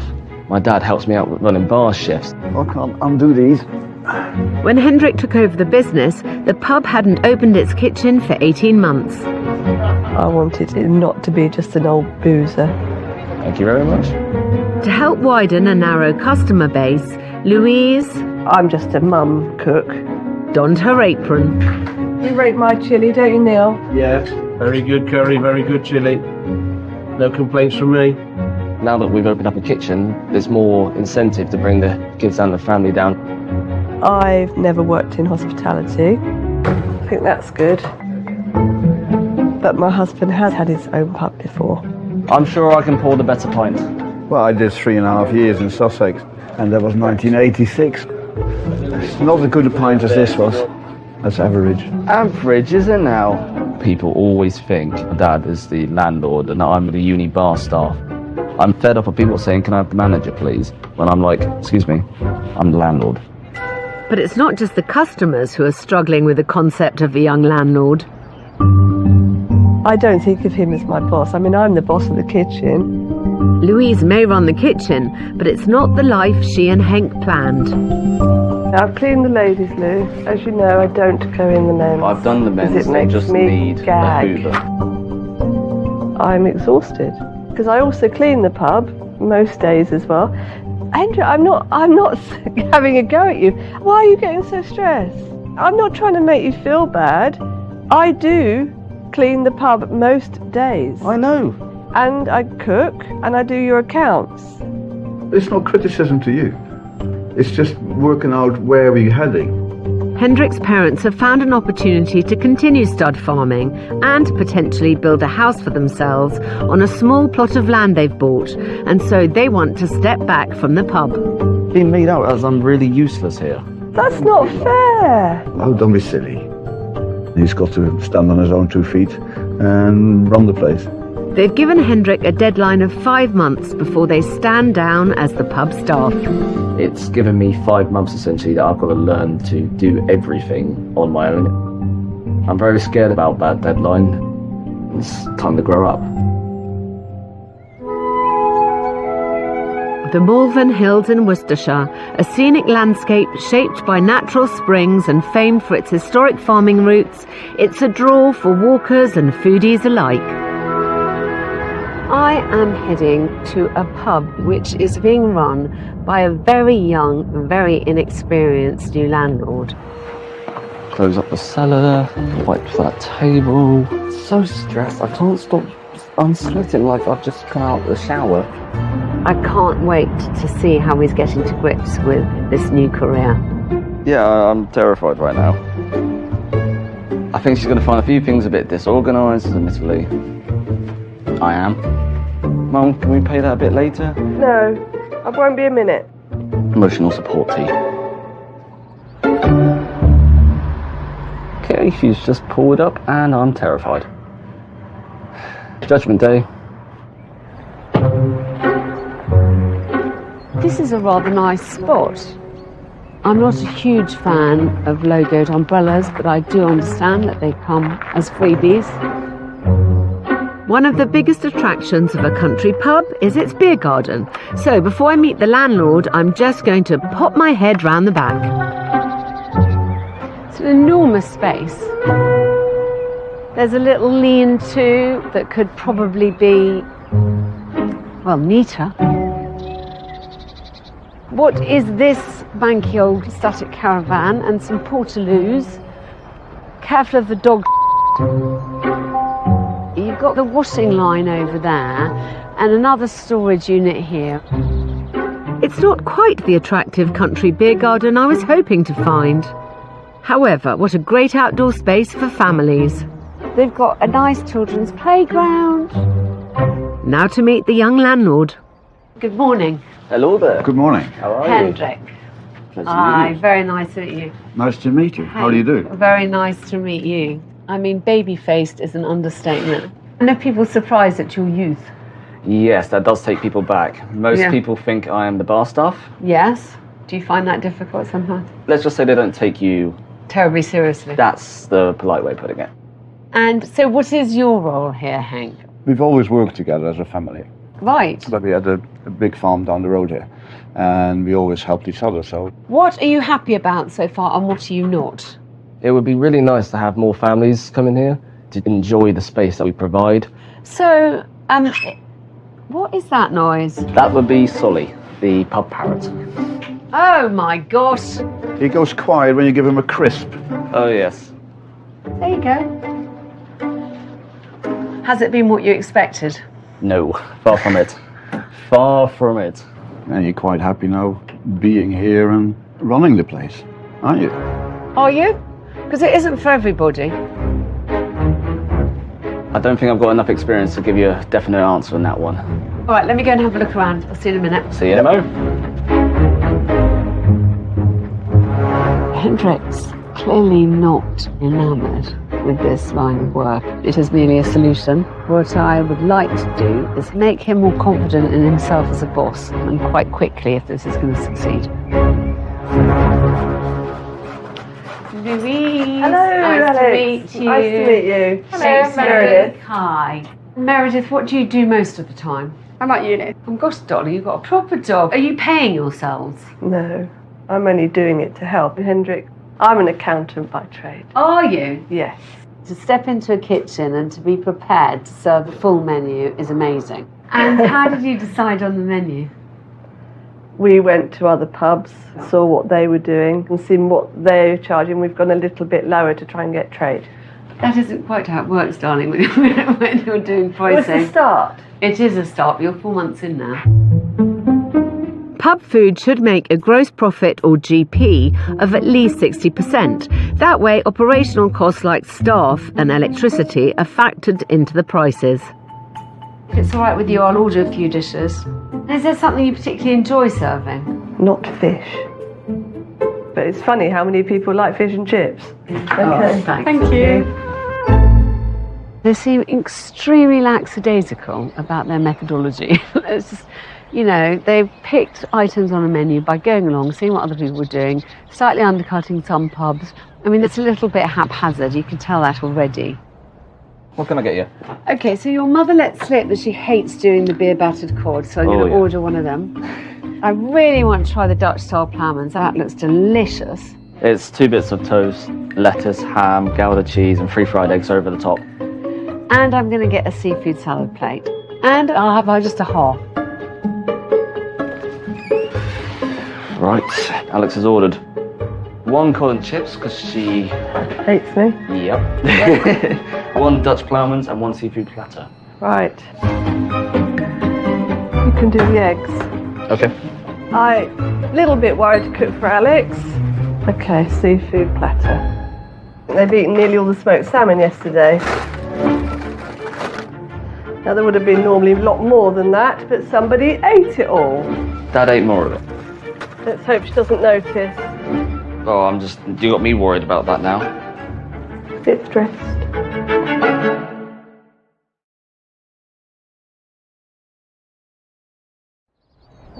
On the edge of the stunning Malvern Hills in rural Worcestershire, set amongst historic farmsteads. And they put the eggs in? Not yet. Well, yeah, I know, but I want that pan. Is the Plume of Feathers, an 18th century coaching inn, where I've been called to help novice young landlord Hendrik find his feet in the pub trade. Leave me with the eggs. I'm doing peas at the front. Before his parents leave him to return to farming. I like the bar itself a lot. I like the selection of his beers on tap. I like how he's hung up all his crisps over the bar. The bar looks like the most kind of established bit. Next door to the quintessential country pub bar is the dining room, which Hendrik and his family have resurrected and redecorated. Orange and blue would not be my favourite combination of colours. There's these funny little plastic things. In fact, there's plastic greenery everywhere and a few other random items thrown in for good measure. And the laminated yellow menu shouts greasy spoon rather than rustic fare. However, I think this space could be really bloody nice. Come and sit down a minute. Okay. I don't bite, I promise. Why did you only paint one wall orange? Because we wanted a brighter, warmer feel to this room that was previously quite cold. Yeah. Are you ambitious, Hendrik? Yes, I want this place to be the place to go to. My beer selection is completely different from the competition. Clever you. And yeah. I want to help out smaller breweries. All of our meats come from our local butchers. We want to show our support for British farming. That's a great motto. And fitting, given the surrounding farms. So how do you feel about your parents stopping working with you in 5 months' time? I'm actually quite nervous on it. He's going to have to do shopping, cooking, the cellar work. I'm doing the cleaning and do the accounts. I'm washing up. I'm washing up, yeah. Got the fish and chips and Fish and the the- seafood platter Oh, it's nice. Thanks, darling. and the Dutch ploughmans. Enjoy. Thank you. I know what you want, and you're not getting anything from me. I'm worried about what she thinks of the menu. That's not really my department. All the food is lovely, particularly the cod and chips. That is one of the nicest ones I've tried. But £12.50 looks too cheap. No wonder they sell so many cod and chips, because it's really good value for money. Too good value for money. I think this baby-faced landlord has a lot to offer, but also much to learn. What on earth made you think that this was something that you could do? Don't really know, in all honesty. The actual hours and the work behind the bar is easy. It's all the red tape that scares me and all the pressure. Yeah. Feels a bit overwhelming. What's it cost you? It was 7.5, 8 grand. We helped him initially. We had to buy all the stock. I was 3,600. We've had it all back. Oh, well done. That's very grown up of you. Now, in the height of the summer, I imagine you're earning very, very well. Up the minute, we are turning over anywhere between 14 to 16.5 per month. That's really good, isn't it? Well, I've got the accounts, 3 months that is. So, and you've taken 10 grand profit. But that's with no one taking a wage. Hendrik is seeing decent returns this summer, but in just a few months he's losing all his free family labour just as he heads into winter. If Hendrik is to sustain paying staff, it's vital he pulls in more customers, using every trick in the book. You have to give people a positive reason to choose you, and your passion about the British farmer is nowhere evident on this piece of laminated yellow menu. When it came down to the kitchen, I sort of left that completely to Mum. But you have not communicated to your mother how important it is, and you are the landlord. Everything should speak to that same idea that you have. Plastic plants do not tell that story. No, I hated them from day one. It's no use the landlord blaming the interior design on his mum too. Hendrik has to take responsibility. Dad's garage service and repairs. Yeah, I know. I mean, we can definitely going to have to perk this off a bit. I want to give the dining area a much-needed country pub revamp, so it marries with the bar. I also want to ensure that Hendrik and his chef and accountant mum Louise make a profit from every dish on the menu. I find it hard to imagine how you can sell a Dutch-style ploughmans for £12.50, but you charge the same for battered cod and chips with peas, tartar sauce and a lemon wedge. How have you worked them out? Everything behind the bar is what I've done through calculations, but your kitchen method is a bit more... What's the neighbour doing? I haven't had time to do that. You don't need to. What you need to do is get a very nifty little app. Let's say your menu price is £12.50. You want to make 60% margin and VAT is 20%. Then it tells you how much it should cost you to put on the plate. Okay, perfect. So as long as you're spending less than £4.17, you're okay. So that's your homework. The margin, it has to be for a pub, at least 60%. Okay. Yes, 65 is what I've been working out everything for behind the bar. Well done. We haven't even liaised with each other when it came to making that menu. Oh no. I had no idea what you were going to put on it, no idea what you were going to charge for it. I'm excited to see if our guesswork on these prices have actually made a profit. Wait, you didn't even calculate the profit? No. Andrew, I'm doing 5 million things at once. Right, should we work this out? Okay, let's do the fish. The fish is £4.49. The main challenge here is getting Hendrik to grow into his role as the landlord. How many portions do you get out of a bag of peas? Making him feel confident about telling people what to do. It should be 18.40. Christ. We've been underselling ourselves by £6. Being clear about what his goals are. Being clear about how to achieve them. So that is my challenge, should I choose to accept it, and I do.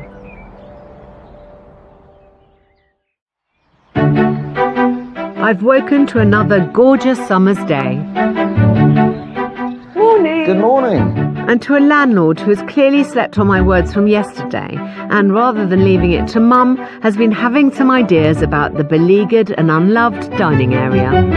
It is a bit of a mess, to be honest.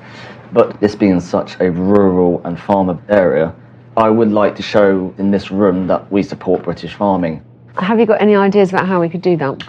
That's where I was hoping you could come in. Okay, let's get rid of all the plastic plants.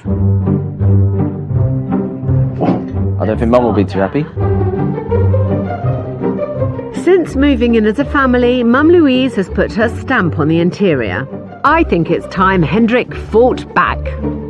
We're getting rid of all your plastic, it's going! I'm loving this right now. I've hated these plants.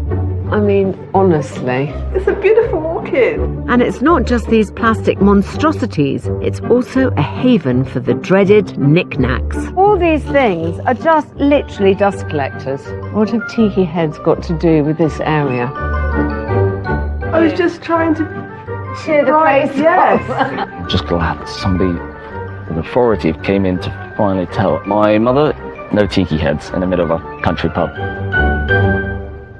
So what we have to think of is a theme, and it's obvious to me that you like horses. So imagine we've got those three like that, and then that one there, and then this one at the end.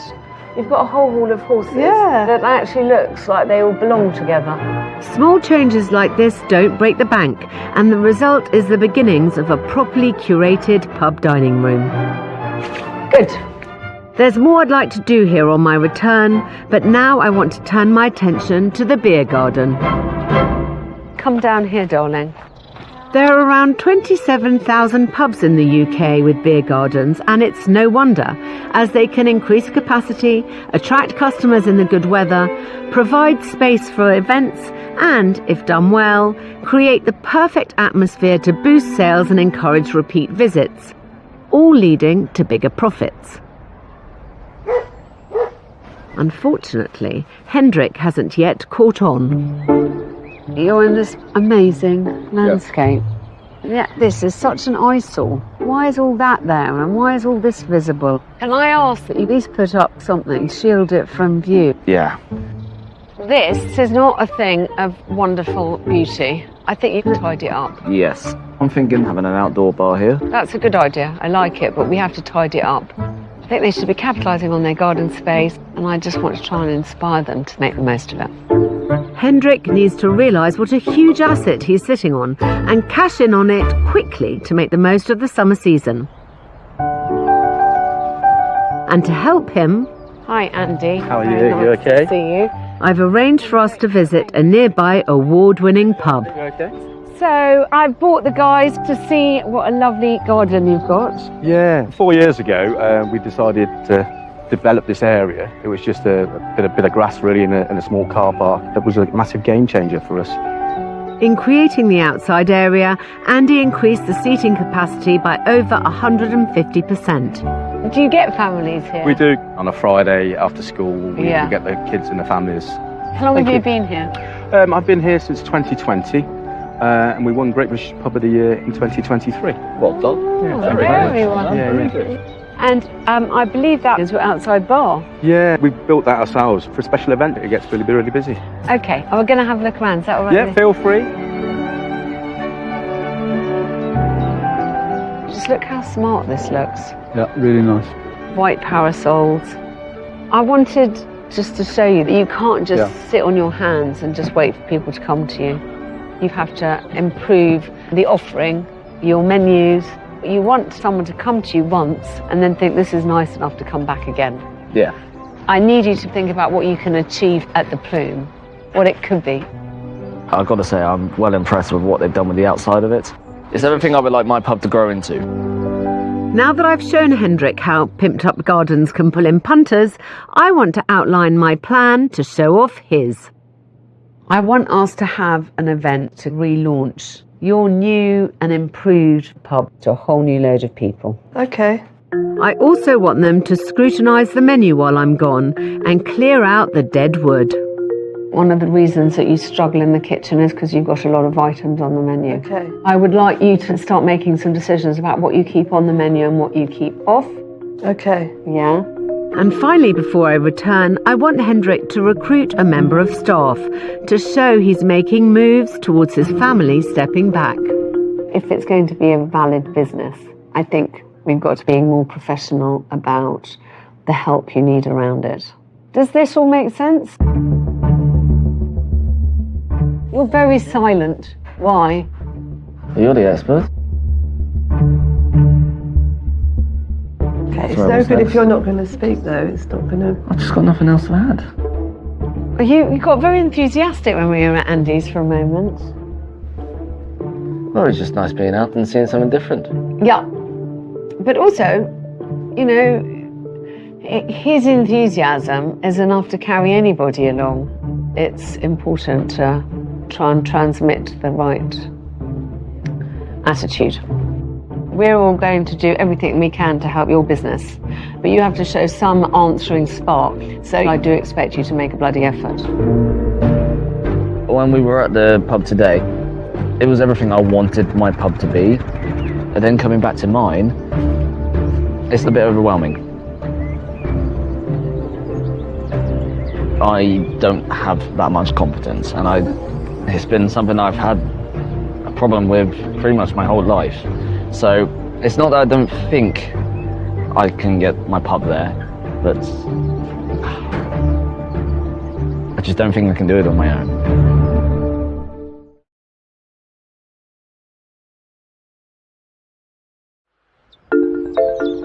I didn't realise we cooked so much. So we're going from 27 down to 5 or 6 main meals. 24-year-old rookie pub landlord Hendrik took over the Plume of Feathers to provide a home for his family when they lost their farm tenancy. The Dutch Ploughmans is a nice spin-off. In return, they've provided free labour, but in 4 months, Mum is hanging up her apron. I'm going to step back a bit and let him man up and run it. The seafood platter flies off the shelves. Maybe I felt the kitchen was mine. The kitchen's mine. No, let Hendrik advise me on the menu and acknowledge his position as the landlord. We need to revamp this in a way that shows our support for farmers. So we need to make a point about that, so it's from local butcher. Yeah. Endorsing British farming will boost sales in this rural community, and shaking up the menu will ensure only the dishes that sell and make money remain. I'm hoping that Hendrik will also invest time and effort in his biggest asset, the pub's beer garden, ready for the big relaunch to new clientele. Oh, it looks a lot better in all fairness. Yeah. But when I left Hendrik, he was having a crisis of confidence, and I desperately want to help. Hi, how are you all? Hello. Good morning. So I've come up with a plan to pair him with a mentor who can help him grow into a landlord. I have a very young publican who I worked with a couple of years ago, Reese, who had one pub, then 2, and he's now just taken on a 3rd one. And I think it would be nice for you to go and spend some time with him. Does that sound like it might be useful? No, that sounds brilliant. More help the better. 3 pubs now. He's clearly knows what he's doing. Good! See you soon. Okay. Bye. Take care. Bye. Bye. 450, bud. I first met Reese 3 years ago when he was opening a second pub in Salisbury, the Anchor and Hope, with boyfriend Mikey, just around the corner from the first, the Royal George. And that's where I'm sending Hendrik, for some confidence-boosting coaching from someone his own age. Hi, you right? I'm Reese. Yeah, I'm Hendrik. Nice to meet you. I'm Mikey. Pleasure to meet you, Mikey. Reese has now taken on a 3rd establishment and is perfectly placed to mentor a new kid on the block. What's your worry? I don't know. At the minute, it's me, my mum, my dad and my sister. My family, they're looking to move out at the end of the year. But I'm struggling with my confidence, so I've never really believed in anything that I can do. You are the landlord. This is your house. You are the boss. You've got to want to really do it. Otherwise, there's no point. You won't enjoy it and you'll hate it, you resent it, and then that's no good place. I think the main priority for you right now and your family to be able to take a step back is getting that staff. And it's going to be a small team. Yeah. You'll definitely need someone in the kitchen. Absolutely. You'll need front of house and you'll need a probably a pot wash. You're starting off as a very small business. Yeah. And that's how we started. And then he said, Always said one was enough. Always said one was Now enough. we got through. Although it wasn't something I intended on doing, it's still something I want to do the best at. I'm trying to get new clientele in, broaden the spectrum. Typically they bring more money, so how do I do Marketing. Literally marketing. Like it's a new owner doing new things. Under new management. Management, exactly. So it looks like it started again, basically, like it has. We're absolutely happy to help you in the end. You'll be like, what was I ever worried about? Yeah. I've got to say it was an absolute pleasure to meet Reese and Mike. Shocked about their energy. This is their trade. You can see how much they love it. Just being able to hear and see that somebody my age has just done it and has come out smiling with that generally has lifted me. I could definitely empathise with what he's going through because it's really overwhelming when you're just learning out. He's kind of been chucked into it, but he really needs to find his passion or he's just going to flop and it's not going to work. And now he has Reese and myself as well, so... Yeah, he can always talk to us. We're definitely going to go up and see him.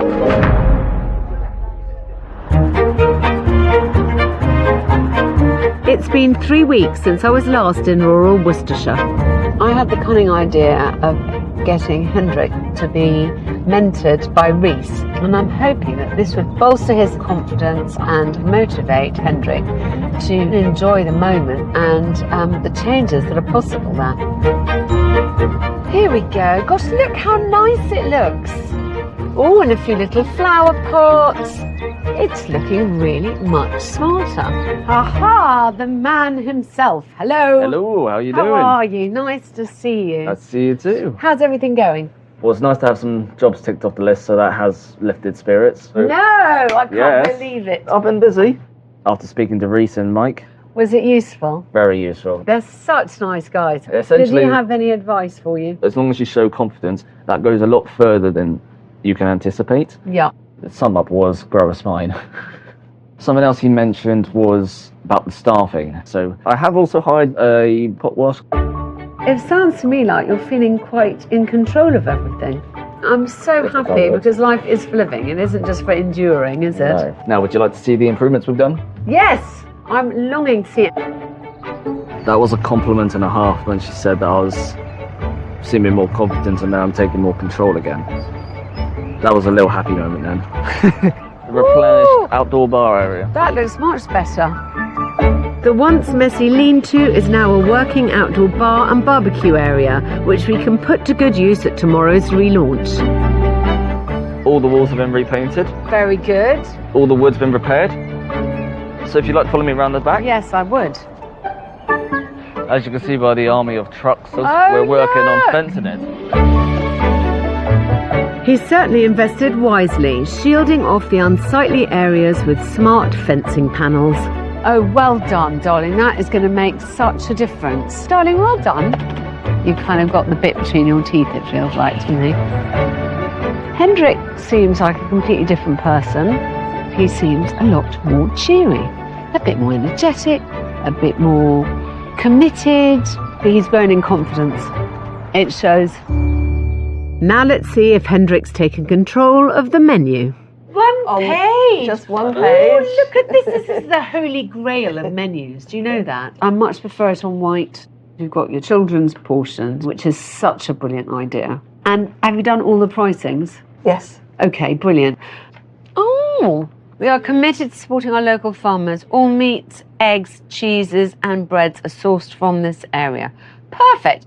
Now that the food offering is well designed, profitable and delivering the right message, I want to do the same with the dining space. There we go. I've brought with me a rustic looking blackboard to display the new streamlined menu. Beautiful. Beautiful. And if we give it an orange border, We want it really nice and orangey on the edge. it will not only tie in with the accent wall, but draw the eye too. When you go to a bold colour like this orange, you have got to commit to it. It can't just be one wall. If Hendrik's hoping to boost diner numbers, And then this moves over here. we need to maximise space for the winter months. And then let's put stools round Stalls, it I for think, the works moment. better. So they'll match that. Good.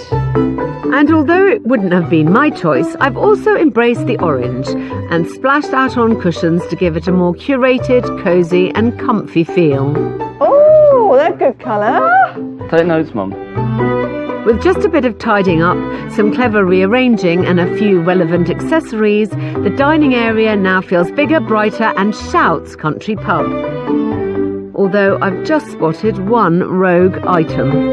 Louise, darling, I'm sure you wouldn't have put in an artificial plant, would you? I hid in the ladies' loo. I'm going to leave Hendrik to argue that one. After all, he's the boss. Ta-da! I love that. I'm really pleased with the result, but now I need to turn my attention to tomorrow's relaunch. 30 years ago, children under 14 were not allowed in pubs, but now landlords rely heavily on this family market, with over 1 billion pub meals sold a year. And to repeat Reese's excellent advice to Hendrik, it's all about marketing, marketing, marketing. So while I leave Hendrik to take delivery of the beer... It's a lot of kegs today, is it? Yeah, I got quite a few. Meredith and I are on the hunt for families, and we're starting at the local campsite. Can I give you a leaflet? The Malverns are becoming more and more popular with tourists. We're from the Plume of Feathers pub in Castle Morton. Overnight stays are on the up, and with tourism contributing nearly £200 million to the region... Can we bother you? The Plume should take its share. We're having kind of like a grand reopening tomorrow. So we've got bouncy castle, face painting, I think even a bubble machine. Happy days, yeah, definitely, that sounds great. They want to have it known as a place for families, somewhere that people come and eat. We've got a family fun day tomorrow. Hello. Yeah, we'll definitely come along to that. Thank you. But it's really important to get a new clientele here. See you tomorrow. Thank you. Tomorrow it's a complete unknown. We're just going to have to hope the best, suck it and see.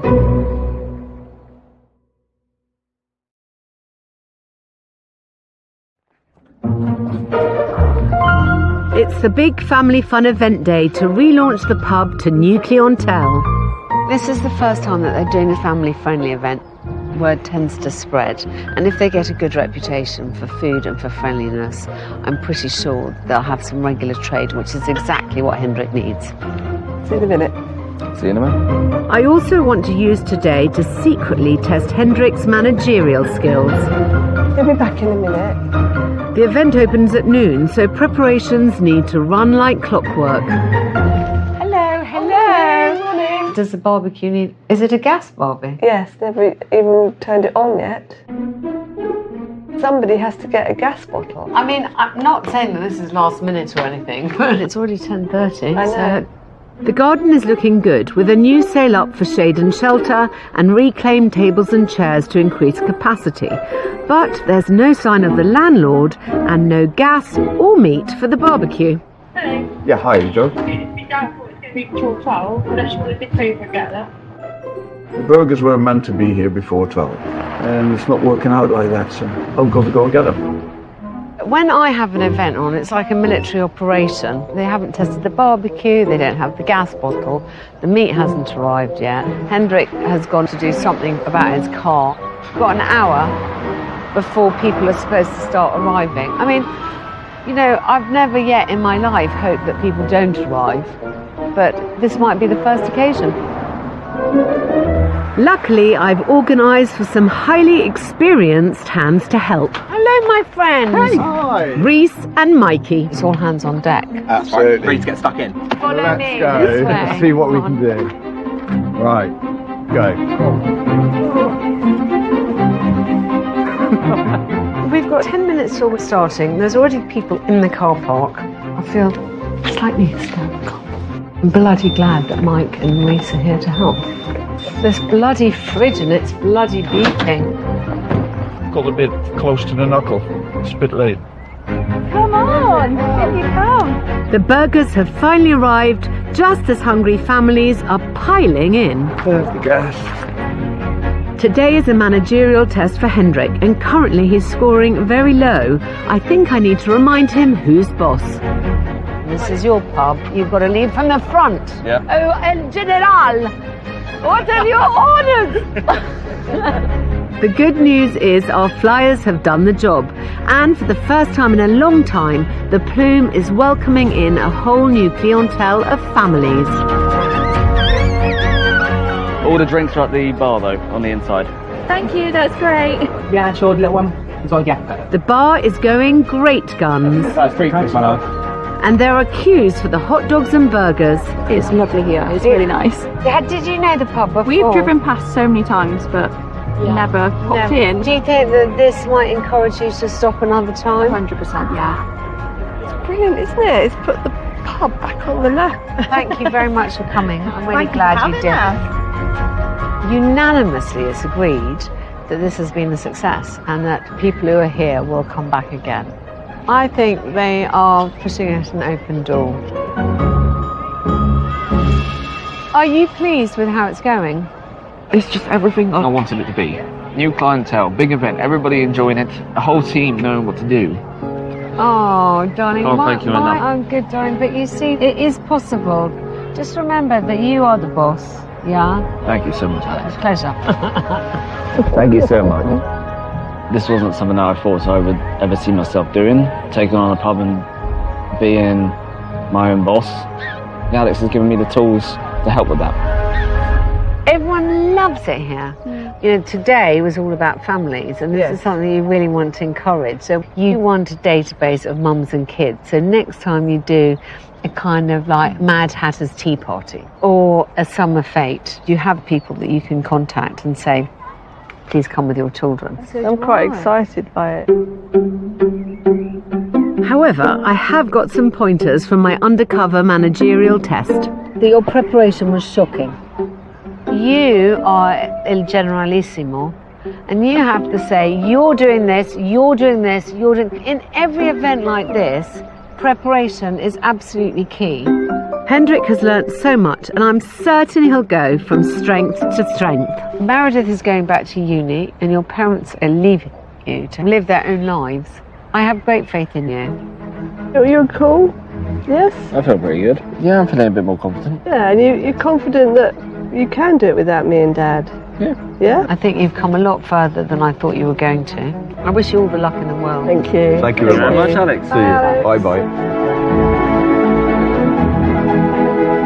Here's to the future. They were homeless. He now has a home. He now has a business. I've definitely seen a growth in confidence in Hendrik. This is going to give him a springboard to do whatever else he does. What more can you ask out of life?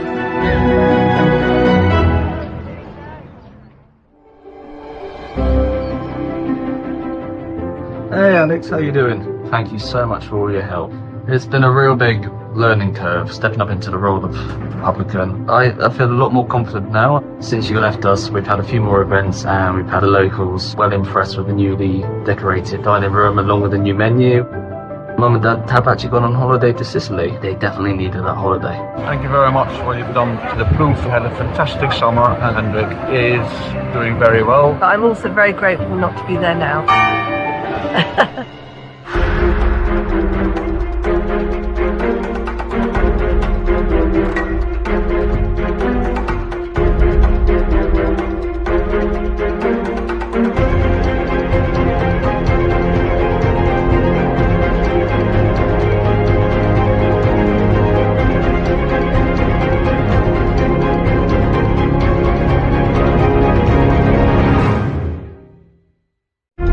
I've run hotels most of my working life.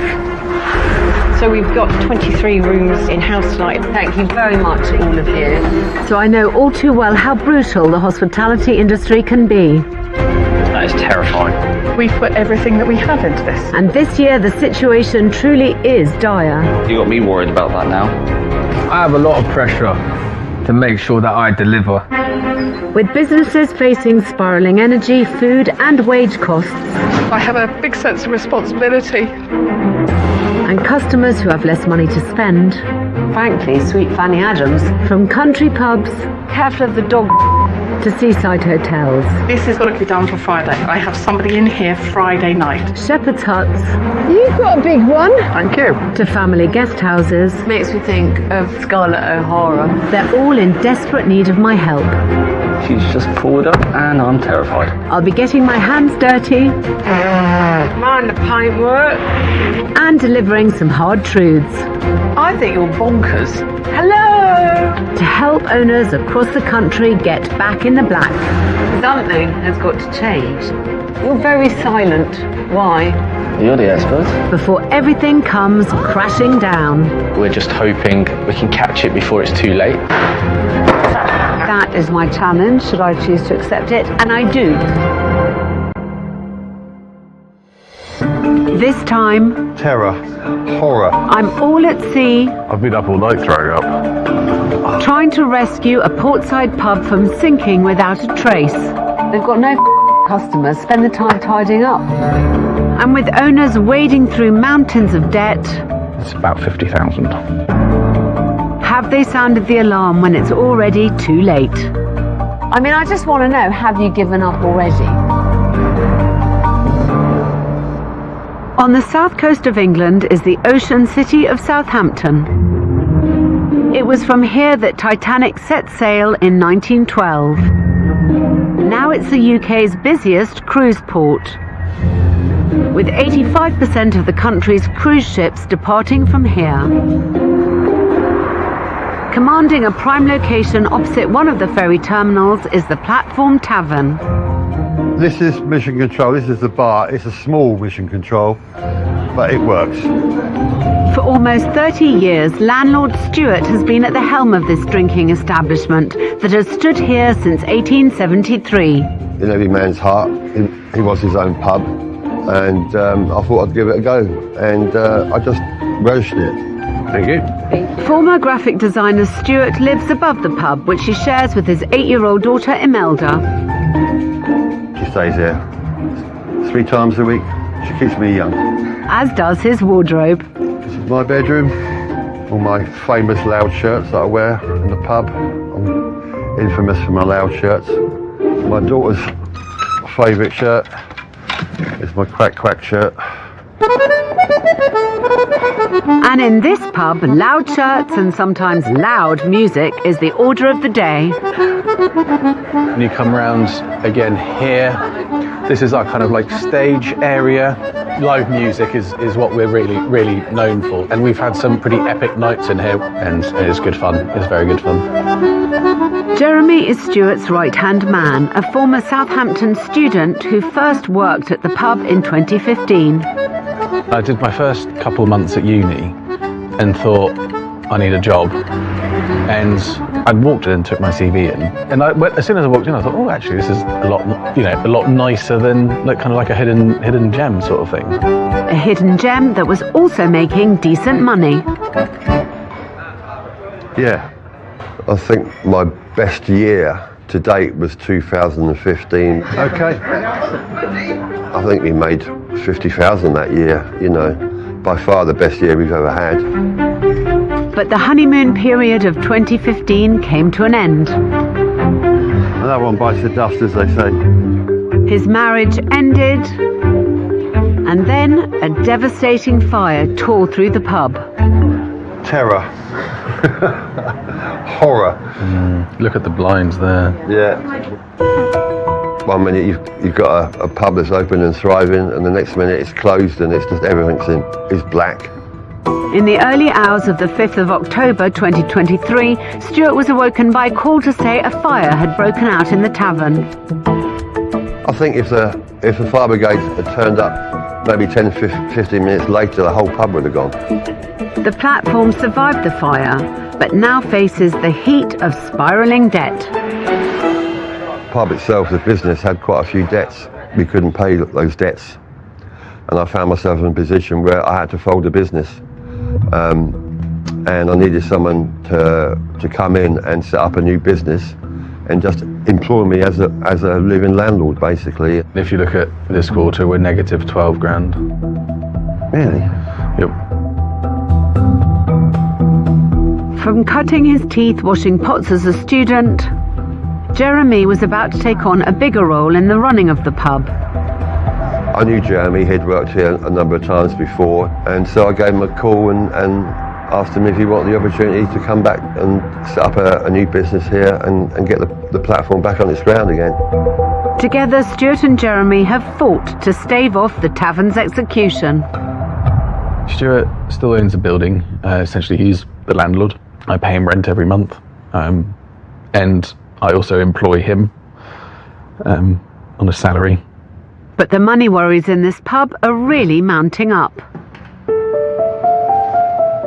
So I've got here outstanding to HMRC in VAT and PAYE, it's about 50,000. The mortgage on the building was, unfortunately, it's interest only, and now I'm paying just over £4,000 a month on the mortgage. And time for the tavern has almost run out. Got about 6 months probably before we've got it's last ditch right now. It's, yeah.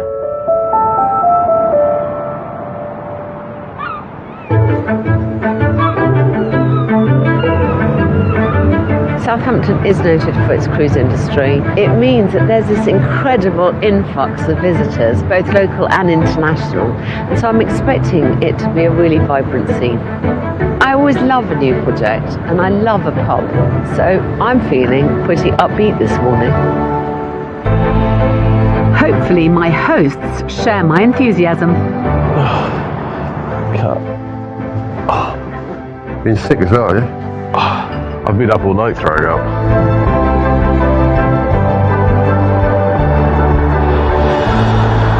Well, first impressions are really not great. Outside here, it doesn't tell you if it's food, if it's booze only, what it does at all. And I think that's a bit of a mistake. Maybe they put out A-boards or something later. I'm hoping so. Because at the moment, there's absolutely nothing to tempt me in. Not least the menu that I've finally spotted. Is it a pizza gaff or a fish and chips gaff? Somewhere that serves Le Parisien baguette? Or, you know, chimichurri prawns? Clearly a mishmash of modern-sounding food served up in an old maritime pub. James McGrady, steward, first class aboard the Titanic, perished in the 1912 disaster, lived here. I hope that's not a portent for the future.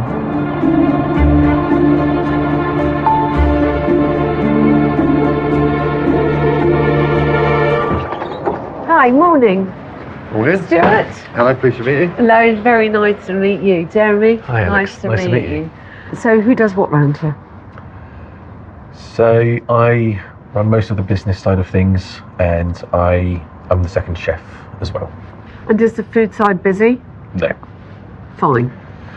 Definitely not how it used to be. Okay. And darling, what do you do? I'm the landlord, basically. I run the pub. And the drinking culture has changed so much. Have you noticed a decline in bar sales? Oh yes, definitely gone down, especially over the last sort of 10 years, I'd say. You sound despairing. Don't worry, I'm old school, so I'm still a drinker. There's still hope. Yeah. Clearly, I'm here to try and help you save the pub. Yeah. Yes. Yeah. We need your help. Can I have a look around? Sure. And then... Make yourself at home. Great. I'll come back and chat with you. Okay. Great. Thank you.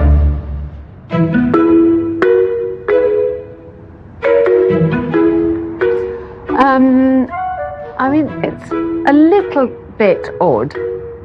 It all looks, I mean, it looks a bit on its uppers, if I'm honest.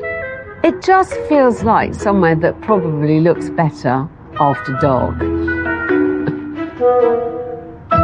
I'm interested to find out how she can turn the hospitality trade around and make it work for us.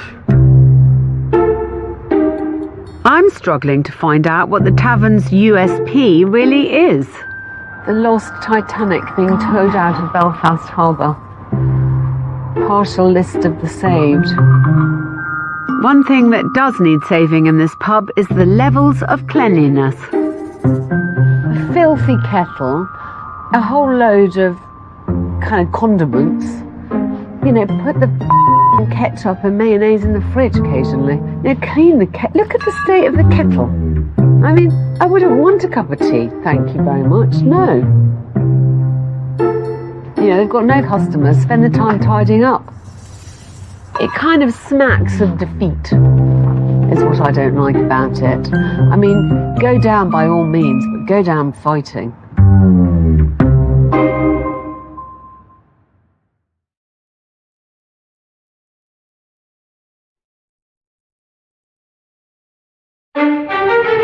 This is the Platform Tavern, a struggling maritime boozer in the cruise ship capital of Southampton, run by landlord Stuart.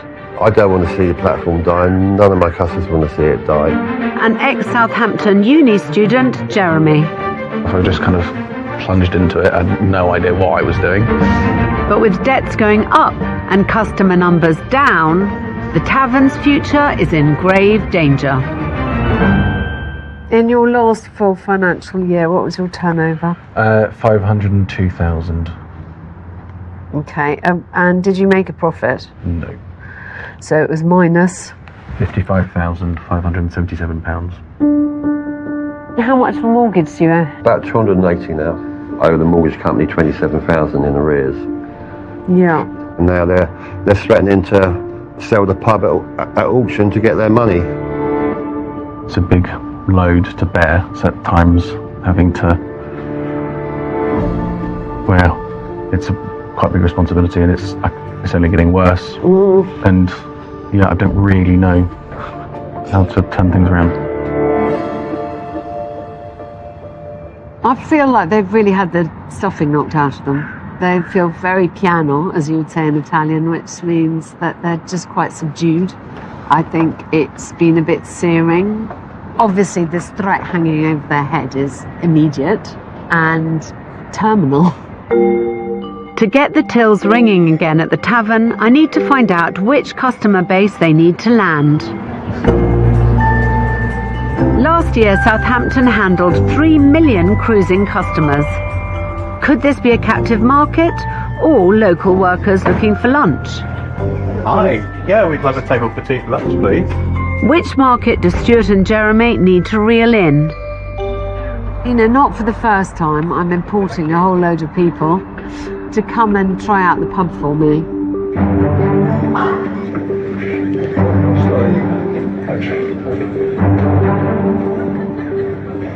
Oh my gosh. This stress test is to show me how the pub copes with customers, and crucially, what they are choosing to eat. I'll get someone to serve you. We're right busy on lunchtime. What's going on? You've done it already. I'm here. High fives. Hopefully the pub can handle the lunchtime rush. Where's Jeremy? Time will tell. I have invited food writers. I do a little bit of writing about stuff, including food, and James runs a Portsmouth Food Guide. I want some constructive criticism, so that's perfect. Pretty good at that. Yeah, but... Constructive criticism, and always with a keen eye for cleanliness. Sorry, I'm so sorry. It was sticky. It's disgusting. There you go. Thanks, darling. Alongside food writers, I've also invited students. What did you think of the prices? The lunch menu is more student prices, but the pizza menu and the other menus can be a little bit steeper. And what do the business lunch brigade think? Right. Hello. Hiya. I take it that you are locals. Yeah. Okay, good. Very local, from across town or from nearby? We work just next door. Ketchup. Bit of ketchup. Yeah. What would make you come in here more often? Would you appreciate a locals card? Yeah, absolutely. Yeah. I mean, with us just being a couple of minutes across the way, it'd definitely be a bonus, yeah. Yeah. Last but not least, some cruise passengers from down under. Hello. You sound like you're not entirely from these shores. We're from New Zealand. We need to cast the net as wide as possible. Why are you here? We're going on a boat tomorrow. Oh, are you? Yeah. Where are you going? Norwegian Fjords. Oh my gosh, how exciting. Your food won't be long. It's just being plated up now, okay? I mean, I tell you what I noticed straight away is, first of all, they're a lazy shower in there, aren't they? Jeremy's still sat on his arse. You've got a pub full of people. Surely that is exactly what you want. Because if they're just going to sit on their arses and let me run around and do all the work, I'm not interested. Time to see if the food has piqued people's interest. So far, so good? Actually, really pleasant surprise. Same. Yeah. Good. It's been all good, yeah. Oh, well, I'm really pleased you're saying that. I wasn't expecting it either. Thank you. But what do my cash-strapped students think? And was it worth the wait? You can be honest, I don't mind. It took quite a while for the food to come out. It took a long And I time. think we got very hungry. I feel like it wouldn't work very well with the student lifestyle. We were rushing between places, getting to lectures. Yeah, I agree. Okay. Not quite the glowing report from the students. Thank you very much That's indeed. All right. Okay. Thanks, darling. It was a very delicious meal, I'd say. Thanks. Certainly plenty of room in this pub to raise the bar. And from what I've seen, this starts with the landlords.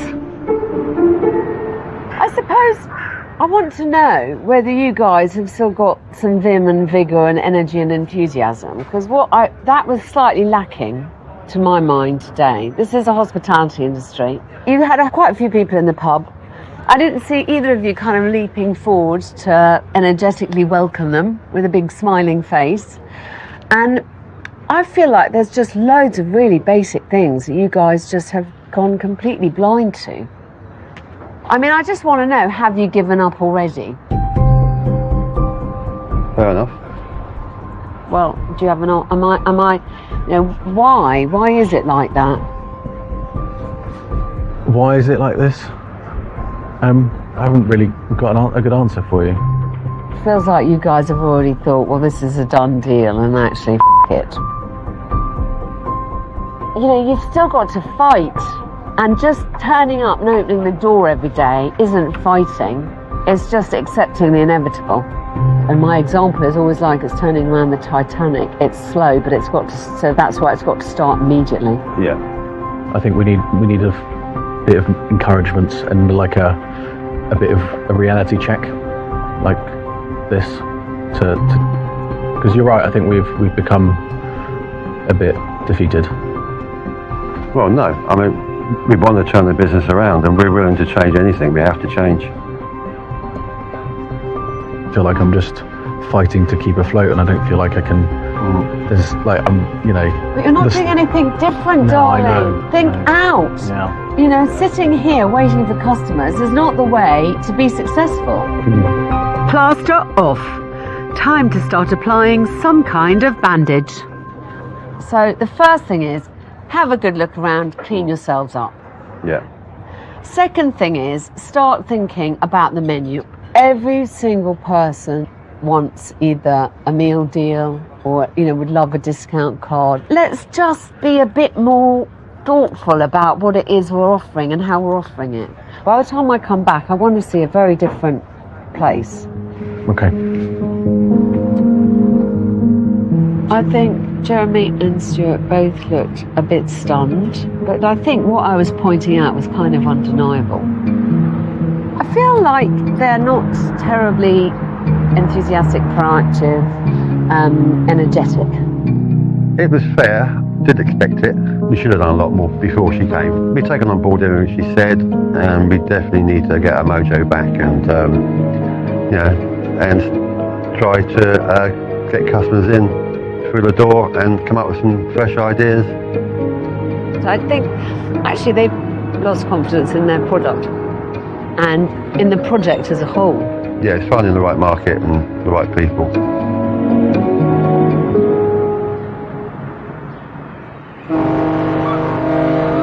That's where I come in.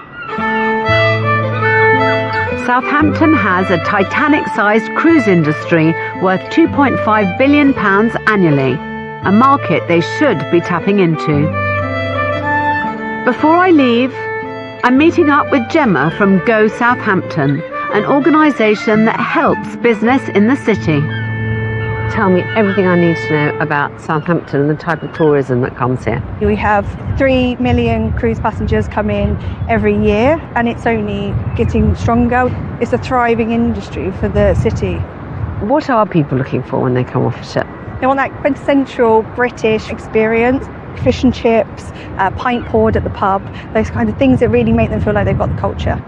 Southampton is also intrinsically and tragically linked with the sinking of one of the world's most infamous cruise liners. Is the Titanic a massive draw? It's huge. It is. Huge. Yeah, that's one of the biggest questions we get. Some people ask for Jane Austen, but most people ask for the Titanic. So I'm trying to help the Platform Tavern. Yes. And the last person to be found, James McGrady, his last address was there. I'm hoping to make it a pit stop on someone who's on a Titanic trail. Fantastic. Yeah. I mean, that's golden. And we can help with building that story to make sure that it's a pit stop on the journey that they take.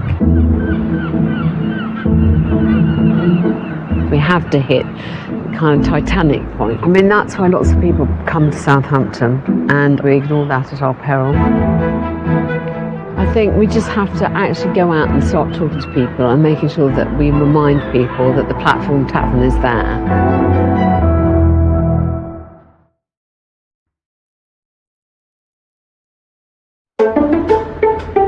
That's 6:30, mate, cheers. Quayside in Southampton, opposite One Cruise Terminal, is a struggling Platform Tavern. This pub predates the departure of the Titanic from the docks in 1912. Run by shipmates Jeremy. Yeah, we're not defeated. Sometimes it feels that way, it feels like everything's against you. Hopefully we can weather the storm. And veteran of almost 3 decades, Stuart, It's my job and my home. It's just hanging over you the whole time. who I'm glad to see have responded with action and I hope enthusiasm. I think it's what we both needed, someone to shake us up a bit. We just can't sit back and cross our fingers. You know, we have to do something. Giving the place a good scrubbing was an absolute basic. Hopefully, it will look a lot better than it did before. Next on my to-do list was to declutter those confusing menus. So there's 1, 2, 3, 4, 5, 6, 7, 8. 8 small bites and 1, 2, 3, 4, 5, 6, 7. 7 mains. That was that. And then there was a lunch menu, and then there was a pizza menu as well. Well, this is the new reduced menu. Hopefully less wastage, a bit of a less choice, and quicker to cook and get out of the kitchen. And to wash down the simpler and tastier menu, Well, we've introduced the loyalty card, which I think was a good idea. Buy 9 pints and get your 10th pint for free. Free beer is always a good take-up, isn't it? and if the paying public prefers a nice cup of tea, I hope for their sake that kettle is as clean as a whistle. The kettle, yeah, I've cleaned that since and cleaned that up. I think we've done a good job. I'm hoping overall she'll be happy. I have to say, I didn't have an enormous uplift of the heart as I woke up this morning, knowing I was coming to Southampton and actually faced with a general lack of enthusiasm that both Jeremy and Stuart seemed to show. Before I check on progress at the tavern, I've asked Stuart and Jeremy to meet me at one of Southampton's most visited exhibitions. Hello. How are you? Very well, yourself? Very good. Good morning. The Sea City Museum opened April the 10th, 2012, exactly 100 years since Titanic's maiden voyage from Southampton. The bows went down first and the stern stuck up in me. With around 2,200 passengers and crew on board, the liner set sail for New York. 4 days later, at 11:40 p.m, the ship struck an iceberg and sank, taking with it over 1,500 passengers and crew. I think it's really clear that so many people come to Southampton specifically because of the Titanic story. Yeah. And people kind of expect there to be a bit more of a trail, a few more obvious places to kind of visit, like on a pilgrimage. So let's go and have a look. Okay. So, gosh, this is all the crew on the Titanic. It's amazing how few faces we have to put to the names. James McGrady, your guy, he's there. Yeah, already. James McGrady's last known address was the Platform Tavern. Unlike others who tragically died, nobody has put a face to the name. Family members contributed these to put faces to the names. Yeah. But obviously, James McGrady didn't have anyone to do that for him, and it would be nice if we could, in our research, manage to do that. They're all really young. Everyone on them. Well, lots of them. So young. Onward. James was one of 540 crew from Southampton who perished. So he was in the dining saloon, wasn't he? First class, yeah. So that's where he would have been working. He was a first class steward. Yeah. William makes £6 a month. He works hard for it. My God. One of hundreds of local working people simply trying to make a living. So many of the crew were on it because they were desperate to be fed properly and to get some 6 weeks' work. I think it's a shame we've got the name James McGrady on the wall, but there's no portrait. You know, who knows why, but it would be nice to fill in that little gap and feel like one is somehow contributing to history. It's an amazing exhibition, quite eerie. Yeah, I'm glad I came. It's taken 10 years, but I'm glad I came. Yeah, yeah, it makes you realise how big of a part it was in Southampton's history. It was huge, you know. And they've got a little tiny bit of that history at the Platform Tavern, and I'm sure that we should take advantage of it. It has been a sobering afternoon at the Sea City Museum. Now it's back to the pub to check on progress with my homework. Top of my to-do list was reducing the menus. Let's see, soup of the day, Scotch eggs, fillet fries, salt and pepper squid, rice. Gosh, tiny little, very clever, appropriate menu. Good. Alongside the more compact menu, I asked Jeremy to devise a lunchtime meal deal to tempt people in. This is our food deals. Any bap and a pint, 11 quid. That is a brilliant deal. As people are walking past, you might be able to get them with a bap and a pint. I think that's a really clever idea. What is this on the table? I think these are loyalty cards, Indeed. aren't they? Yeah, and you can see they've gone down really well. The regulars Yeah. are loving it, obviously. Yeah. We've got to try and reach out to the non-regulars. That's exactly the idea. With the meal deals, menus and loyalty cards all in hand, I'm going to have a quick look around. Okay. Now time for a spot check on my request to keep this place clean. Well, already, this looks more fit for purpose. It's all set up. If a group came in, the floor has clearly just been washed before I arrived. But is this a reflection of the rest of the pub? That one, however, still leaves something to be desired. I mean, let's have a look at the kettle, shall we? Still needs cleaning. You didn't quite get to the kettle, Stuart, did you? We did clean it. Did you? I did. Yeah. When? About 3 weeks ago, just after you left. You know, but that's the thing about cleaning, darling. It's like the sun rises and sets. You can't just do it once and then stop. I worry that men are just genetically and culturally not encouraged to clean, and it irritates me. Have you got any glass cleaner? Yes, we have. Well, use it on that mirror then, please. My sense of bonhomie may be waning. If we're going to try and get some lunchtime trade in here, we need it to be clean. Thank you. Okay. The pub must be shipshape before I can get people in. Also, at the moment, any kind of marketing is lacking. I just can't get around the fact they're not advertising anything. They don't have a local beer named on a board outside. They don't have any kind of food offering showing. They're just basically not doing anything at all to encourage people to come in, which I really don't get. Despite trimming their menu and offering a meal deal, without customers crossing the threshold, Stuart and Jeremy might as well just shut up shop. I'm sorry, but I think you're absolutely wrong not to advertise. People need to know that you're doing a meal deal. I'm intending to try and market this both to tourists and people in the city.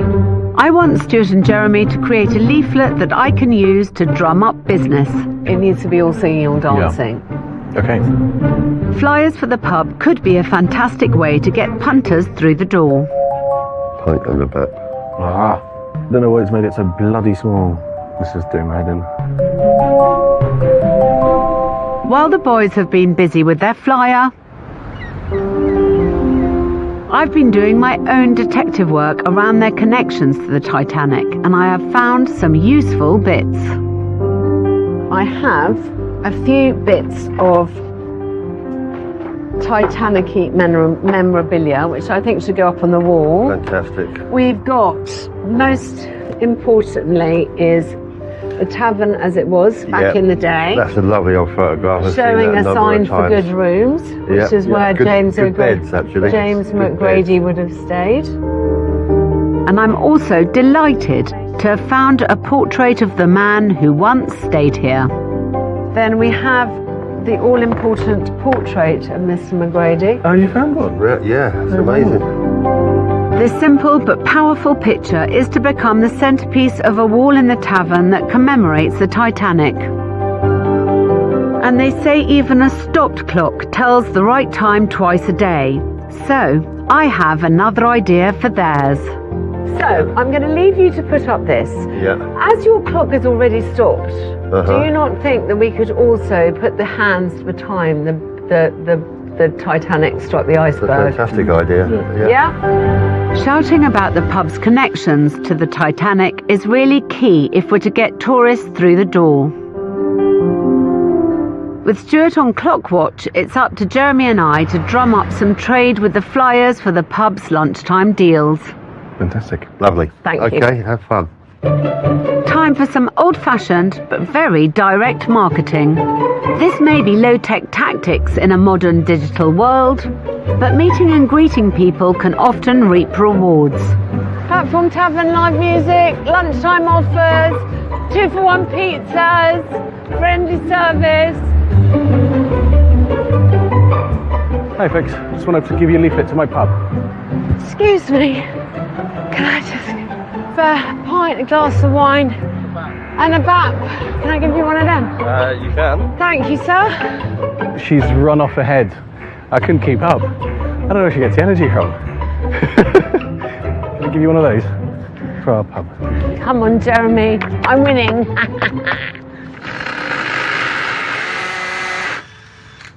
But is Stuart with his new display back at the pub? I'm just playing it by ear, really. I'll put pictures up and see how they look. All we can do is try, and we'll see what the response we get. Can I give you one of those? Thank you, I sir. think most people that know the pub like it. Just need more people to come to it. You winning. Years of practice. Advertising is the basic of any hospitality business. Now we need to make sure the pub looks the part. Let's see how he's doing. I like it. Oh, hello. But I wouldn't be me if I didn't have to fiddle with something. That looks great. Can I make one small comment? Of course you can. Darling. So it is all about him.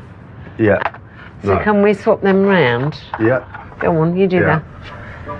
They look great. Good. Well done. Menus streamlined, meal deals advertised, served up in a clean pub with a Titanic tribute in place. The pub is almost ready for relaunch. So the first thing is, I'd like you to open on Tuesday. The very first day we came in and I was unfair and I got the pub full of people. I didn't feel like you were not well. Neither of you were not leaping forward, wreathed in smiles, to be particularly welcoming. No, exactly. That's all I'm saying. We're not used to busy lunchtimes at the moment. So we'll be prepared for a busy one on Tuesday. Yeah. Yeah? Yeah. Good. Thank you very much. When I finally leave this pub behind, I want to be sure it's well and truly back on the map. The Platform Tavern is still in existence, still serving fine ale, and a limited but affordable menu, and with a sprinkling of Titanic Stardust.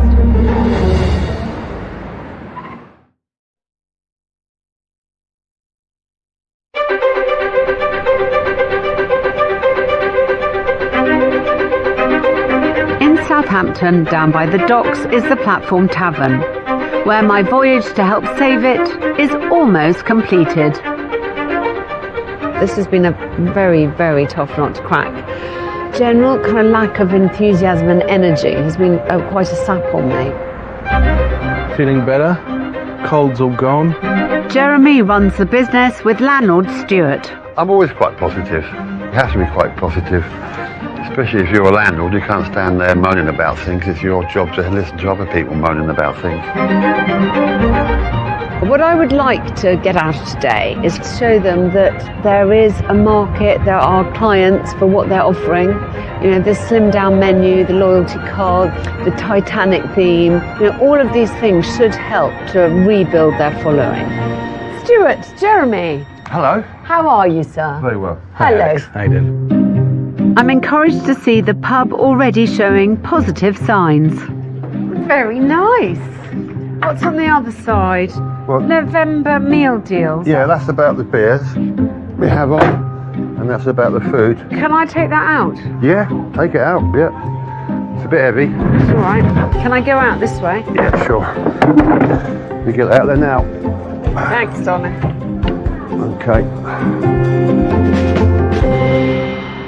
I am pretty bloody impressed at this. It looks amazing. This pub grew a following for its live music, but today the new look of the tavern tells guests all about its Titanic links. What kind of music do you play? Oh. Yeah, it's basically folk-based stuff. But it's from very contemporary through to sort of a couple of traditional things. Well, we're looking to give the atmosphere of the steerage in the Titanic. What Stuart and Jeremy don't know is, this time I'm not surprising them with regular pub customers. Hello, welcome, welcome. Come in, please. Instead, I've invited representatives from Southampton's tourist industry to see if the tavern could become part of the city's Titanic walking trail. So this is our kind host, Stuart. Hello. Pleased to meet you. Come in, come through, darling.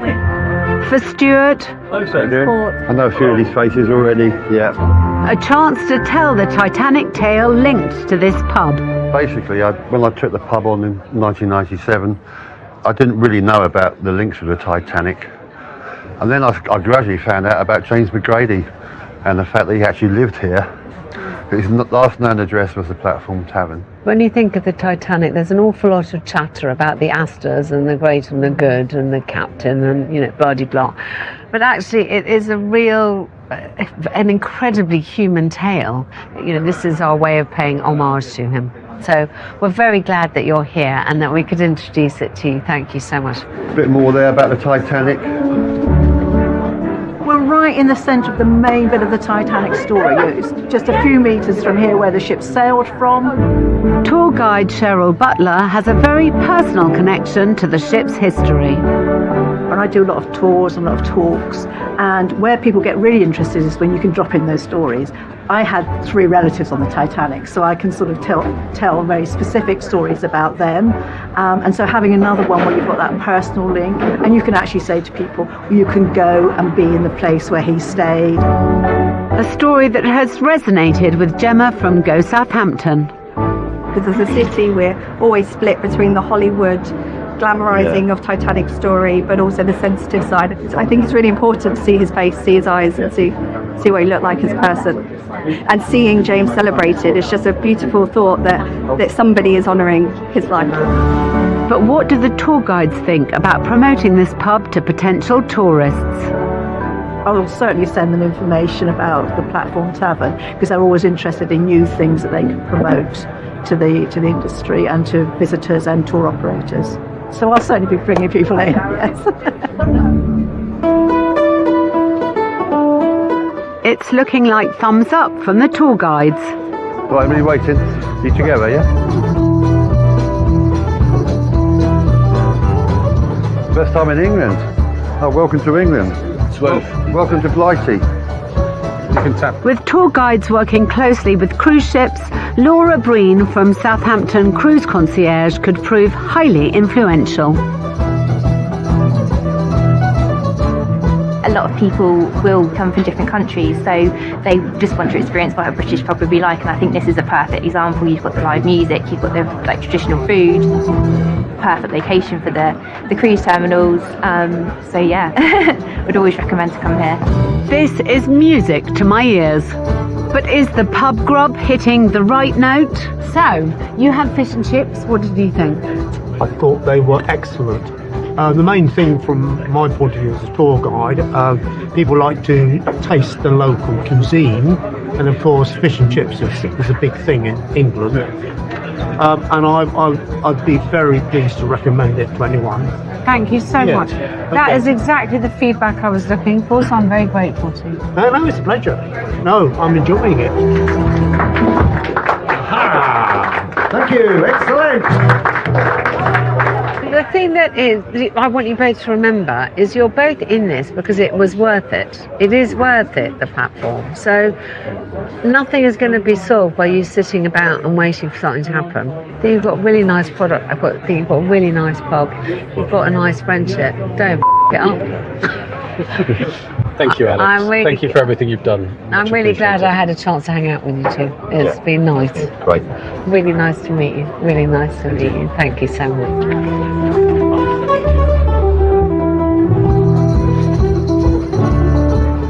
We did need telling off some departments. It was a bit like my mum having a go at me when I was a little boy, but I'm glad you've seen the pub like this, because it's how it's supposed to be. You know, when it's busy and bubbly, and that's where you think, now I get what the Platform Tavern's all about. I think the day has been more positive than I expected. The tour guiding groups seem very enthusiastic and very taken with the story, and really appreciative of the food offerings. I've basically reminded them, like I'd like to remind anybody in their shoes, there's no point just sitting there and waiting for customers to come to you. You have to go out and drag them in.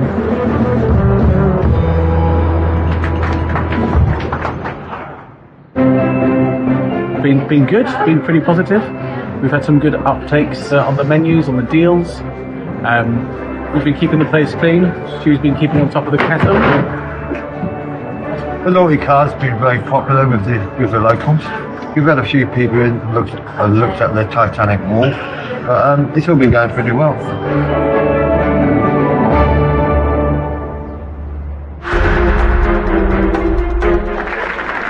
Hey, I'm Lucy. It is you. I watch Lucy Logan live every day. I'm your #1 fan. Donna's starting to creep me out. She seems to be everywhere I go. The world is going to discover who Lucy really is. Brand new drama with Jill Halfpenny and Sally Lindsay. #1 Fan starts Monday at 9.